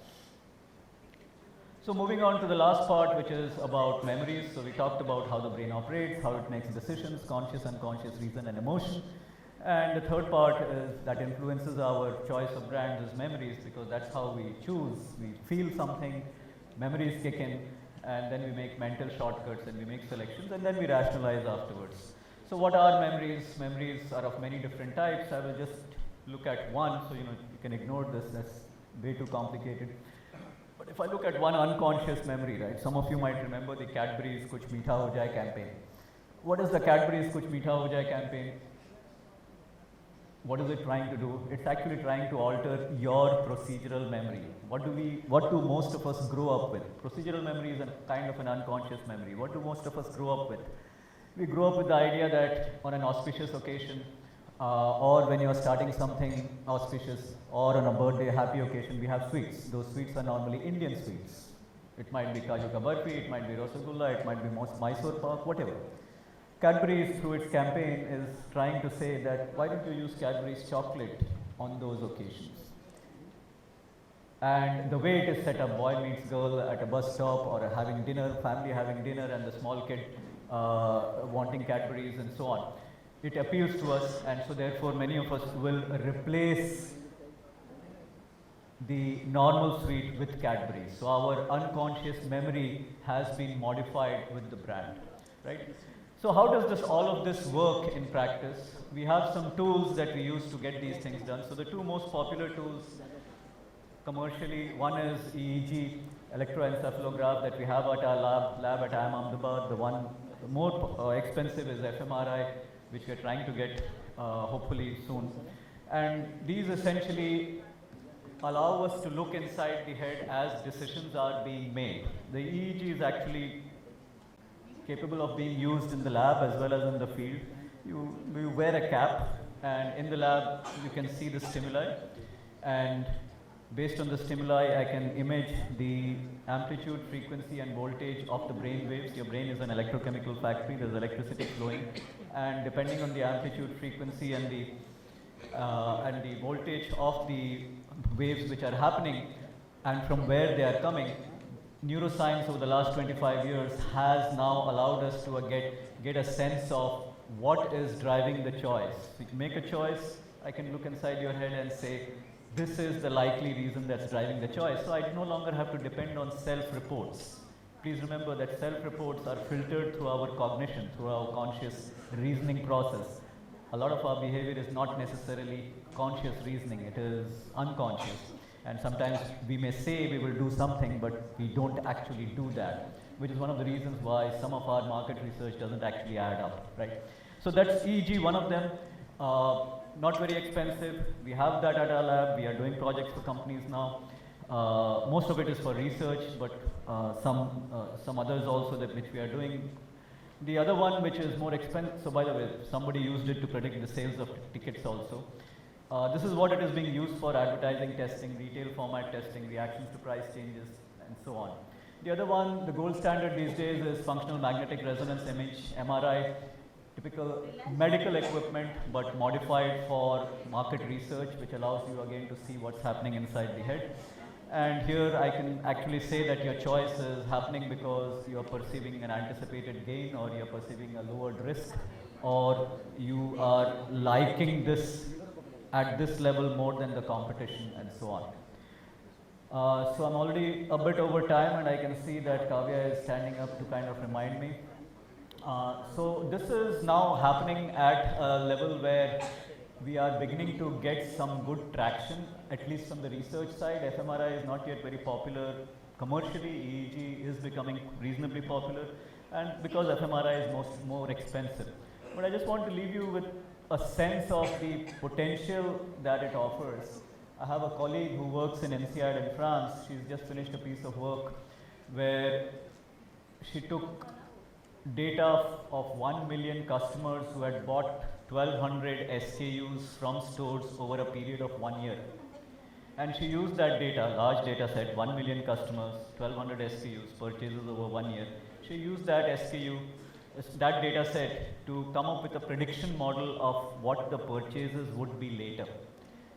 So typically in these large data sets, you used around 3/4 of the data to construct the model and 1/4 of the data to predict whether this 3/4 can predict what happened in the last quarter.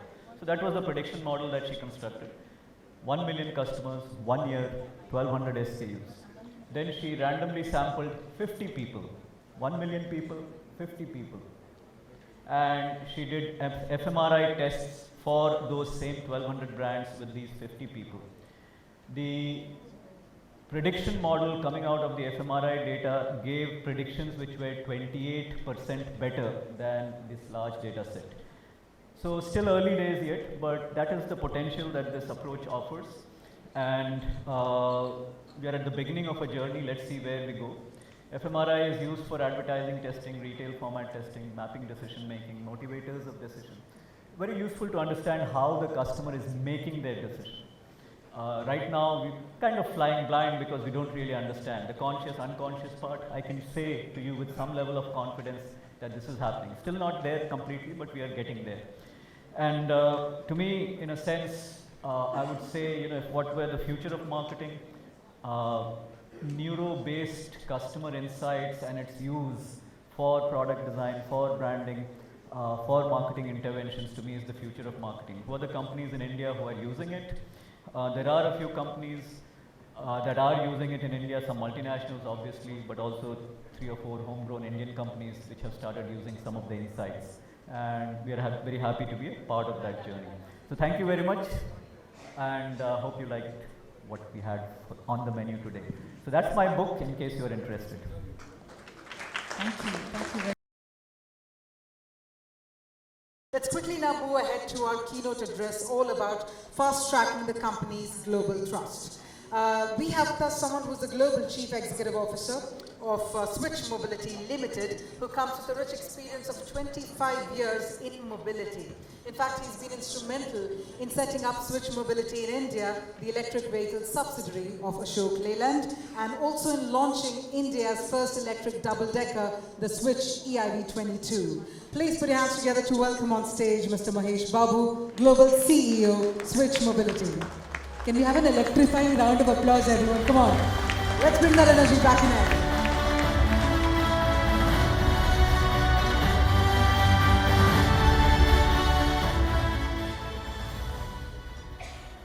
Thank you.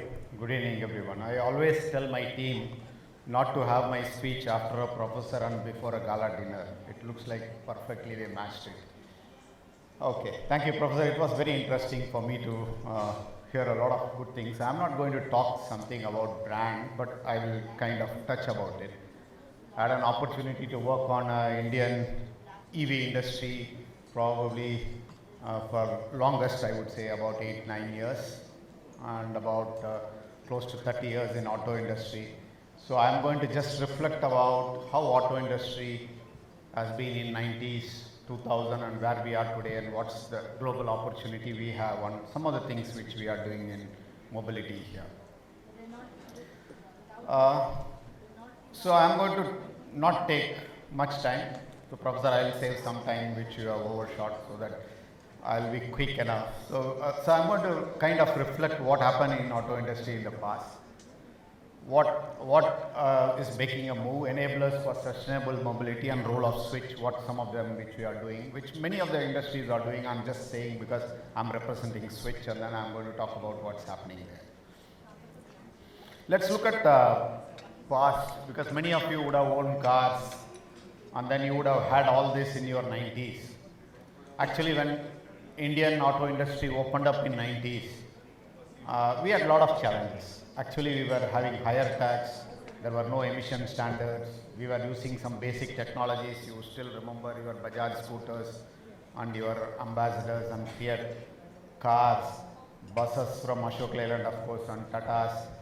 And there were not much of safety protocol, and we had limited choices. So what an industry youngsters like us coming from college would have experienced. Everybody wants to join Indian auto companies, make them to the global standards, the aspiration was there, and most of them, the technologies used to come from abroad, right? So we used to kind of suddenly seeing a challenge from global OEMs getting into India. Maruti has come in, anybody like Bajaj used to have a challenge with Honda in two-wheelers. The kind of churn happened in the 90s, and many of them went off, and some of them survived, like Ashok Leyland, Tatas, Bajaj, and many TVS and all of them. So many of the brands which thought will wipe off when the globalization happened actually survived, and they made better progress. Why I am saying so, in the 90s, if you look at it, we had very marginal export from India. Basically, we had a very unorganized supply chain. We had some challenges in making our supply chain, and the industry was completely restricted. If you look at, we were doing like 500,000 vehicles, where the globe was doing like 6 to 7, 8 million vehicles globally. So the complete supply chain was out of India, and we were growing, and we were struggling to do what to do in the auto industry.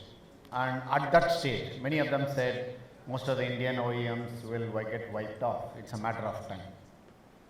Some of you would have thought very similarly. Mahindras, Tatas, all of them maybe will get wiped off. Hondas and GMs and Toyotas will come and take over, right? So we'll have to see what happened and how this industry became resilient and came out quickly and kept the brand, and now where are we leapfrogging to get it. So at this context, India did some important things which will look macroeconomic, but I think it is important. Industry is done by something on policy, technology, and so on and so forth. India did something very specific in 2000, like India want to be the small car hub of the world. So Maruti, they gave a lot of incentives. Excise have been cut by 12% from 40%. Golden Quadrilateral came, the roads became better. You all remember the 2000s when the Golden Quadrilateral came. And then we started doing emission norms, BS norms. The first BS norms came in 2000, 2005 and so on and so forth. And then now we are looking at a safety roadmap that brought in many choices. And then we started looking at the supply chain. To be frank, till last year, I think our supply chain is about, in the value chain globally, about 6% we contribute to the global value chain on components from auto industry. So there is a lot of changes happened between 2000 and 2010, which made Indian or the auto industry gave an opportunity for everybody to come in global. Toyotas came, GM came, everybody came into the industry, but at the same time, there were equal focus on supply chain and Indian industry who are what I would say resilient, capable on technologies to get in, to hold on for it. And then came the EV disruption by, let's say, by end of 2010, a lot of things happens. Suddenly there is new technology which comes and challenges the whole auto industry globally, not only in India. What happened suddenly, the affordability of batteries became much better in 2010, I would say, and then everybody started moving to EVs. And then your famous Volkswagen scandal happened, many things happened, so everybody wants to now fiercely get into electric mobility because it's a fancy thing, not only for us but for politicians as well. Can any politician across the globe can say he will not recommend electric mobility which is good for, let's say, reducing emission, pollution, energy security? I don't think anybody who wants to give a policy which is good for the society, and that's where it perfectly fit in. Then suddenly we see 40 new players on electric mobility, $500 million plus getting into EV, and then the complete value chain of the future is now looked at how to get into the ecosystem of EVs. And then government commitments towards net zeros and a lot of things happened during that period has completely shifted the auto industry in a complete tectonic shift towards a new energy mobility. Now we talk about no more auto industry, it's about mobility industry, and we are talking about new energy integration into it. Now, what happens? India's opportunity on sustainable mobility sector. I think India in the past, in the 90s, have been lagging in technology. In the 2000s, I would say that inventing itself to get into what should be the global supply chain. And I would say this decade is extremely critical for the industry, and why I am saying this, I will say because of 5 enablers which will change the way India is positioned in the global auto industry. One is the policy. Second one is innovation. Third is technology. Fourth is the ecosystem, and what I see an active community as a society we all do, we all part of. So let's see what's happening. Just want to summarize what's happening on India's commitment holistically on a policy, but you will see many of them, but I think the most important one is starting from Paris Agreement on India being signing along with 196, 200 countries on working on reducing carbon emissions, then leading to becoming a leader in Solar Alliance, and then in the recent COP26 declaring that India wants to become net zero by 2070. So is this all happening arbitrarily? No, I think there is a plan. There is a plan by the government, there is a clear visibility and roadmap by the government that it's all linked, that we want to recreate the brand of India both in energy and mobility and security, and that's going to be done by way of positioning India as a leader in, let's say, renewable energies like solar, committing to net zero, and that is supported by industry on many things. Today we have a 10,000 crore FAME subsidy to adopt EVs, and India has one of the largest EV tenders on buses and, let's say, 3-wheelers or something in the world.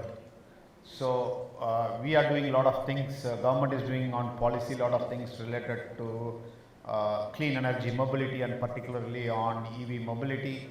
There is a production linked incentive schemes to make batteries as well as auto industry to a 44,000 crore.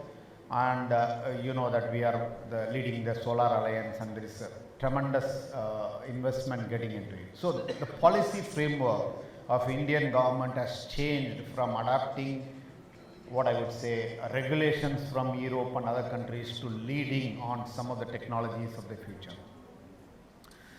I'm just giving an example. I'm sure the most important thing is private sectors have been encouraged to do most of the things than government by himself investing, which used to be the 90s and 2000s. So I would just give an example, since I'm in the Hinduja Renewables team, that Hinduja Renewables have committed to something, and we are talking about 1.2 million megawatt hour of solar energy generated till date. And I'm sure many corporate OEMs are committing the same and investing on solar. Today, you know that solar per unit is actually production cheaper than coal or even gas or oil generated per unit of production.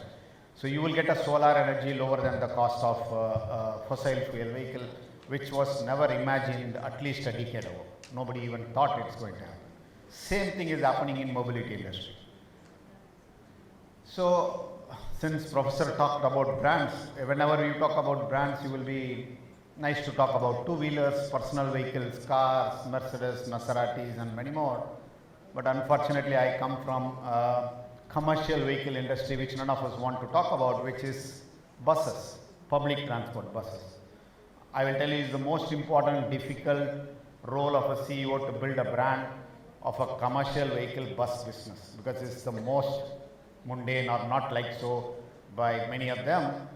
But I feel it is an important changeover which is happening now, why I will tell you in the next few slides. For example, Switch is an Indian company, Ashok Leyland. We have a headquarters now in UK, and we are setting up a plant in Spain. And we are saying that we are very proud to say we want to democratize zero carbon mobility. What do you mean by democratizing? I want to make common people to use sustainable energy mobility by getting into electric buses and public transport, not by driving, let's say, a personal car. Still, its carbon footprint is much higher when compared to doing a public transport vehicle. So that's our vision, and that's we want to do it not just in India, lead from India, but doing it across the globe, mainly in Europe and UK. So that's the not so fancy thing. We want to make it fancy. How we want to do it?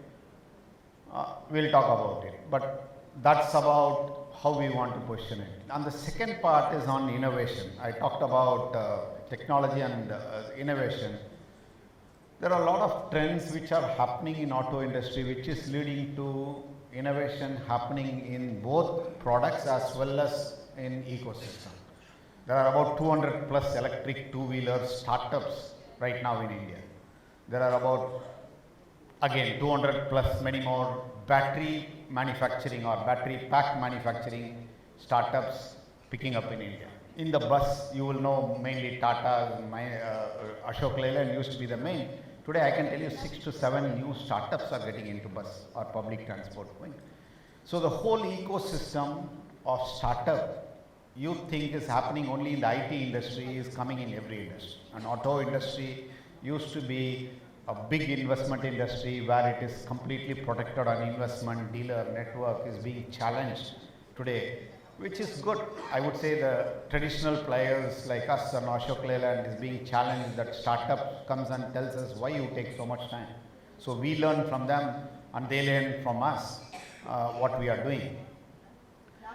So I'll just tell an example of our recent Mumbai's double-decker launch, which is an electric AC double-decker, which has taken the not so fancy part into a fancy one. So Amul that day on 18th August came up with a double-decker. And then I was actually saying as an engineer to many like Professor that the double-decker is the most important thing you need in India, because it takes about 86% of more passengers in the same size. It's 41% less footprint in the place, and it can replace 28 to 60 cars depending upon whatever, and it will save you something like 72 trillion carbon metrics. And I think engineers said everything fantastic, and 10 tweets or maybe 100 tweets came in. But I just said we are going to bring back the nostalgic front seat of a double decker, which was in 90s and 60s, where you will sit down and see the Queen's necklace in an aerial view and the wind on your face. I'm bringing back the memories of Mumbaikars back. And then I had 1,000 feet like in it, and then Amul started putting it. That's the creation what we did to bring back the memories. So we want to bring back the memories, not a product. I can't sell a product anymore in automobile by giving all this rationale, but I want to bring back the memories of our customers. Then many of them connected and said, hey Mahesh, you know what, I like this. I want to get into a double decker and sit in the front seat and then want to look at the Mumbai in a different view, but it's now more comfortable, AC, and it's clean and so on and so forth.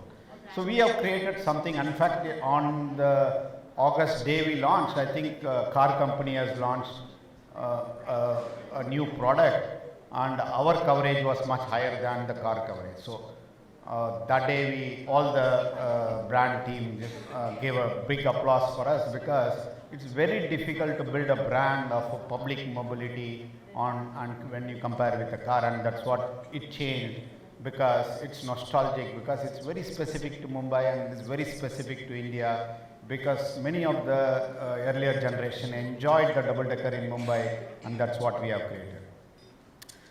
Now it's already 2 minutes late, so I'll be fast. So India is becoming a technology hub. Why I am saying this about, we were less than 0.5% investment in GDP on technology, now it's getting into 1%, still it is much lower. I would say we need to get about 2 to 5% on R&D, but we are moving in the right direction. Almost 20 to 25 automotive R&D hubs globally are now present in India, and there are a lot of IT and AI needed in EV is happening here, and then hence we have a lot of opportunity to. I will skip the technology here. The last portion is there are a lot of innovation happening, not just in the products, but in the ecosystem. Today, people don't want to buy an asset. They don't want to own an asset. So hence pay by mile is a terminology being experimented only in India, believe me, and nowhere. And it's successfully done by the government and state transport undertaking, because we are going to supply these double deckers to Mumbai, not by the full bus, but Mumbai is going to pay us on a per kilometer basis, and we are going to run it for life of 12 years.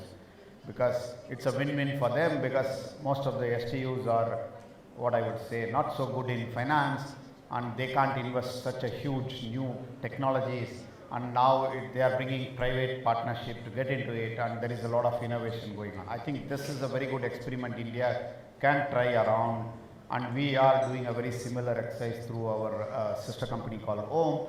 We will do battery as service, we will do vehicle as service, EMAS as service, and a lot of business innovation are happening to get it together. And then communities, I talked about today, even if one single vehicle with complete pollution is going on road, we are not sitting, we are no active with social media, Twitters and other Instagrams. We are very active, and we are able to play a very important role in bringing the challenges faced by the society, and that is one of the important things which is challenging and changing the society by together. So by and large, I will again skip what Switch is doing back to communities. Just an example to tell you that if we run these buses, whatever we are running, we are creating 16 Kapan Bags in Bangalore, almost 159 Shivaji Parks in Mumbai, and I would say 5 Maiden Parks in Kolkata. It's like creating a lung of the city by running your electric buses there. And we are also charging through Hinduja Renewable almost 80 to 90% through solar for these buses. So basically we are removing carbon out of the city and then making the city breathe well.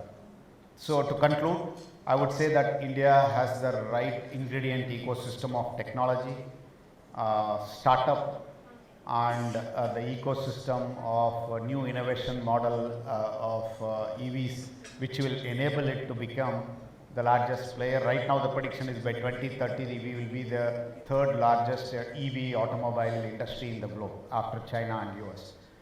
If we do what we are doing today, both policy and industry, and that will bring in a lot of innovation and export orientation towards it. And we believe that by about 30% penetration of EV is possible, and most of the innovations you will see is done by Indian OEM. who is selling the most EV cars in India is Tata. Who is selling the most EV buses is Ashok Leyland, and all of us who brought the first double-decker is Ashok Leyland. So the fancy thing of getting technology from outside in EV is slowly coming out, and the innovation is happening from inside. And hence I believe that we will be a prominent industry globally, and we are leveraging it going forward. Thank you very much for my.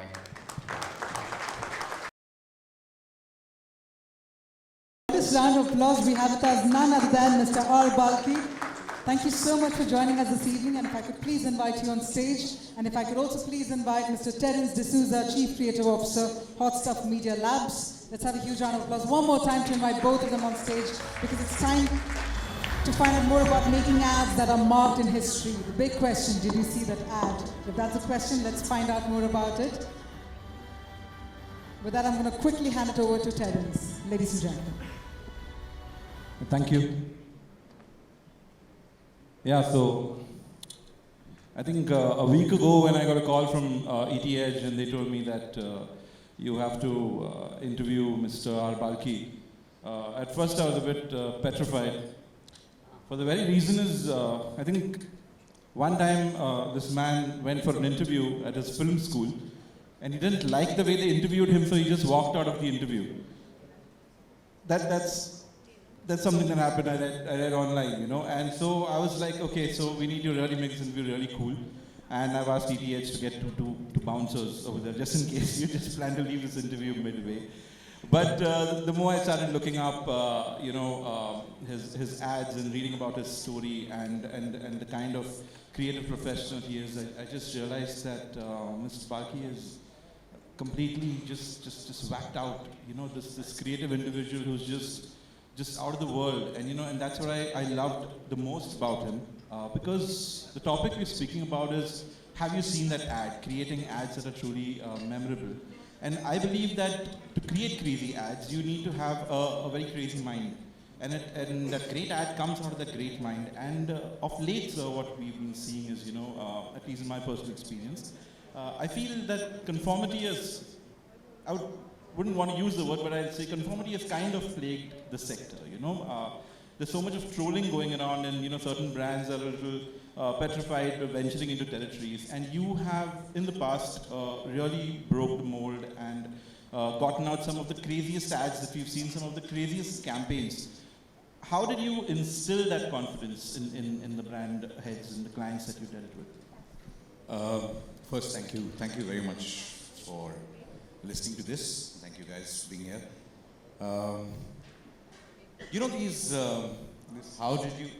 This is actually the crying question, because it's tough for ads to be seen these days, and that's what Josie and I were just discussing this outside. And yes, this troll culture and people being so scared of anything that's slightly controversial, and brands have companies have international people to kind of report to, the stock exchange to answer to, and a lot of other people are responsible. So they're all extremely paranoid about trolls. I think only the medium of trolling has changed, but trolling has always been there, So I think, and I'll just give you a small example. I know I'm at the ET talk, so I'll talk about ET. I think nobody has trolled me more than ET. And I'll tell you why. Because at one point in time, they used to have this advertising supplement called Brand Equity. Do they have it now, Sigas? I don't know. But I've never been trolled more than by Brand Equity and the ads that they used to criticize every week. Most of the best ads, according to me at that point in time, were always called as the worst by them. And it was a struggle, because just like clients respond today to trolls on social media, those days I think clients were responding to, hey, ET's called this ad bad. I mean, how do I answer my boss? And how do I look as a brand to a lot of my stakeholders out there? So it was nothing less than what's happening today. It was all there. And it required some very brave people on the marketing side and on the client side to say, screw ET. but sorry, but it actually doesn't have anything to do with ET, because I think it was being run by some professionals who thought they knew advertising, and they were within their right to kind of criticize whatever they felt was the best ad or the worst ad of the week. But the strange part of it, they were also kind of very, very wonderful to come at the end of the year and actually give us awards for the very same ads that they call the worst, as saying this is the campaign of the year. And there's very wonderful conversations that I've had with people from ET, and some of them are very dear friends of mine who've trolled me the most and have said, sorry, we got it wrong. It's a great thing to happen, for people to kind of come and say, sorry, we got it wrong. But it's a battle. Because I just believe that the moment you give the right beyond you and the team that you're working with to anybody else to decide what's right or wrong, then fundamentally you're living in fear from that day. Then you have no choice but to kind of listen to everybody for everything that you kind of do. Because they employed you for a certain reason, they employed you for your point of view, they employed you for your expertise, and they employed various people in the team for the same expertise. Now you're actually listening to a lot of people without that expertise who are telling you this is bad or good. Now you decide to trust your expertise or you trust theirs, who are actually experts in some other field, not in yours. But they so happen to do the job of kind of criticizing you. So you've got to decide what's right or wrong. So I think it's about just not standing up and taking on a system or whatever. It's just standing up for what you believe in. If you believe it, fight the trolls. Sometimes trolls are very good, because I think they get a lot of people talking, and I think you should ride on trolls. I see a lot of people getting so scared of trolls thing. I think you're so lucky somebody's kind of noticing you. My thing has always been, at least first get noticed. It's damn difficult to get noticed in today's environment. But belief, that's what you said. You've always been someone who's been passionately headstrong when it comes to your idea. And the story I read, at first I read it, it was just, I didn't believe it to be true, which is why I wanted to ask you on stage over here. So while you were pitching for one of these big brands of India, and they weren't calling you for a pitch, apparently you went and told them, if you have the balls, call us for a pitch, and they said, we'll call you, and then nothing's going to happen. That was the Bajaj story that actually happened. And then this entire drunken brawl apparently led to the Hodi Baba campaign. Yeah, that is, see, you need insane people on the other side, like Rajiv is, and Rajiv Bajaj is one such insane human being. But he's a very sane, insane human being. He knows exactly when to be insane. So that's a great talent that he has. It was a campaign. It was one of those things that they were ready to sack Lintas because it wasn't delivering. And we had just moved into, I think Josie had moved to Bangalore, I had moved to Bombay at that point in time, I remember. And the marketing head was always, more, memories of Lintas. How can Bajaj squeeze out Lintas? So let's have one last meeting with Rajiv to kind of say farewell and let him say it from his own mouth. So he arranged a party for actually saying, get lost. So in the party, I think the vodkas were very cheap, I think, because it hit me really hard. And so did hit Rajiv. And he was a stranger to me at that point of time. And I just told him there, in not such polite ways that, listen, you bloody well give us a chance. Just give us a chance and see what we can do. And he, not so politely as I'm saying it, said, okay, I'll give you one more chance. These were not the words, these were done with very, very bad words, these things. So finally, yeah, we got a chance, and the problem was, as usual, briefs are always to be cursed on till such point when we get an idea on the brief. So I always hate these briefs of saying, like any automobile manufacturer would kind of know that they want to have great mileage as well as great power in everything that they want to do. So again, there was a bike like this, it's a cliche, so it was like great power, great mileage, and I kept on saying no about this, and finally I said, what the hell do you want me to say? Hodi Baba, what is this so great bike? I said, yes, stop, what did we just say? Hodi Baba, okay, fine, let's go. This all happened, and we went out there, we didn't have any campaign, no ad, nothing. I went to Rajiv on the air, I just said, Rajiv, fantastic, fantastic. Somebody made a 20 slide presentation about the same brief that he had given us. And then we just told him Hodi Baba, and he looked at me. The last time was almost like we were catching each other's collars and we were saying, I'm going to sack you. And I was saying, who the hell are you to sack me? That kind of a conversation. And here is a mad guy coming and saying Hodi Baba. And he looked at me, I don't know whether the look was one of how do I kill you, whether, this thing, or was it one thing. He gave me that look, and then he suddenly started whispering to his people somewhere. So I just thought he was, plotting how to get us out of the building fast. Then he turned around and said, "It's not a bad word, no?" I said, "It's not a bad word." "Okay, done." I have never heard this kind of madness before. So I was mad, he was mad. It was not mad. I think he sensed what he was trying to say without trying to sell, because I don't think it's easy to create anything without the person to whom it really matters, which is the client, on whose product, because advertising is a very small part of what that person is trying to create. Understanding what a person who's not interested in his business is going to contribute to his business. I'm not interested in his bikes. I'm interested in communicating what his bike is. So like I always tell clients get very impressed by creative people who understand their product, who live and breathe their product. And I was saying, if I lived and breathed your product, I wouldn't be able to live and breathe mine. So you'll have to kind of just, excuse me, I don't kind of come on motorcycle. I don't kind of jog off a motorcycle. Your motorcycle is a motorcycle, it's fine, I leave it. It's your passion, you enjoy it. But communicating what the motorcycle is going to do to people is mine. So you take my expertise, I take your great expertise, and let's do it together. So it is one of great collaboration, and I've always learned that, and I've always done the best kind of work with people who really get it, and not people who are testing me, who have employed me to use me to help them. And that's when it really works. Today, I think a lot of environment is about, I think, because of the abundance of people who are trying to communicate, who are offering their communication skills to clients, I think it's almost become a matter of, let me kind of choose you, let me kind of do this, let me pick this, let me pick that. It doesn't work that way, because Sanjeev Agha once told me an idea, another visionary, phenomenal visionary. He just told me, you know what builds a great brand? Two people working on it from either side for a long enough period of time. And I think it's the simplest definition of great brand building. I've never heard better than that. Coming to that, what you said in that era, you actually created these amazing stories, and all of them we remember over the years. While we are talking about, have you seen that ad? One way of looking at it in today's time, as we were discussing outside, so seeing something would be more or less a direct factor of, how much you spend and the views you get. And well, we have been spending a lot. The Indian ad industry last year clocked somewhere like $11.1 billion in ad spends.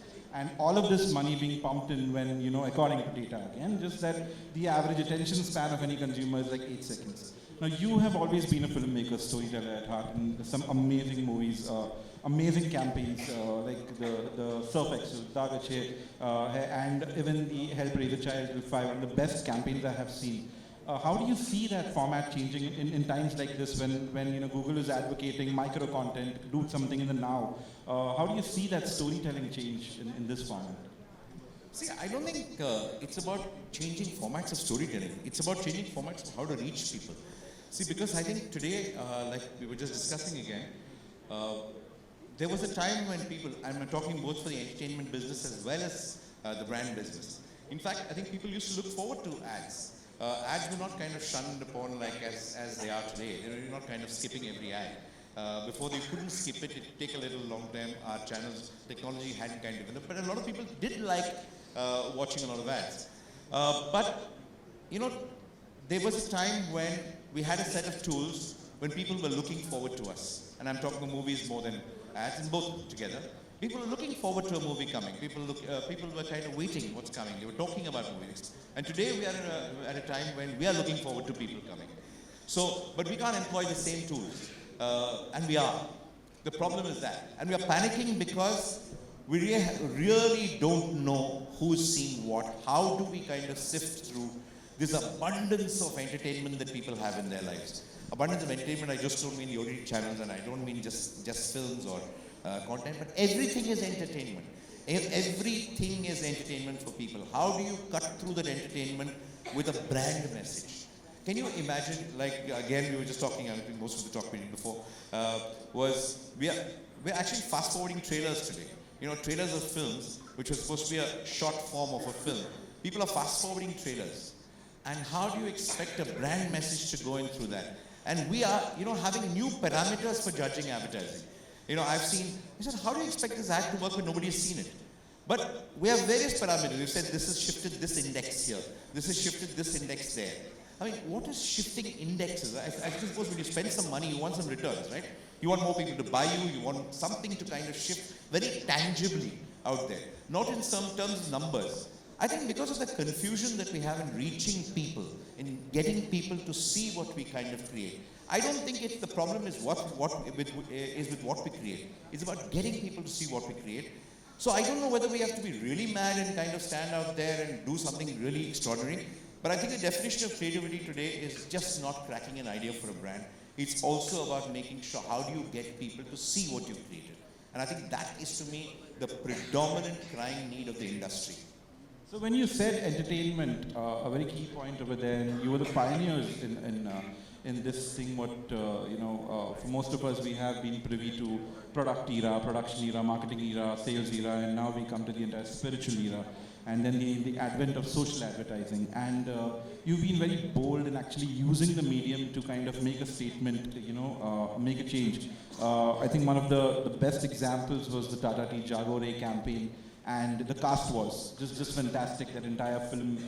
So at that point, it was quite bold creating that kind of content. And then you have time and again said that you always appreciated how the ad industry has stood up to things. And it's one of your statements was like, the ad industry is saying don't destroy society, take a stand. Now you've always continued that, and you've always had a social message. You get into a lot of trouble for things like this. I mean, no, I don't think I've gotten into a lot of trouble except once in my life on Fair and Lovely, but I've never gotten into any trouble. And Fair and Lovely, I'm actually very proud of working on the brand. A lot of people don't like saying that they worked in Fair and Lovely. I have worked in Fair and Lovely. I've worked for very many years in Fair and Lovely. And I remember this one particular ad, when we actually did an ad which was actually tackling this prejudice against women. And parents wished they had a son in those days. And Kash mera beta hota, and the daughter proves to be much better than the son by doing whatever. So this was an ad, which is one of the most successful ads of Fair and Lovely. But after 1 year, a lot of NGOs raised hell, saying that you're actually prejudicing people, and say no, we are addressing the prejudice. How are you prejudicing people? So why do you have to show that? I mean, how do you address the prejudice without showing it? So I didn't get it. But it was discussed in Parliament and all the stuff, and the ad was pulled off after 1 year. So this was, I remember, We the People or something, Barka was there, and a lot of people were discussing this, and I represented Unilever on behalf, I was there on behalf of Unilever in that talk, and I was sitting in the lobby, and I was waiting for all the women. There were a lot of NGOs. NGO heads, and there was Barka. All of them were going into one room and coming out. I was sitting in the lobby on a sofa, watching all this stuff. I delayed by 10-15 minutes, and I was just wondering, and I understood what they were doing. They all came onto the set. It was a huge set, and they started, bashing me up. And I had nothing to say because I am just doing an ad, and here were talks of, racism and color of the skin, Of course I know, I believe in all the right things in the world, but I just did an ad which I thought was a nice ad, a good ad, which did something for people. But because of the heritage of Fair and Lovely, because of fairness, the word, there was a lot of chaos. So I looked at all these people, and all of them were very different from the time I met them in that thing. So I said, listen, you guys have come into this damn thing. I'm the only guy without makeup in this entire set. All you people have gone into that room, put lots of makeup, and come here and to face the camera.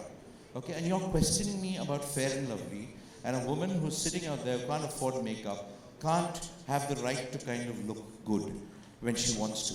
What sense does this make? Why don't you guys have the guts to come here without any makeup and kind of do this stuff? All of them fully makeup, and they just stopped for a few seconds. That's all they could stop. Barka laughed, lightened the mood, because they did understand what I was really trying to say. But of course, they went to bash me up. But the thing is, sometimes you're going to get bashed up. But if your intentions are clear, then you find another way to kind of, you don't keep fighting the same battle. Okay, you're bashing me up, fine, I'm fine. Now I'll fight it another way. So you move on to the next way. But you've got to keep changing, there's no other way. Yeah, no, I don't think, any apology for Fair and Lovely, a beautiful ad. But I am going to drag an apology out of you for a campaign your team did, and that was Get Idea.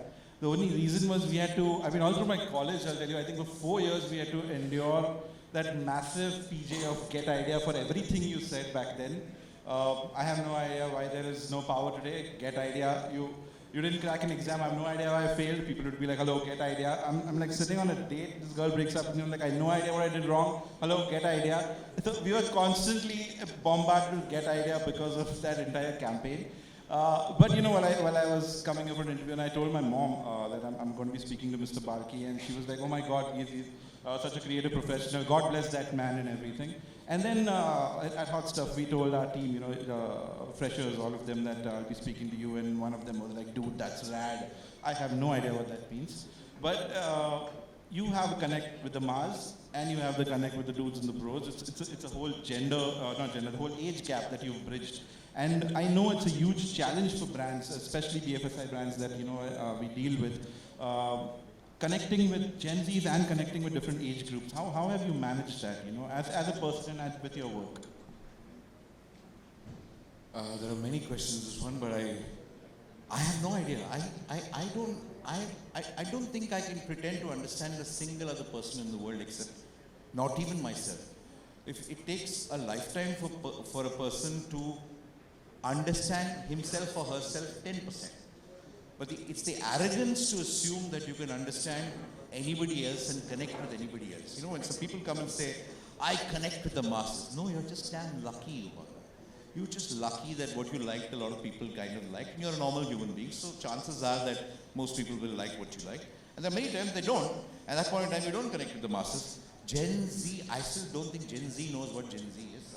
I have no idea how they connect. So these are things you just need to just think for yourself. And I think fundamentally,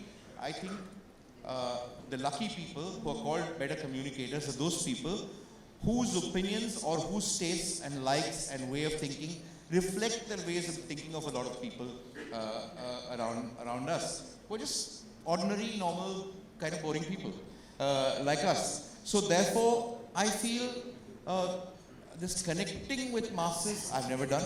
I've never understood a single customer in my life or a consumer in my life.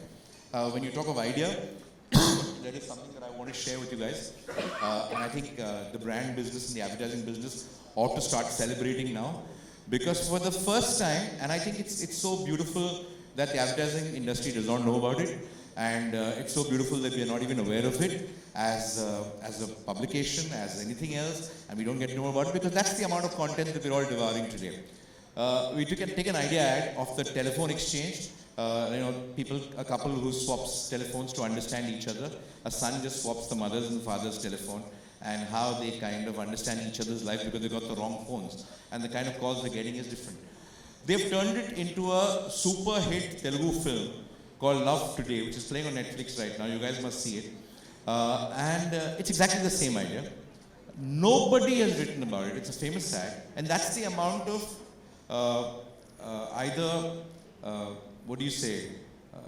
awareness or respect or thing, because we don't have any copyright. In fact, the ideas business, which is advertising, has no copyrights. We can't even protect our copyright of an idea. Anybody can take it. So you have a person making lots of money on an advertising idea, and the advertising industry does not report about it. None of the advertising people speak about it. None of the feature film industry knows about it. That's the value, that's the amount of attention towards a piece of content that existed.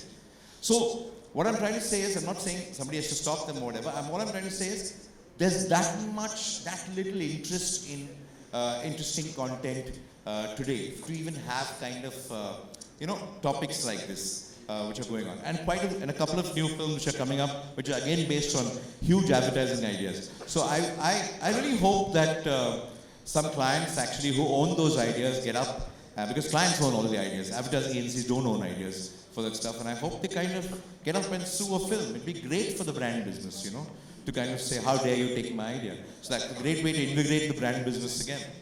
Yeah, plagiarism was worked with Kantara, might work for this also.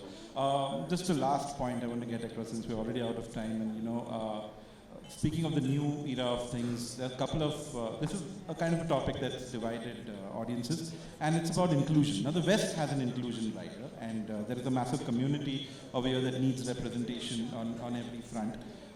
More or less, they're not being represented properly in most of the media. A lot of stereotypes that we get to see. Since advertising has always been at the forefront of this, do you feel it's an onus of brands and advertisers to further that movement of inclusion?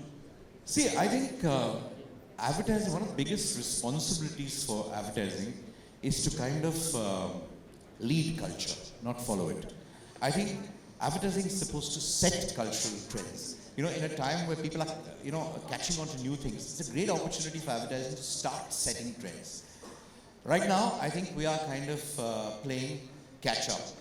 We're trying to play catch-up. It's not, the business will never succeed if you catch up. The business will only succeed if you lead. If you do something the consumer is not, and the consumer wants to become, that's when you're advertising. You're never going to succeed when you say, I understand the consumer very well, and this is how he or she thinks today, and let me give him exactly what he does so in real life. That is, I think, passé, that's gone. That's over, and I think it's always been over. And I think the greatest brands have succeeded by leading consumers. By leading, I don't mean, it could be a simple thing. It could be adding a word to their lives, it could be adding a lifestyle to their ways, it could be adding some thought to their heads, it could be some way to look at a relationship very differently from what the world is looking at. But advertising is supposed to set trends. And trends are not just about fashion, trends are about life, trends are about everything in life. I think the problem with the entertainment industry and advertising, besides reaching people, is about the inability to set trends. I think the day we start doing it again, I think we'll have a booming business all over. Yeah, I mean, since all the brand heads are here, just a proven statistic of, if you know about the gender equality measure, it has been proven, you can read this up, there's more about 42% higher buying intent among female customers, 2 to 5x ROI. These are kind of things you could consider in campaigns that you run, especially when it comes to representation. Well, to just round off this session, as I spoke to you earlier, we're going to just have a quick rapid fire with you. Okay, you just get 3 seconds to answer these questions. You have time? Yeah, just a minute. It wouldn't take more than that. There's no hamper I have to give you, but we get a fully sponsored trip to the bar, you and me, if you answer right. So, okay, so here it goes. Okay, what do you enjoy more, ads or films? Watching them. Okay, just top of the mind, a best ad that wasn't made by you. Best ad that wasn't made? Oh, lots. Josie's done some phenomenal Gillette campaigns. Josie's done some great Sampro campaigns. Does some lovely work in Lintas. But a lot of ads. I mean, Piyush done some great work. Which is the ads that haven't done? Quite a few ads, I mean, that haven't been done by you. What does the R stand for in R Balki? Rajagopalan, my dad's name. Bollywood or South Indian cinema? End the debate right now. Bollywood or it's the same, right now? Indian cinema, yes. Okay, who has been your greatest mentor? My greatest? Mentor. My greatest mentors are the people I've worked with, people I've learned from, all my colleagues. I don't think it's an environment that many people will be lucky to have. I've been lucky to work with some of the most beautiful minds, fantastic minds who are idealistic, who just thought advertising was God's gift to mankind. We were trying to change the world and we did all kinds of things. We believed in it foolishly. We thought we were trying to create something, an empire differently, and such foolish, beautiful, lovely, enthusiastic, passionate people. They cannot be bigger mentors than that. One small quality that makes any ad film memorable. One small quality that makes any ad film memorable. I'll tell you, the first ad I liked before I came to advertising was Kitu Gidwani's at Balu Mein Bahar, Resham Sea. I love the hair just flying on the face to that. I think whenever hair flies on the face, I love it. So I think it's great quality. Okay, this is. I just need a personal opinion from you. Pineapple toppings on pizza is a cuisine. Pineapple toppings on a pizza is a cuisine. Okay, great. Fine. I'm gonna use this recording. I need to prove this point to a lot of people. Wildest thing we can expect at a party hosted by R Balki. That can't be rapid. Wildest thing that you can expect is. I think Gauri. Okay, Amitabh, Akshay or Sunny, who troubled you most on sets? Bachchan. Okay, final question, okay. Pa or English to English, which do you like? English to English, always.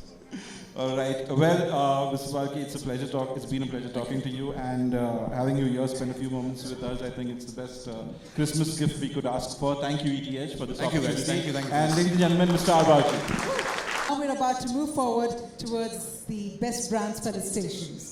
What we're going to do now is set the stage, and this is where we're going to be honoring the best brands. As I had earlier mentioned, that we have close to 300 brands that were shortlisted, and the stories have also been made possible in the form of a coffee table book. But some of the brands are present here, and we'll take that time to felicitate them. We're going to quickly set the stage. While we do so, we're going to be announcing in the alphabetical order, and I'm going to be inviting them one after the other on stage. Now, to felicitate our best brands, it's only befitting that we felicitate them in the hands of the best of the best. So once again, I'm going to invite Mr. R. Balki to please come on stage, ladies and gentlemen. Can we have a round of applause once again to welcome Mr. R. Balki? And joining him on stage, we have with us someone who's ranked as one of the most influential people also in the Indian advertising industry. And when you think about some of the amazing campaigns like Ariel Share the Load, that also won the Cannes Lion Gold in 2015, 16, as well as 17, I think the one name that we'll always resonate with is Mr. Josie Paul, Chairman and Chief Creative Officer, BBDO India. Thank you so much, sir, for joining us. An absolute delight to have the legends of the Indian advertising industry right here on stage. Film industry, advertising, all of them. I'm going to request you to please take center stage, because then we're going to invite the best brands to take the center stage. And with that, let the felicitations begin. First up, ladies and gentlemen, Economic Times Best Brands 2022. Let's hear it for the brand Firebolt. Can we have a feisty round of applause? Let's hear it for Firebolt.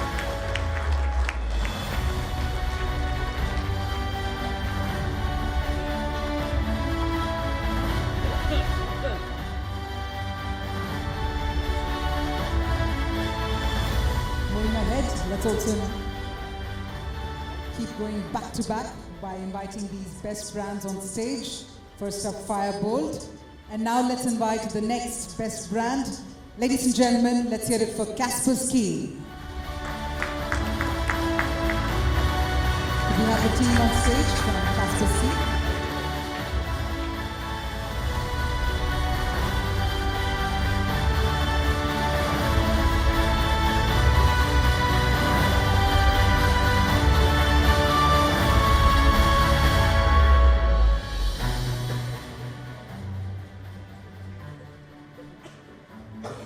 Economic Times Best Brands 2022. Let's march ahead and invite the next brand. Well, now we need to have a beautiful round of applause. Let's hear it for Kaya Clinics.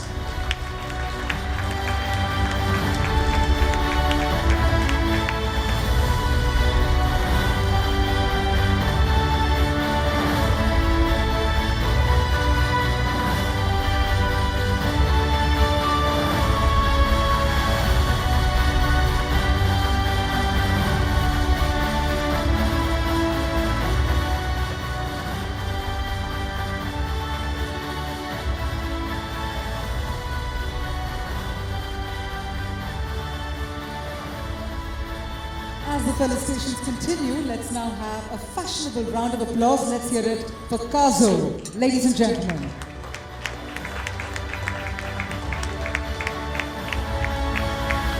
Well, hi Prasad, hi again.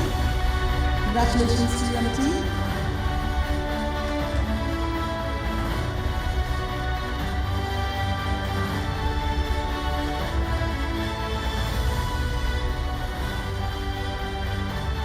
Well, up next, we need to have a killer round of applause, ladies and gentlemen. The next best brand that's being felicitated is Killer.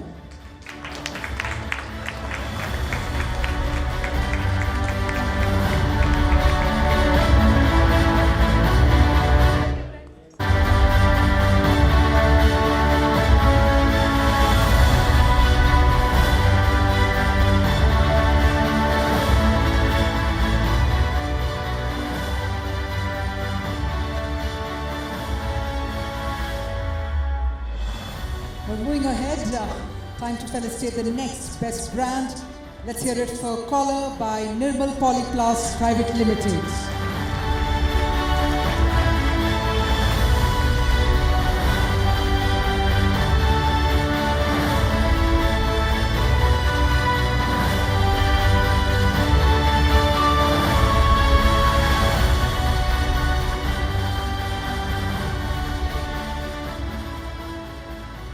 Well, these are the brands that are making an absolute amount of impact. Let's move ahead and invite KP Group.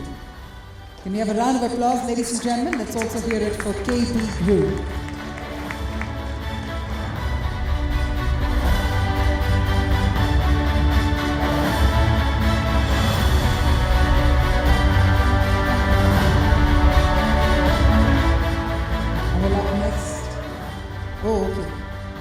This is nice. This is the most millennial thing to do. Besides our photographers, we'll also capture that on the mobile phone. If you're doing so, then don't forget to tweet using hashtag #ETBestBrands. Very important. With that, let's move ahead and let's invite the next best brand, LG Electronics India Private Limited.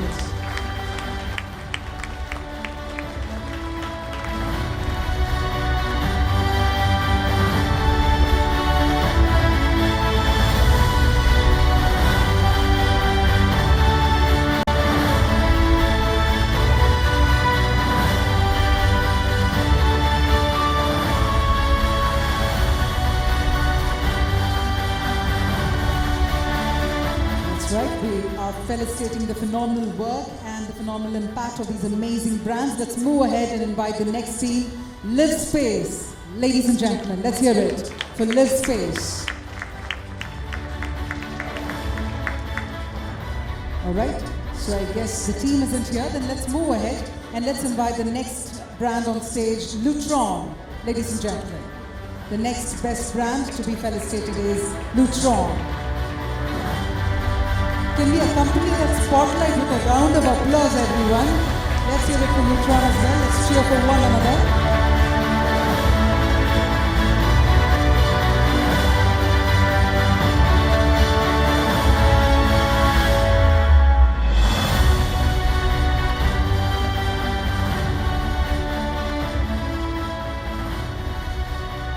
Well, as I take the name of the next best brand, I think we need to have a really sweet round of applause. Let's hear it for Madhur, pure and hygienic sugar.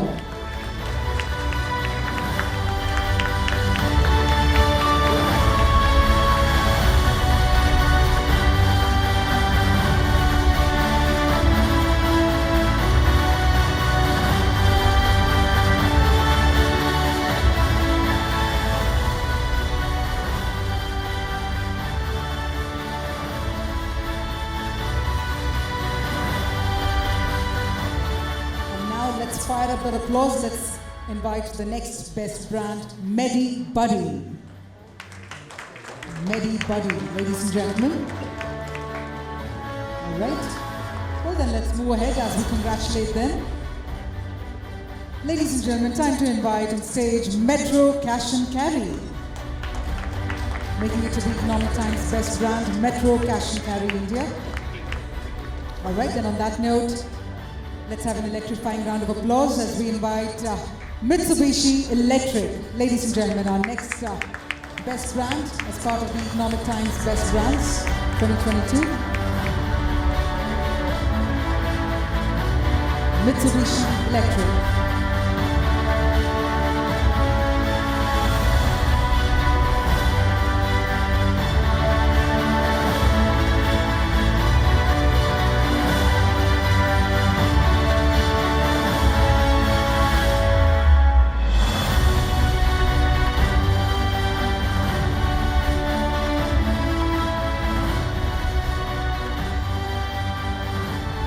We all know that clapping is very good for our hearts. Extremely good. So let's have a hearty round of applause. Let's invite Motorola India.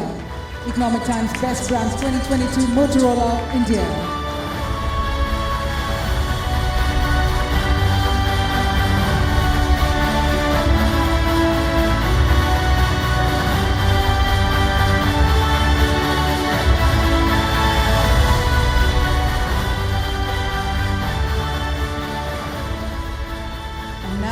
To the Economic Times Best Brands, let's hear it for NEC Corporation, India. Maybe for once the applause can be louder than that music coming in from the console. Let's make it louder. Beautiful indeed. NEC Corporation, India, ladies and gentlemen.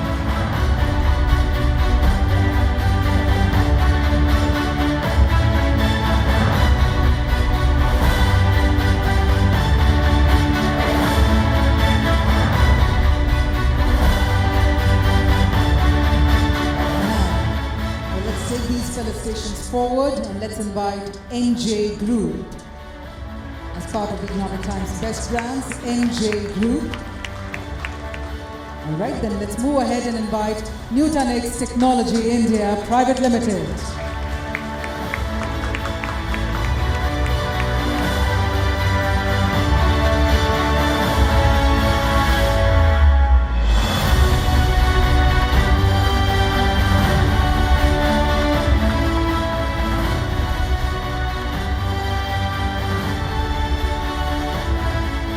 Well, it looks like now it's time to elevate that round of applause to the next best brand is Otis Elevator Company, India.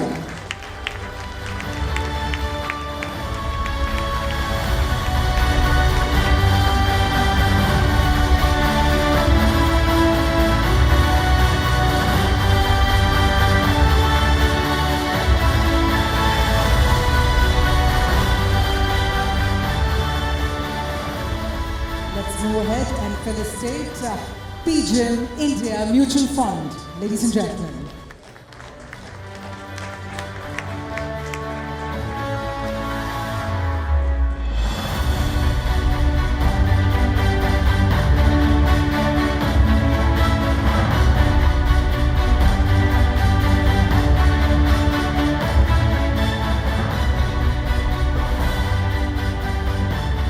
We're going back to back, so let's invite the next best brand, Pipeline Infrastructure Limited.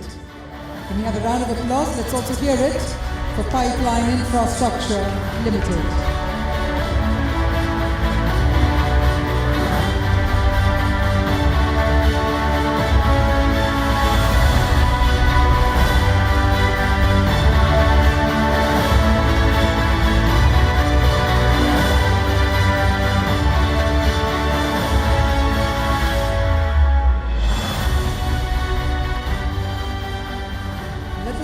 Widen, let the applause continue, and let's invite PNB MetLife India Insurance Company Limited.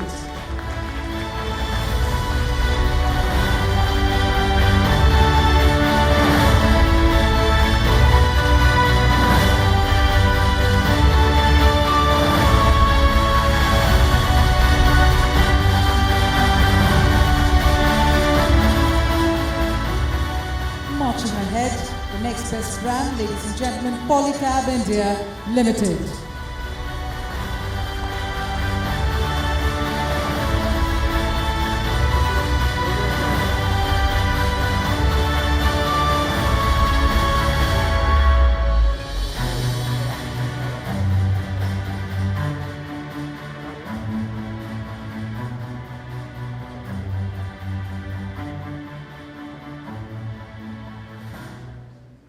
Polycab India Limited, ladies and gentlemen. And with that, let's also move ahead and invite the next best brand, Poonawalla Fincorp Limited.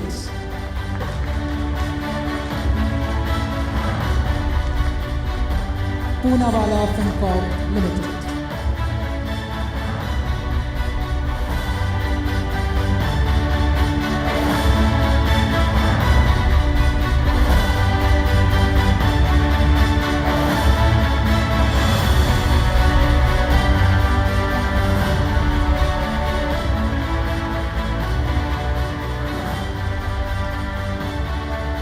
Applause continues. Let me please invite the next best brand, Pulkit TNT.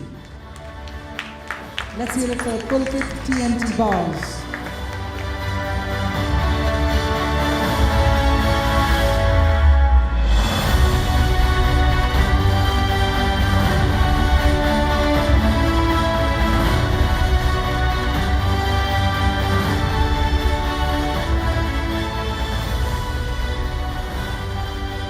Let's invite the next best brand, RACL Geartech Limited.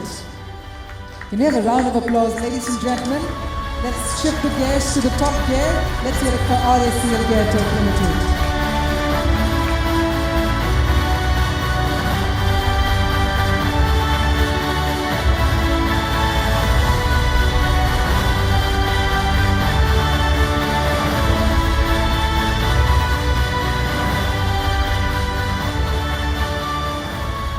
Let the fanfare continue and let the applause continue. The next best brand, ladies and gentlemen, REC Limited. Can we have a round of applause? And let's hear it for REC Limited.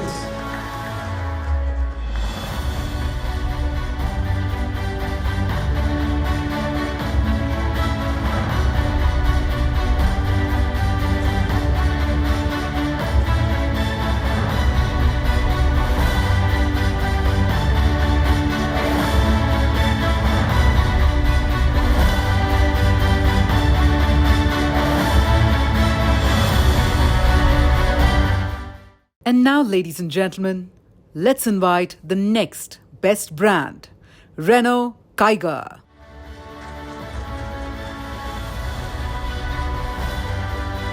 Do we have the team here? I'm guessing not as yet. And let's move ahead and invite SK Finance. Ladies and gentlemen, can we have a round of applause to also hear it for SK Finance?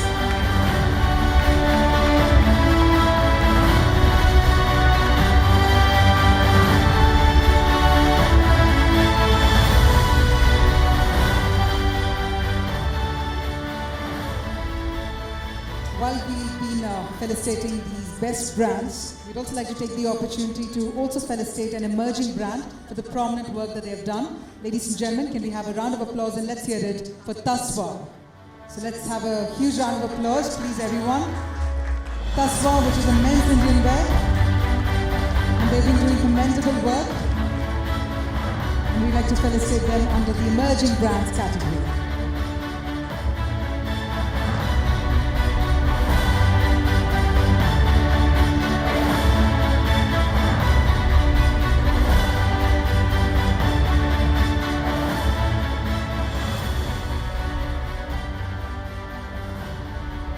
Congratulations, and can we have one loud round of applause for all the best brands that have been so far felicitated.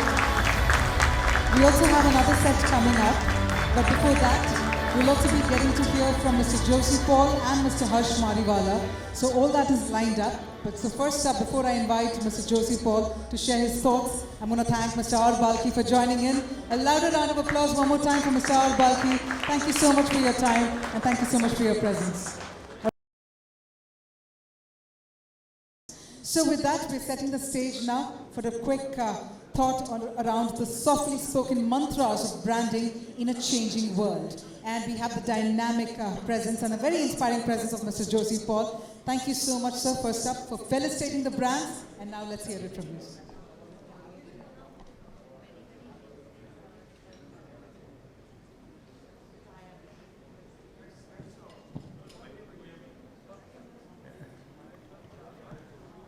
Hi, can you hear me? Yeah, so my name is Josie Paul. I was born during an earthquake. I have a permanent tremor. I'm not on drugs. I got my first job in advertising because the guy who interviewed me, this amazing man called Suresh Malik, told me, don't be nervous of me. And I said, I'm not nervous. This is just creative vibrance. And he gave me the job, just on that, pure faith. I've never forgotten that, and I always look at our interviews as an act of faith.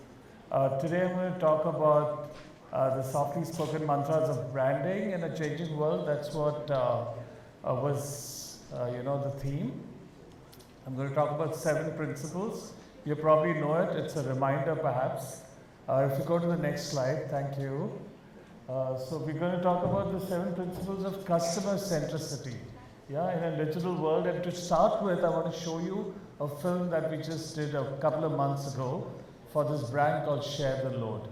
For this brand called Ariel, for which the idea is share the load, okay? We just play that film and then I'll tell you what we can learn from that. Yeah, can you play? You'll have to go, yeah, let's play.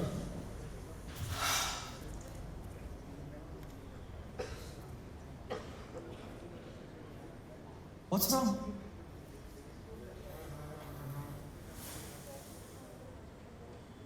All okay? Kamal, you realize कि आज क्या हुआ? आज मेरे पास सिरो रमन के घर जाने का बिल्कुल टाइम नहीं। हाँ, मैं 5 मिनट में मेल भेज रही हूँ। मैं घर पहुंच ही रही हूँ, अब बिल्कुल हो जाएगा। मिल लेते हैं। I had so much to do. मैंने तुम्हें कहा भी, पर just acted like my time didn't matter. Hi, I'm Kamal. My wife Seema. हम लोग ऊपर रहते हैं। I'm Sid. I'm Aman. Hi. अंदर आइए ना। हम बस नाश्ते की तैयारी कर रहे हैं। Please have some. Aman first class poha बनाते हैं। अंदर आइए ना। Yeah. Yeah. Please, this way. चाय लेंगे या कॉफी? चाय? चाय.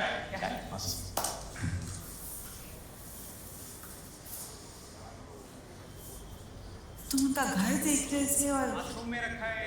ओके। मैं उन्हें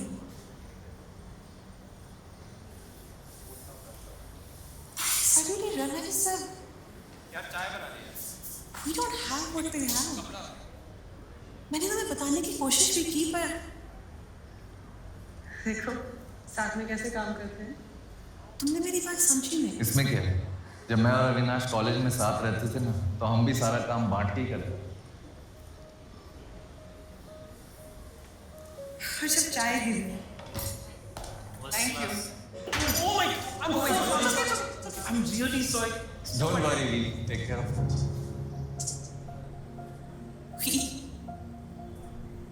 सिर्फ मुझे ही सब कुछ करना पड़ता है। I've been thinking कि अगर सिर्फ अमन एक साथ काम कर सकते हैं, तुम अविनाश के साथ एक साथ काम बांट के करते थे, तो मेरे साथ क्यों नहीं? मतलब तुमने मुझे अपने बराबर समझा नहीं ना? You ever see me as your equal?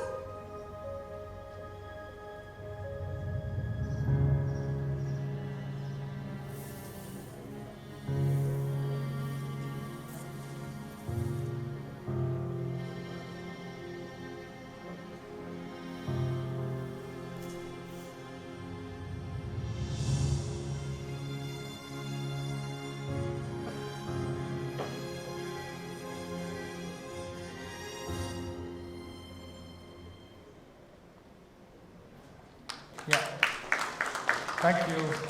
So we've been doing the work on Ariel and for Share the Load for the last 7 years. Every year we sort of uncover a new hidden unconscious bias and that's what we use to create our work. And we don't just, in fact we rarely use TV, it's mostly digital and there's a lot of other activity that goes around it which I'll show you as we go along. But the point I want to make is that it's not, people talk a lot about new age marketing. It's not about new age marketing. It's about new age customers or consumers or people. It's the way we consume media. Our media habits are so different that you've got to find new ways to connect with our consumers, whether it's the Gen Z, whether it's millennials, whether it is people around us. So I'd like to say it's new age consumers, it's not new age marketing.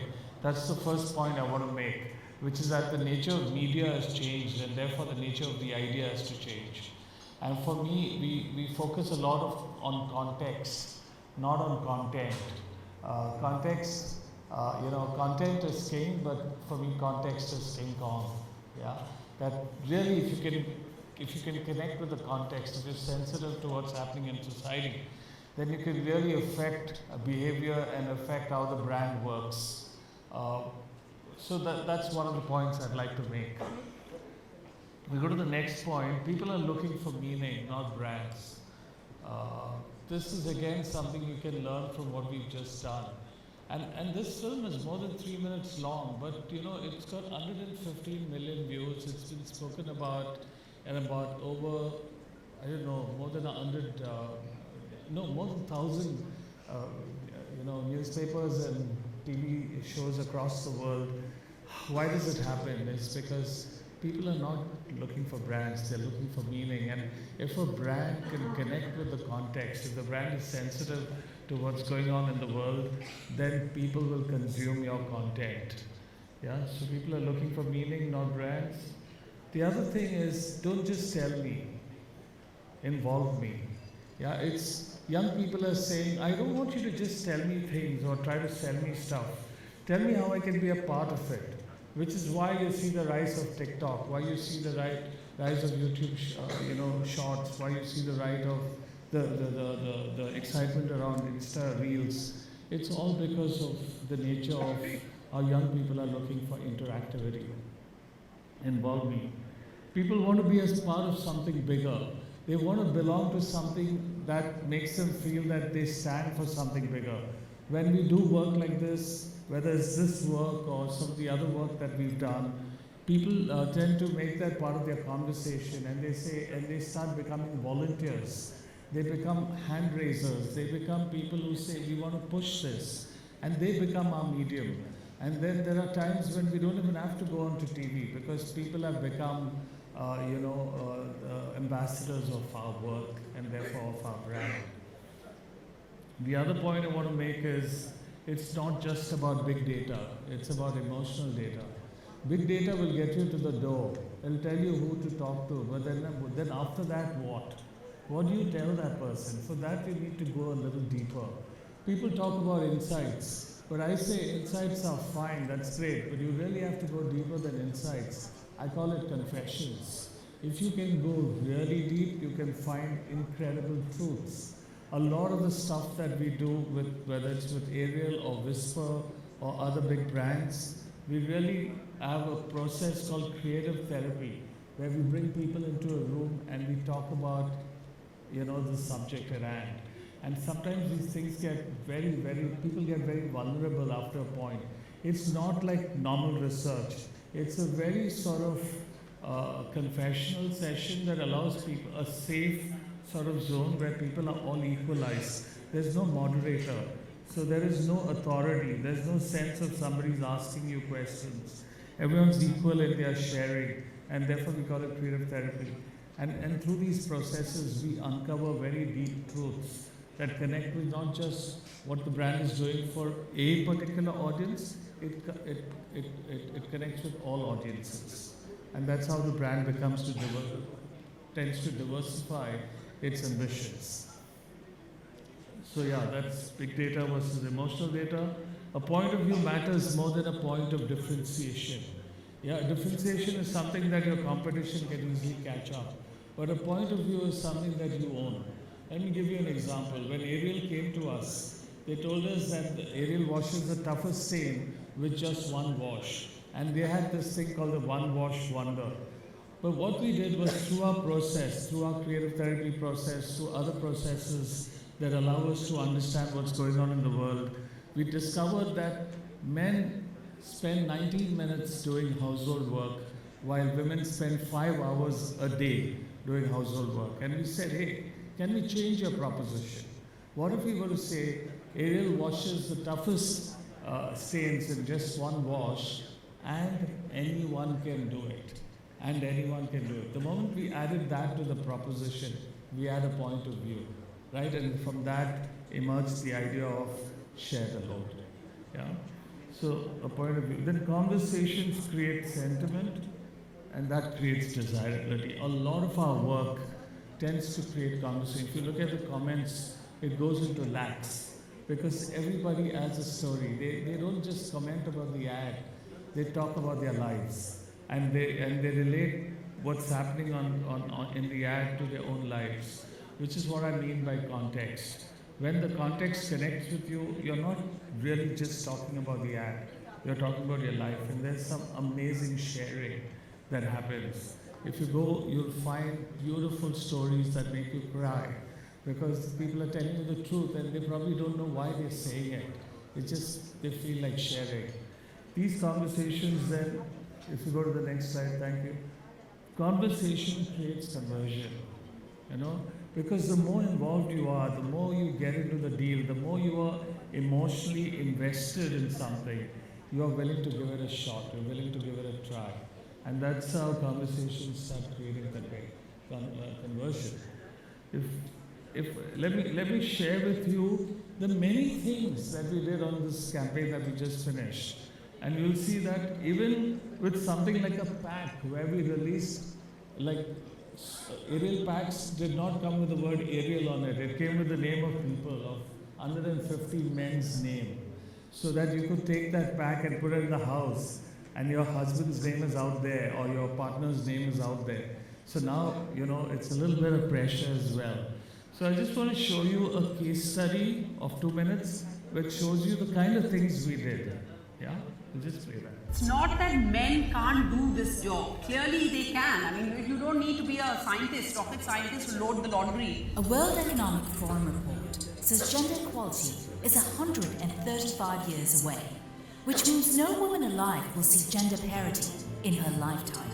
To accelerate the pace of change, Ariel, India's leading detergent brand, took a more defiant stand this year. In a country where women are conditioned to never challenge their husbands, the wife confronts her husband and asks why men like him can share the load with other men but not with their wives. Is it because you never saw us as equals? You ever see me as your equal? Share the load was a bold new tone for the country, and it created instant news. I saw this video and I'll be honest, it made me a bit uncomfortable because it hits a little too close to home. The film was viewed over 150 million times across platforms. It triggered millions of uncomfortable conversations and was covered in over 1,900 publications across 40 countries. To further catalyze the movement, Ariel made a confession on the front page of leading dailies. The brand acknowledged that ever since advertising began, housework has been portrayed as a woman's job. In a way, we're all responsible for the inequality we see at home. The open letter urged all content creators, media partners, and advertisers to help change the imagery. Partners joined in, so did the action, and Ariel turned its packs into a silent protest. For the first time, Ariel changed the names on its packs, with names of hundreds of Indian men. Now I can hold this pack and tell my husband to please share the load. The impact, 4 billion earned impressions, 43% increase in emotional equities. Sales grew by 29%. When we began in 2015, 79% men believe that laundry is a woman's job. That number is down to 26% today. Thank you. I know I've run out of time, but I'm going to take a minute more, if you don't mind, just a minute. The fact is that every year you see the tone changing, and what you see here is radical impatience. You see the way, the woman in the ad has handled the issue. And so what we try to do is we try to be an antenna. We try and understand what's going on in society. Now in 2015, I want to play the ad, just that one ad in 2015, just so you see how the tone has shifted. Yeah? So we'll just play the last thing. नाना ये देखो seat leg helmet homework हो गया ये देखो फिर दाग लगा दिया पापा ये लीजिए आपके घर जाने की ticket hello yeah I am just going to send you the email in 5 minutes या गिव मी 5 मिनट्स मेरी छोटी सी गुड़िया कितनी बड़ी हो गई, घर घर खेलती थी, अब घर संभालती है, ऑफिस संभालती है. I am so proud and I am so sorry. Sorry कि ये सब तुम्हें अकेले करना पड़ता है. सॉरी कि जब तुम घर घर खेलती थी तो मैंने तुम्हें रोका नहीं. ये नहीं कहा कि ये सिर्फ तुम्हारा काम नहीं है, तुम्हारे हस्बैंड का भी है, पर कहता भी कैसे है. मैंने भी तो कभी तुम्हारी मम्मी की हेल्प नहीं की, और तुमने जो देखा वही सीखा. तुम्हारे हस्बैंड ने भी बचपन में यही देखा होगा. घर घर खेलते वक्त वो टीवी देखने की या न्यूज़पेपर पढ़ने की एक्टिंग करता होगा, और तुम जैसी कोई छोटी सी लड़की चाय बनाने की एक्टिंग करती होगी. उसके डैड की तरफ से सॉरी, तुम्हारे डैड की तरफ से सॉरी, और हर उस डैड की तरफ से सॉरी जिसने कई सालों से एक गलत एग्जाम्पल सेट किया.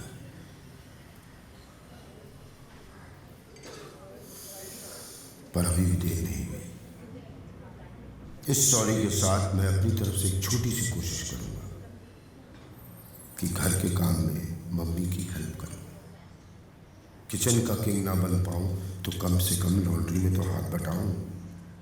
इतने साल एक गलत एग्जाम्पल सेट किया है, अब कुछ सही कर जाऊं. तुम्हारा पापा.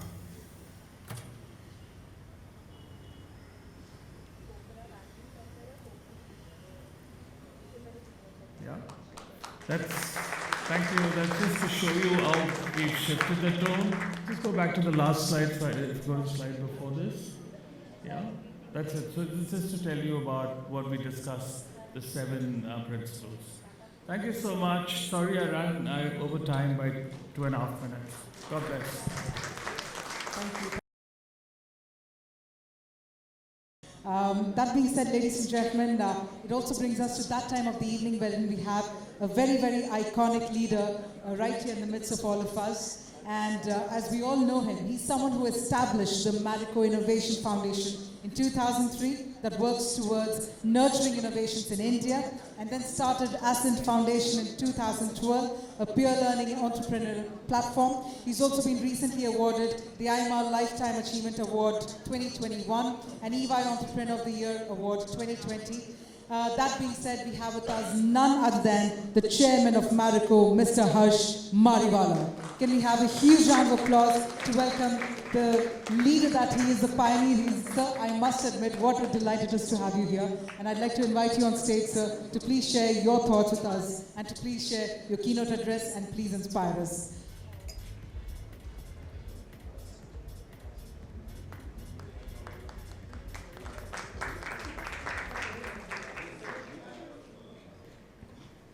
Listening to so many speeches, and I'm coming in the way between having drinks and dinner.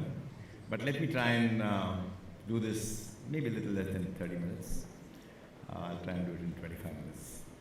So I've been asked to speak about my way of doing business. I don't know what it means, but I thought I'll talk about my own story. How I started at a very young age. I'm unlike most of you who are MBAs or postgraduates. I'm just a commerce graduate. I have not studied anything further. I was not that bright to study or to get admission into postgraduate schools. So I joined the family business at that time. Completely family managed. My father, my uncles, heavily involved in business. No professionals. For those who are from Bombay, located in the heart of commodity markets, Masjid Bandar. If you've not gone there, please go and see how chaotic that area is. It was at that time. I've moved out from that area almost 20-25 years back. But very chaotic place. It's in the midst of transport godowns, wholesale market, I think the biggest wholesale market in the world maybe. Very, very crowded, very dirty, a lot of traffic. And here, I'm the person from the next generation joins the business without any professional qualification. And my father says, you do whatever you want to do, just evaluate. One thing I was very clear, I was not going to work for anybody else. And that one thing I was 100% sure when I joined my father's company. And being the first from the next generation, that means my father and 3 of my uncles, gave me a lot of opportunity to do things differently. So there were no professionals in the company, everything was managed by my father, my uncles, and traditional business, gaddi, sitting down, writing books, not even tables. And in my exploration over 1 year or so, we had different businesses. We had a chemicals business, we had a spice extract business, and we had an edible oil business. The edible oil business was mainly selling edible oils in bulk, unbranded, to industries like paint industry, biscuit industry. And we were also selling our edible oils to the trade, but in barrels and in big tins. So we had these 2 brands, Saffola and Parachute, but mostly they were sold in 15-liter tins, which in turn were sold loose to the consumer. So you had to go, I'm talking of early 70s, you have to go to the shop with an empty bottle and ask for half a liter, 1 liter, unbranded, and you will get that from the retailer. So in that exploration, I realized that there was a potential to convert the market from unbranded to branded. I had just returned from a long 1.5 month tour to US and Europe after my graduation, and it was my first visit to those countries, and I was enamored by all the supermarkets and all the options available to the consumer. And I think that may have played a very important role in my identifying this segment to convert. So it was basically, I said, okay, can I tour first? And it's easier to succeed in smaller markets. So I went to Vidarbha market, started from Nagpur and went to small villages, small towns. We had a few packs, small packs.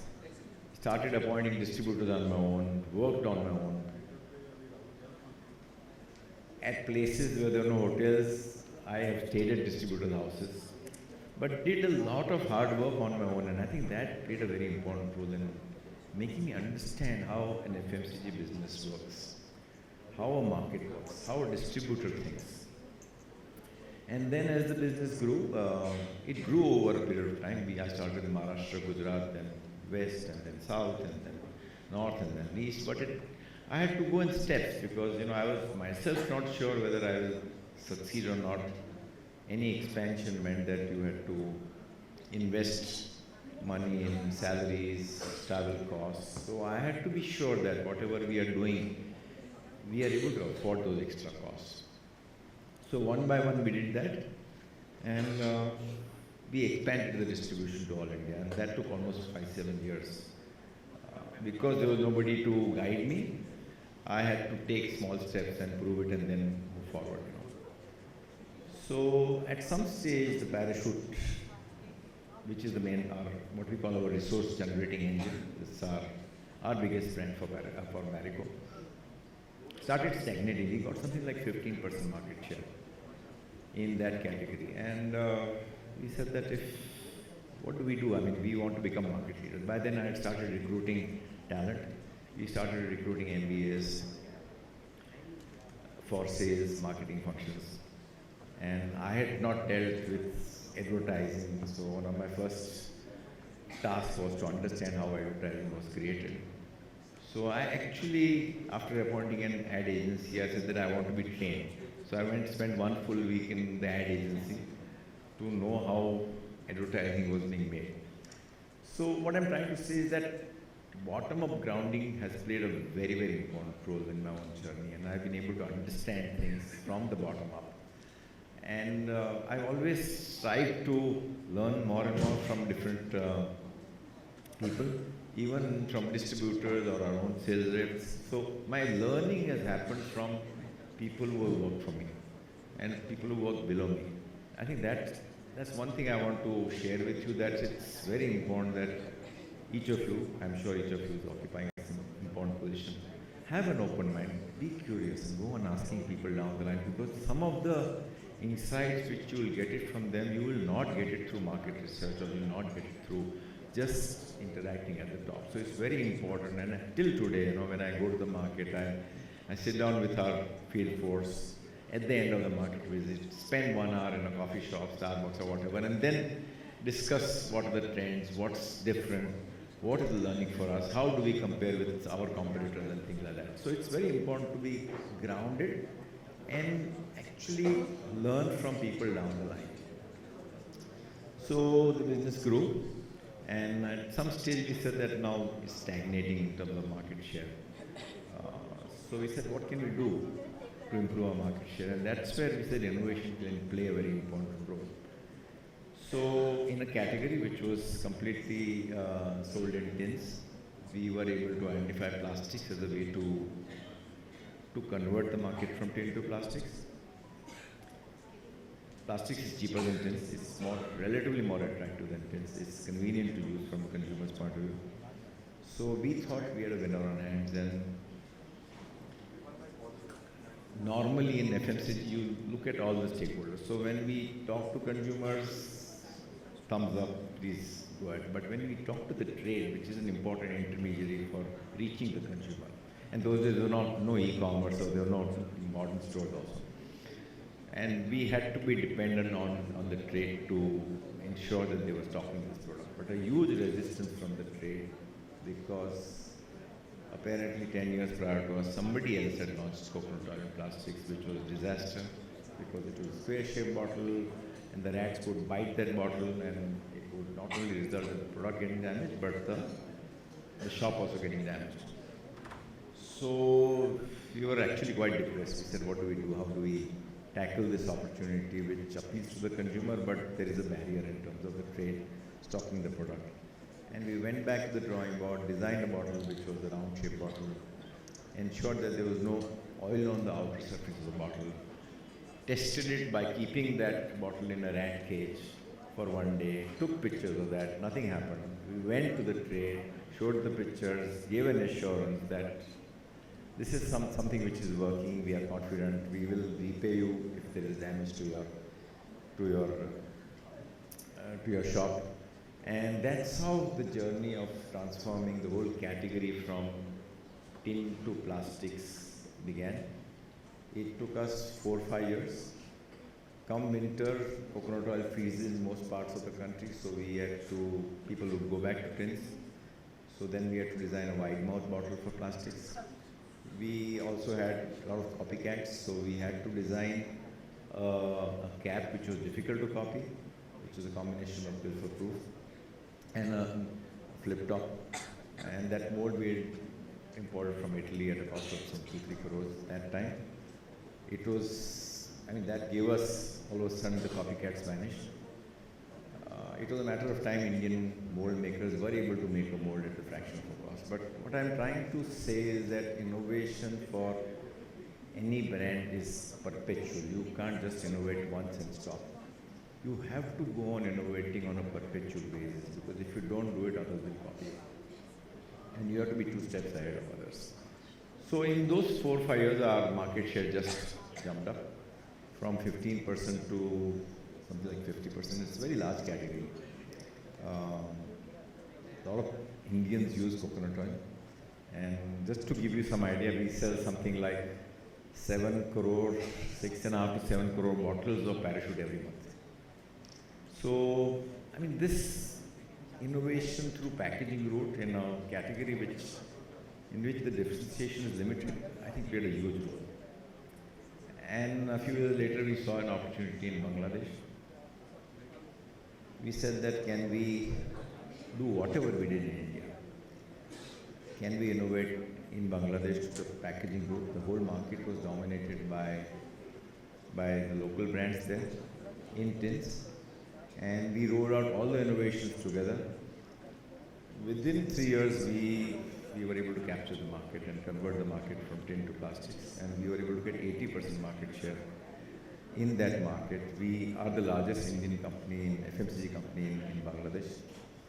So that succeeded again. So we were able to roll out those innovations. So the key insight for me was that innovation plays a very, very important role in any business. It's a highly competitive business environment, and if you offer a me-too product, the chances of your success are going to be limited. But you need to identify what is the right way.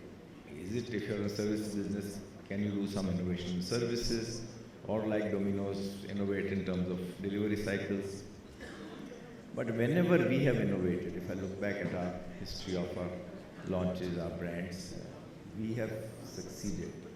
We have also had many, many failures, but I think the key thing is innovation, and whatever currently we are selling in terms of whatever brands we are, in their own segments, we are market leaders. So virtually most of our Marico's turnover is through brands which are market leaders. And when you are market leaders, you get the pricing power. You are a dominant market leader, so you have economies of scale, and that results in higher profitability. So I think that's always been our motto, that can you become market leaders in whatever you do. The same thing happened with Saffola in a segment which is highly commoditized with low gross margins of less than 5%. We were able to offer a product which is towards healthy, good for heart, at a premium price point, and our margins are double or treble the industry margins. And in that segment, in healthy premium edible oils, we are market leaders. So the business was taken over from Bombay Oil Industries to Marico in the year 1990, and one of the biggest challenges we faced was we recruited a lot of people. So my biggest task was to create a culture of innovation on a perpetual basis. How do you innovate on a perpetual basis?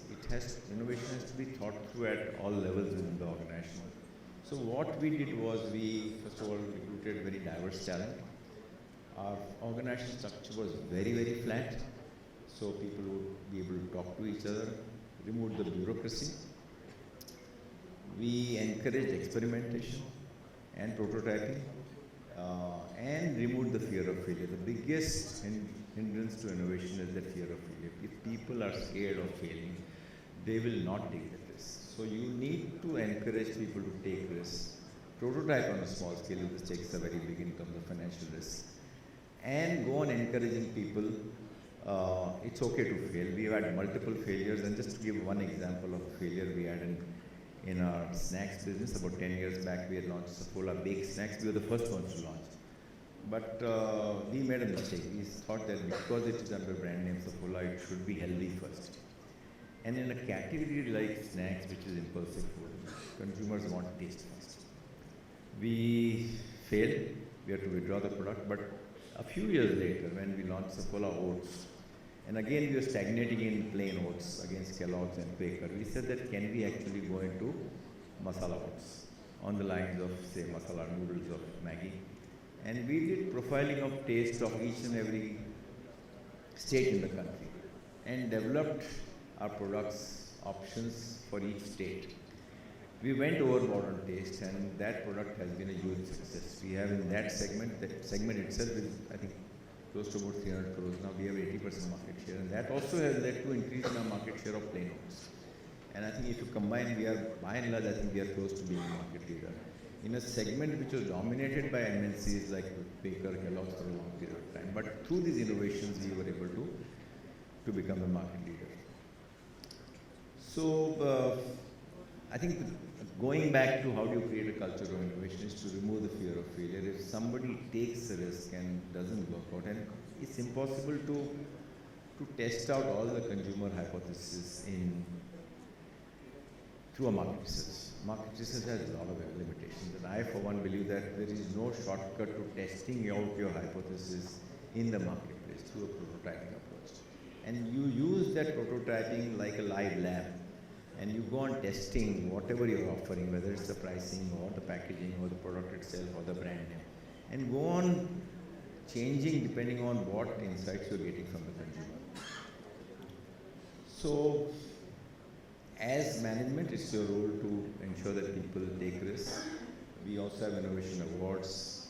If somebody is making a presentation to me, a brand manager is making, they would know that I'll ask, what is the innovation you planned? And it need not be a product innovation. It could be innovation in packaging, advertising, distribution, anything else. But if you do that top-down expectation that innovation is very important, I think people will be forced to think innovatively. We also have innovation awards, which are in-company awards. So we select on average 5-6 innovation awards, and they talk about what has made them innovative. And these are mostly in teams. So openness in the organization is very important, trust is very important, dialogues are very important. Because I may get an idea, I discuss with somebody else, and that idea develops, and over a period of time, it's a team effort. So all the teams who have won the award, they talk about why did they succeed in that innovation. So you're reinforcing innovation from different angles, and that's how you're forcing people to think innovative on a perpetual basis. Because you have to innovate on a perpetual basis. You just can't innovate once and say that I've arrived. It's a matter of time others will copy you. So having said this, I'll just, last part of my talk, I'll talk about the D2C brands, which I'm sure all of you are aware they have been the biggest disruptor in a highly defensive segment like FMCG. All these years we thought that nobody can match us in distribution. Nobody can spend that kind of, no big player can spend the kind of money required to launch a brand through television or press, because you require 30 crores to launch a brand. But all the entry barriers have gone with the emergence of D2C brand, digital marketing, with e-commerce selling. And we have seen many emerging D2C brands coming into the FMCG space. So how does an FMCG company react to this? One is to say, it's a threat, let me protect myself. Another is to say, this is an opportunity and I should participate in that. what we have decided in Marico is that we should view this as an opportunity. D2C requires a completely different mindset than a traditional FMCG business. It's very, very different in terms of agility, speed, budgets, consumer insighting. So we have kept the D2C part of our business at a different location, not connected to Marico, at a different location. And they are much younger in terms of age. And we also acquired 3 brands. So we have our own 2 D2C brands as well as 3 brands we acquired. And in most cases we acquired brands and asked the promoters to stay on for a period of 1 or 2 years. So we learned from them. So the brand we acquired earliest was Beardo, which is in Beard, and that's doing well. I think we crossed about 120 crores this year. We have acquired Just Herbs, and one more brand we acquired is True Elements, which is in foods. So what I'm trying to say is you can't look at this disruption from a threat point of view. You have to participate in that. And through this process we are learning. We have our also own D2C brands. And at some stage, depending on the brand, depending on the potential customer, these brands will use a traditional distribution network to expand, because most of the D2C brand owners, they don't have the distribution network. We have the distribution network. So that's where, partly because of the funding limitations, partly because they are not able to expand, and today e-commerce just contributes about 10% of the overall FMCG sales. So there is a 90% which is done through traditional mom and pop distribution through wholesalers and also modern trade. So I think the key thing is D2C will, depending on how big is the potential, they will have to go to general trade, and that's where we see opportunities for more and more brands coming into the FMCG fold in terms of acquisition opportunities.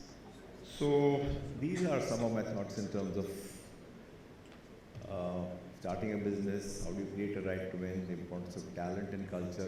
Talent is very, very important. I think I find that many Indian entrepreneurs don't pay as much attention to talent. There is a war for talent. The war for talent is as important or as relevant for business as war for market share. So it's very important to have the right culture, the right employee value proposition, which will help you attract the right talent, and combine that with the right culture where people will enjoy working. You have to ensure that people enjoy working.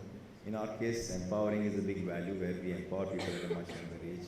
We give them experiences in terms of job rotation, doing more and more organizational issues, brand managers getting invited to other brands in terms of innovation workshops and things like that. So it is very important that talent is ultimately in FMCG. I always say that it's okay if you don't own a single factory. We have to own the market, and that market ownership happens through marketing, distribution and product development, and for that the quality of talent plays the most important role. So with this I'll end my talk, and thank you very much. All the best. Thank you very much, Mr. Manwala. Thank you so much for instilling the importance of culture and innovation in an organization. And sir, if that's okay with you, if I could request you to please be with us center stage, because well, after gathering those inspiring thoughts, it is only befitting that we now march ahead to our final set of felicitations. It was such a delight to also gather the story around Parachute and Saffola, and also the entry into the D2C. So it's just wonderful to gather such stories from someone who's been part of the industry, who's been inspiring us so much. With that, we're going to take those words forward and hear it for the best brands that are about to be felicitated now. Before I invite the best brands on stage, before I invite you all to be felicitated, let me inform you that after the felicitations, we also have a live performance. So all the drinks and snacks will be served on the table so that you can all continue your conversations, and then we'll have the live performance in the form of a beautiful musical extravaganza. It's our way to celebrate all of you. So please, winners, do not leave anywhere. Do not leave after the felicitation. Stay with us till the end of the program. On that note, let's march ahead. Let's get started with the felicitations. The Economic Times Best Brands 2022. Let's hear it for the best brand, KP Group. Please put your hands together, ladies and gentlemen, for KP Group.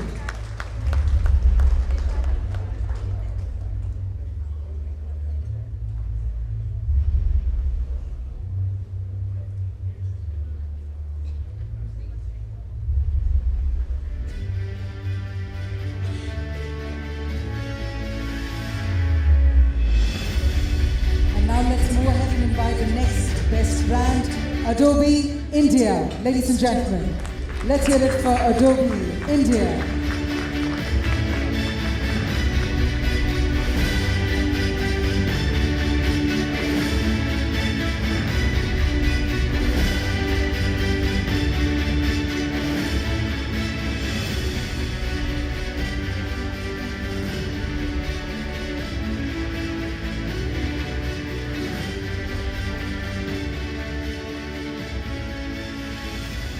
Well, let's move ahead quickly and invite the next best brand.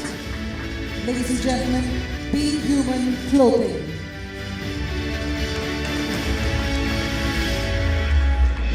Can we please have a fashionable round of applause again for Being Human Clothing? Well, let's hear it and cheer one another. That's what this evening is about.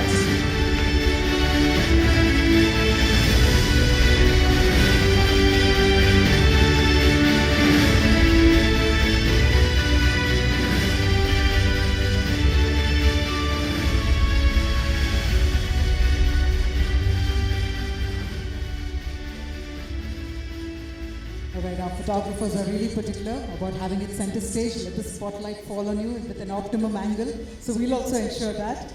With that, let's move ahead and invite the next best brand, the big daddy of e-commerce. That's what it was always known as, Flipkart. Ladies and gentlemen, let's hear it for Flipkart.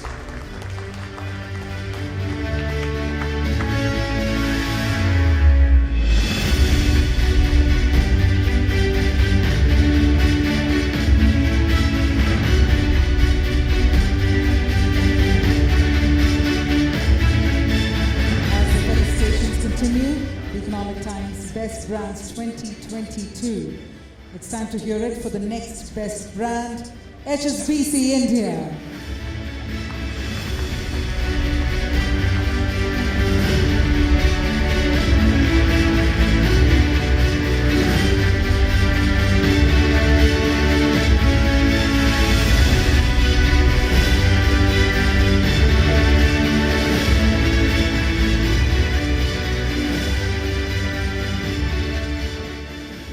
Remind our audience that towards the end of the felicitations, do not head out anywhere. Stay back with us, because on that refreshing note, while the refreshments will also be served here, on that refreshing note, let's invite the next best brand, McDonald's India, West and South.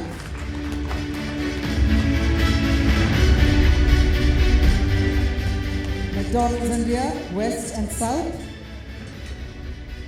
All right, I think they're busy serving up burgers to all their customers. They're busy out there, so let's invite the next best brand on the stage. Ladies and gentlemen, Netflix India.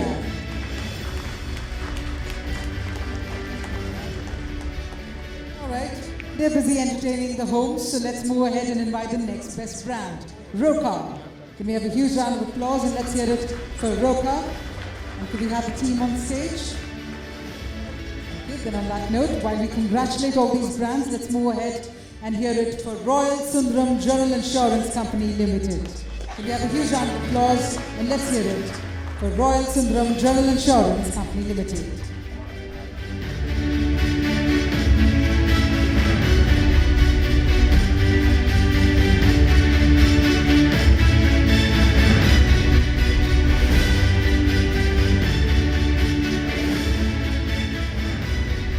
The next pioneering name making it to the ET Best Brand, ladies and gentlemen, Rustom Ji.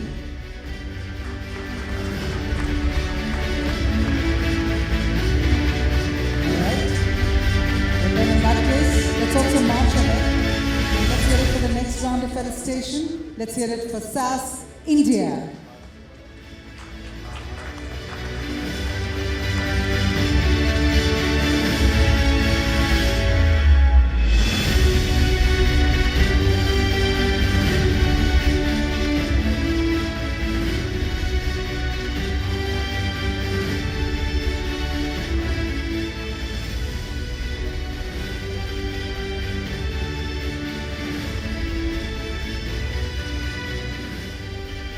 Ladies and gentlemen, the next best brand, Signature Global India Limited. Signature Global India Limited.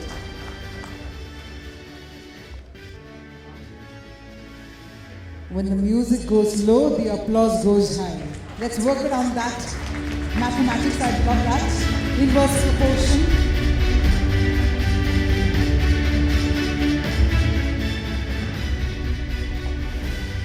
Marching ahead, let's now invite the next best brand, Sopra Banking Software. Sopra Banking Software. Ladies and gentlemen, let's have a huge round of cheer.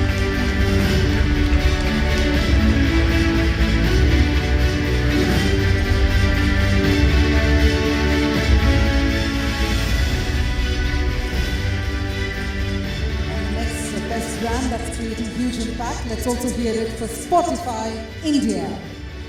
Spotify India, ladies and gentlemen. I believe the team isn't here. All right. Let's move ahead and let's now hear it for the next best brand in the field of education. Let's hear it for SRM University, Andhra Pradesh. I think we need to really have a special round of applause there. Education is one field that got also massively disrupted in the last 2-3 years. SRM University, Andhra Pradesh.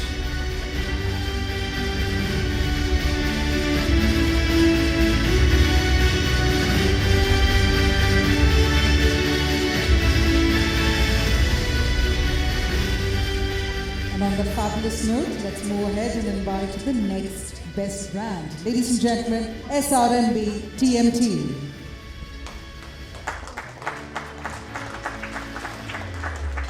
SRMB TMT, ladies and gentlemen.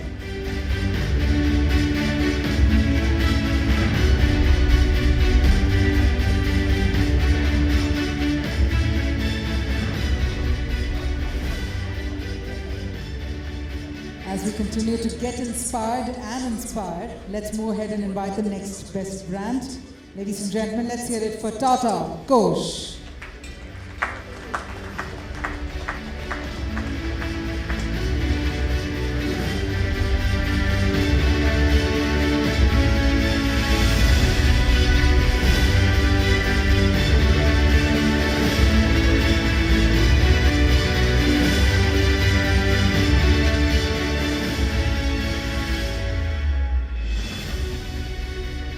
With that, let's also invite the next best brand, Tata Realty.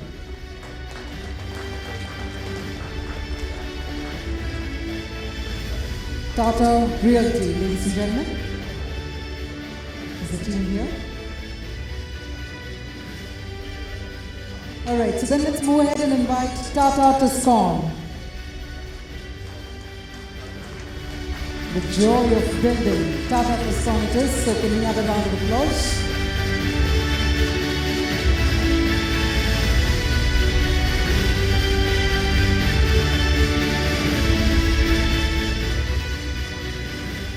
And the next best brand to be felicitated is Tech Mahindra.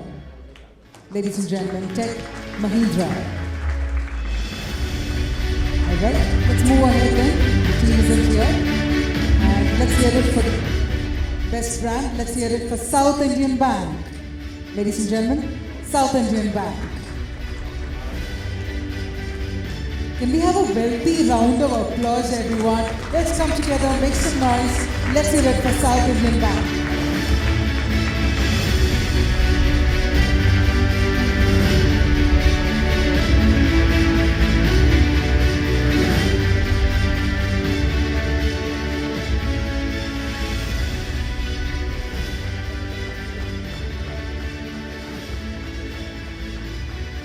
Moving ahead, we're delighted to also invite the next best brand, TVS Motor Company. I think we need to really accelerate that applause. We need to sort of speed it up, make it loud, and let's hear it for TVS Motor Company.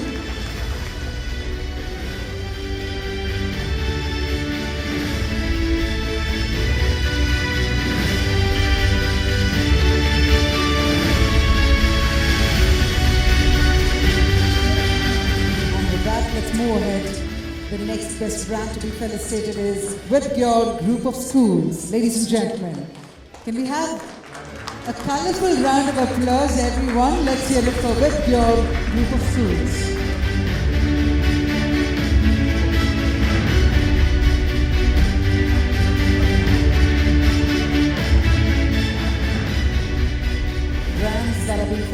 created and are making an impact. Up next, let's invite Vindhya Telelinks. Vindhya Telelinks as part of the ET Best Brands. Well, then let's move ahead and invite the next Best Brand, Viraj Profiles.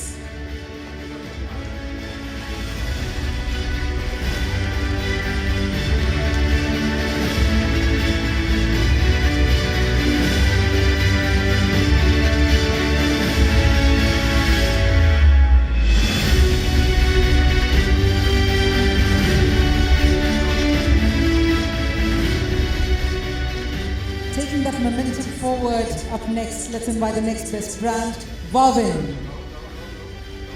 Can we have a huge round of cheer, everyone? Let's hear it for Bhavin.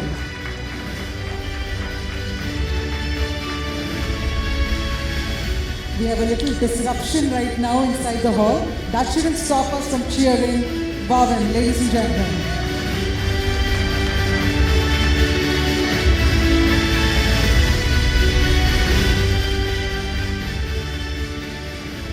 Up next, we're about to invite the next best brand. Let's hear it for Wiser by Schneider Electric. Ladies and gentlemen, please put your hands together for the next best brand coming up on stage, Wiser by Schneider Electric.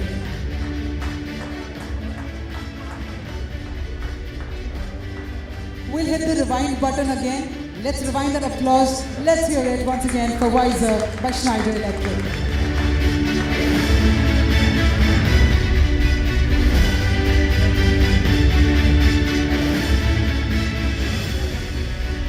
And if you're wondering what's the next best brand it's about to be felicitated, well then let's hear it for Wonder Chef.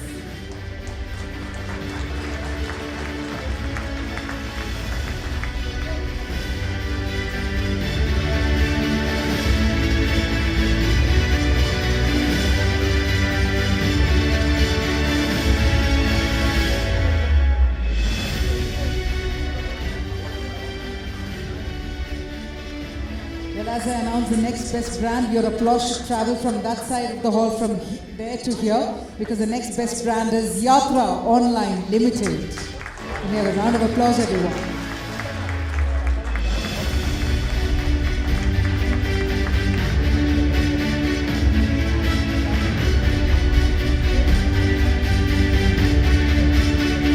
We're actually inching closer and closer towards the end. So let's keep that applause on. Let's invite the next best brand, Reliance General Insurance.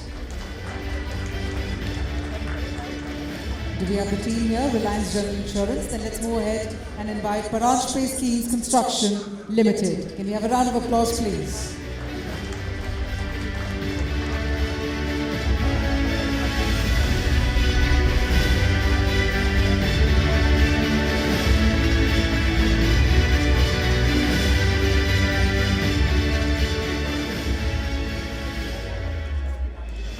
Paranj Pay Schemes Construction Limited.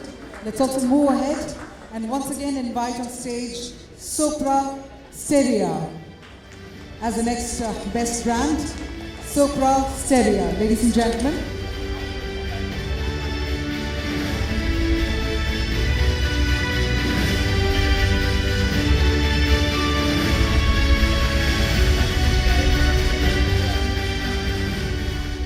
Once again, if we can also hear it for the next best brand, Spotify India.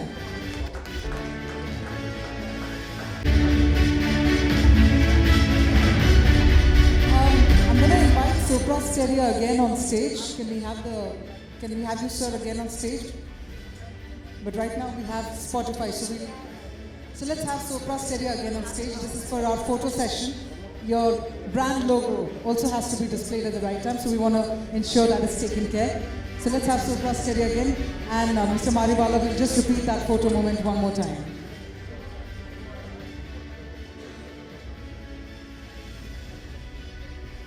Congratulations, and on that note, once again, let me please invite the next best brand, Spotify India. Can you hear it, ladies and gentlemen, for Spotify India?